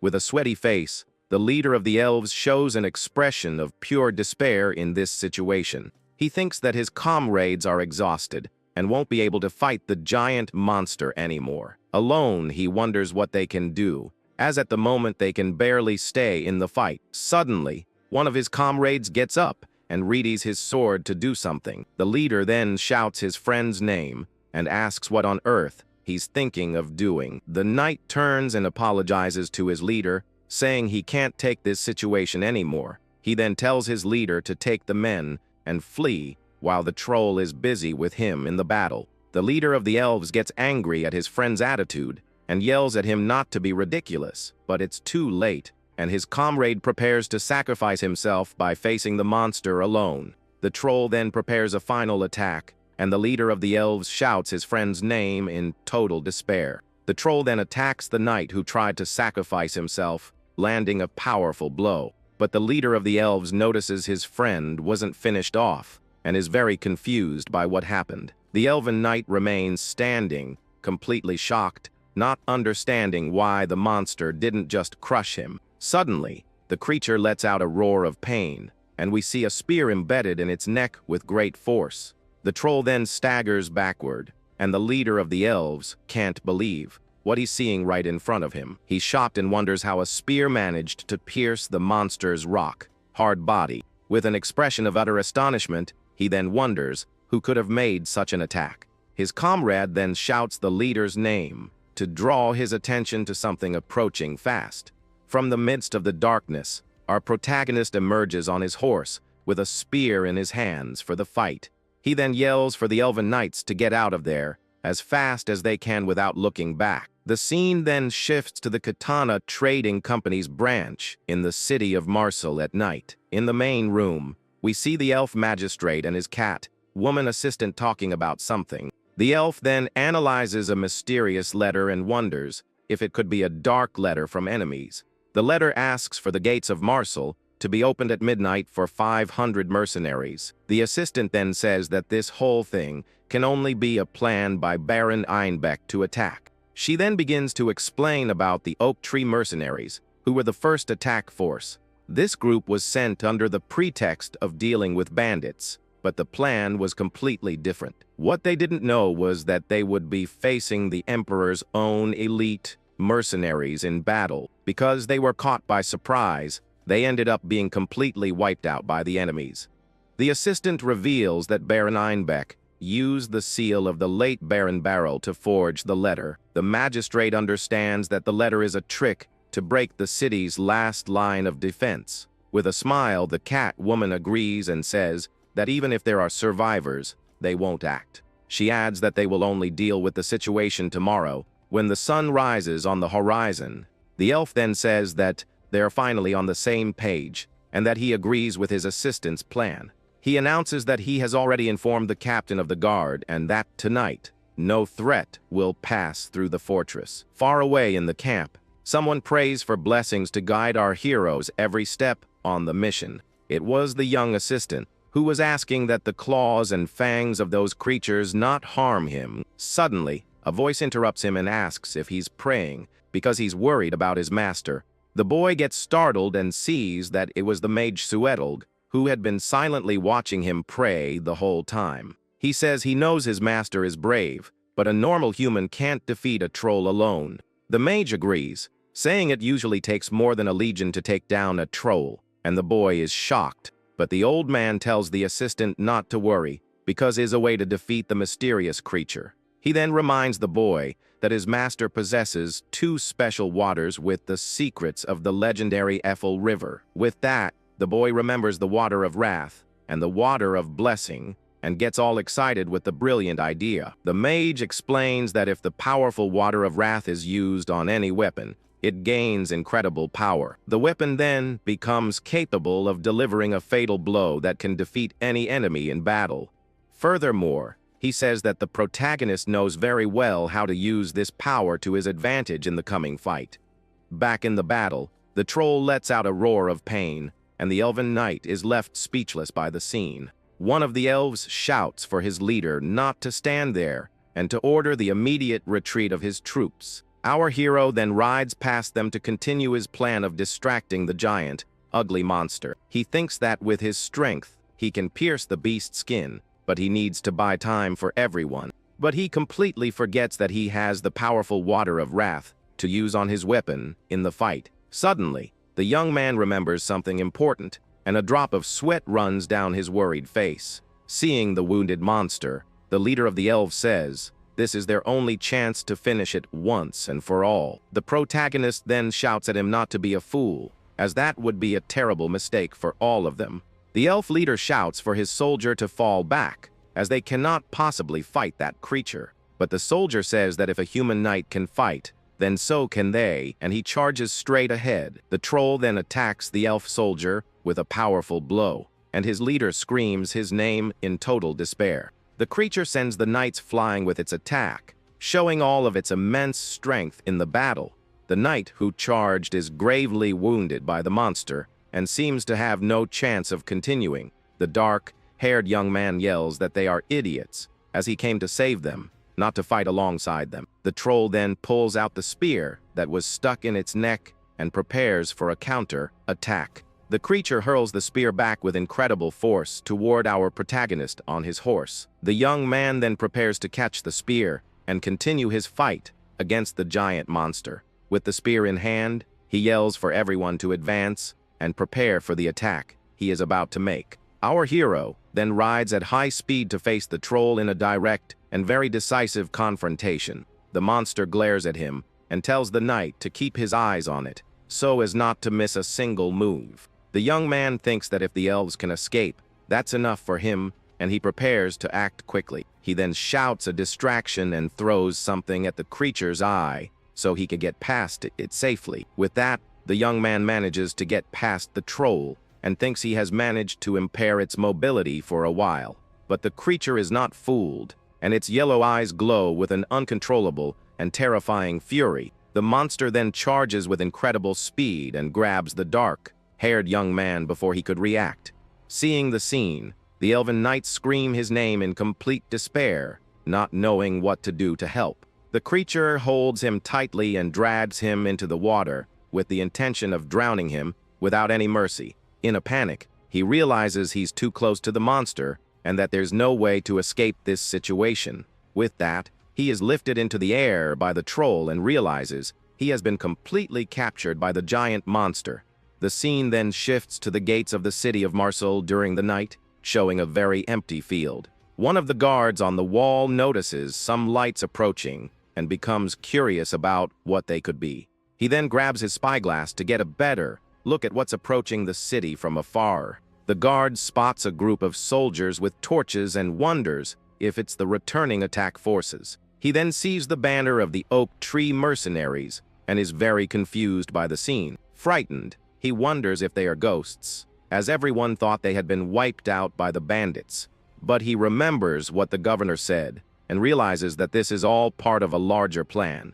The guard then shouts for everyone to be careful and to gather at the fortress gates to defend themselves. The magistrate and his assistant hear the guard's voice and realize the enemies have finally arrived. The cat woman says she will send a letter to confirm the commander's identity and if they are survivors. But suddenly a mysterious voice says that won't be necessary, and silhouettes appear in the doorway of the room. The two are completely shocked by the unexpected arrival of these people in their office. A man then enters the room, and the elf stares at him, unable to believe who he is seeing right in front of him. The man then asks why they are reacting, as if they've seen a ghost appear out of nowhere. He introduces himself as the commander and says he came in person, since they were looking for him in the city. The assistant is shocked and asks if he shouldn't be gone, as that's what everyone thought. The man just says he needs to say one thing and declares glory to the Holy Empire. The magistrate then realizes that the oak tree mercenaries were bought by Baron Einbeck. The cat woman is terrified and cannot believe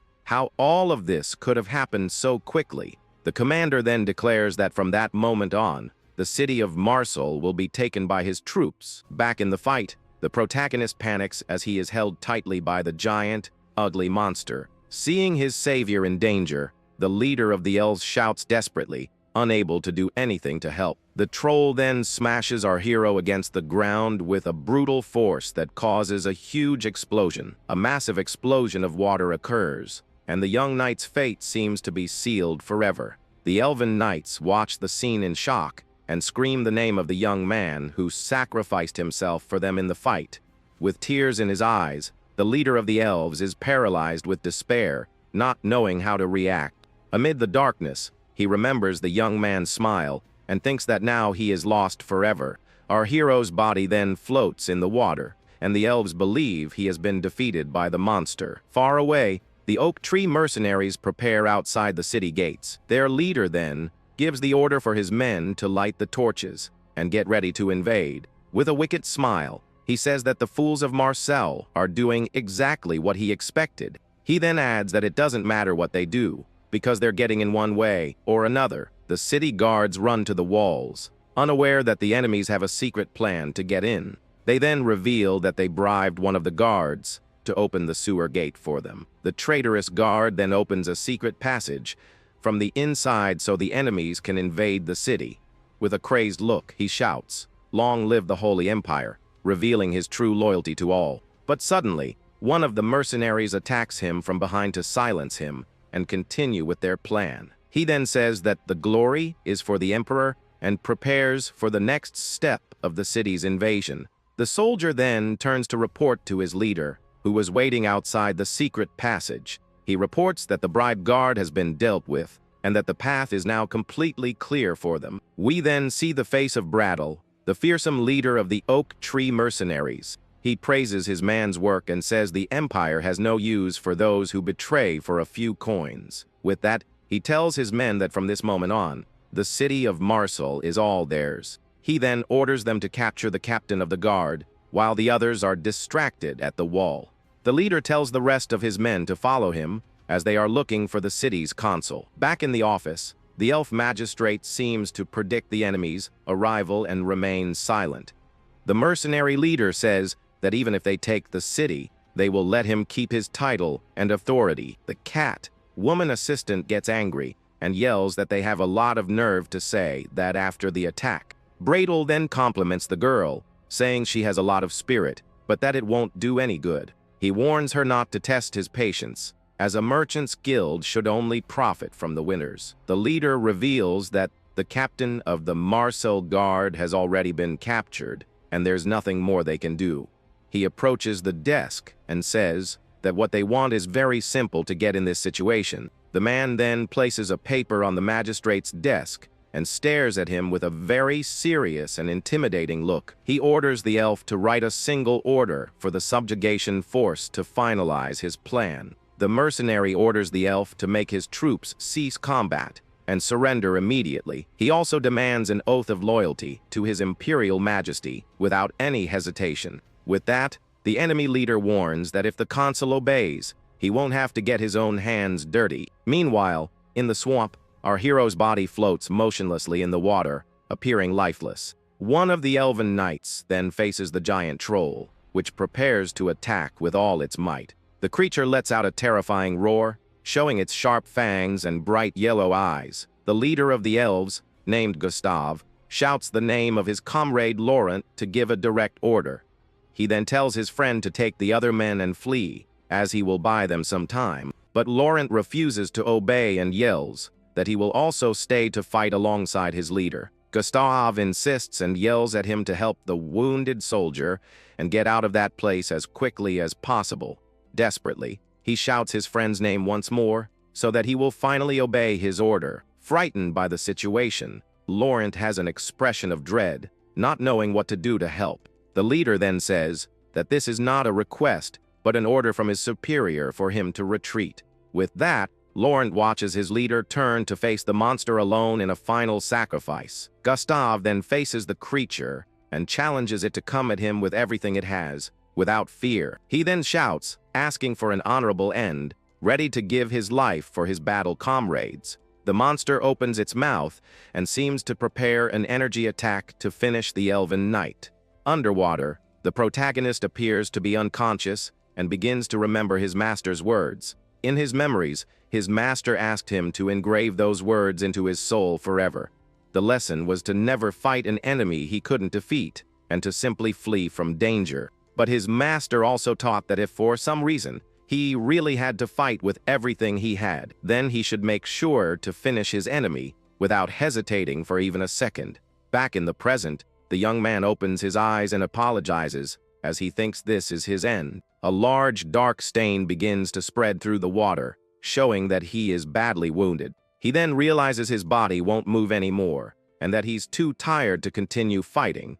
With a wary expression, the young man seems to accept his fate and prepares for what's to come. He then remembers his life full of pain and feels his heart beating slower and slower. With a final breath, he thinks his heart will finally stop beating forever right there. The young man thinks that now, he just wants to rest in peace, and that soon everything will be quiet for him. But suddenly, a small, bright blue creature appears in the darkness of the mysterious swamp. Suddenly, the protagonist opens his eyes and refuses to accept his end in such a way. With a clenched fist, he gathers all his willpower to continue fighting. In his mind, a powerful voice says that if he cannot escape his imminent fate, the young man then propels himself out of the water with a new determination in his eyes. The voice then finishes by telling him to put an end to his own demise and continue to live. At that, his heart begins to beat again with incredible force, filling him with a new power.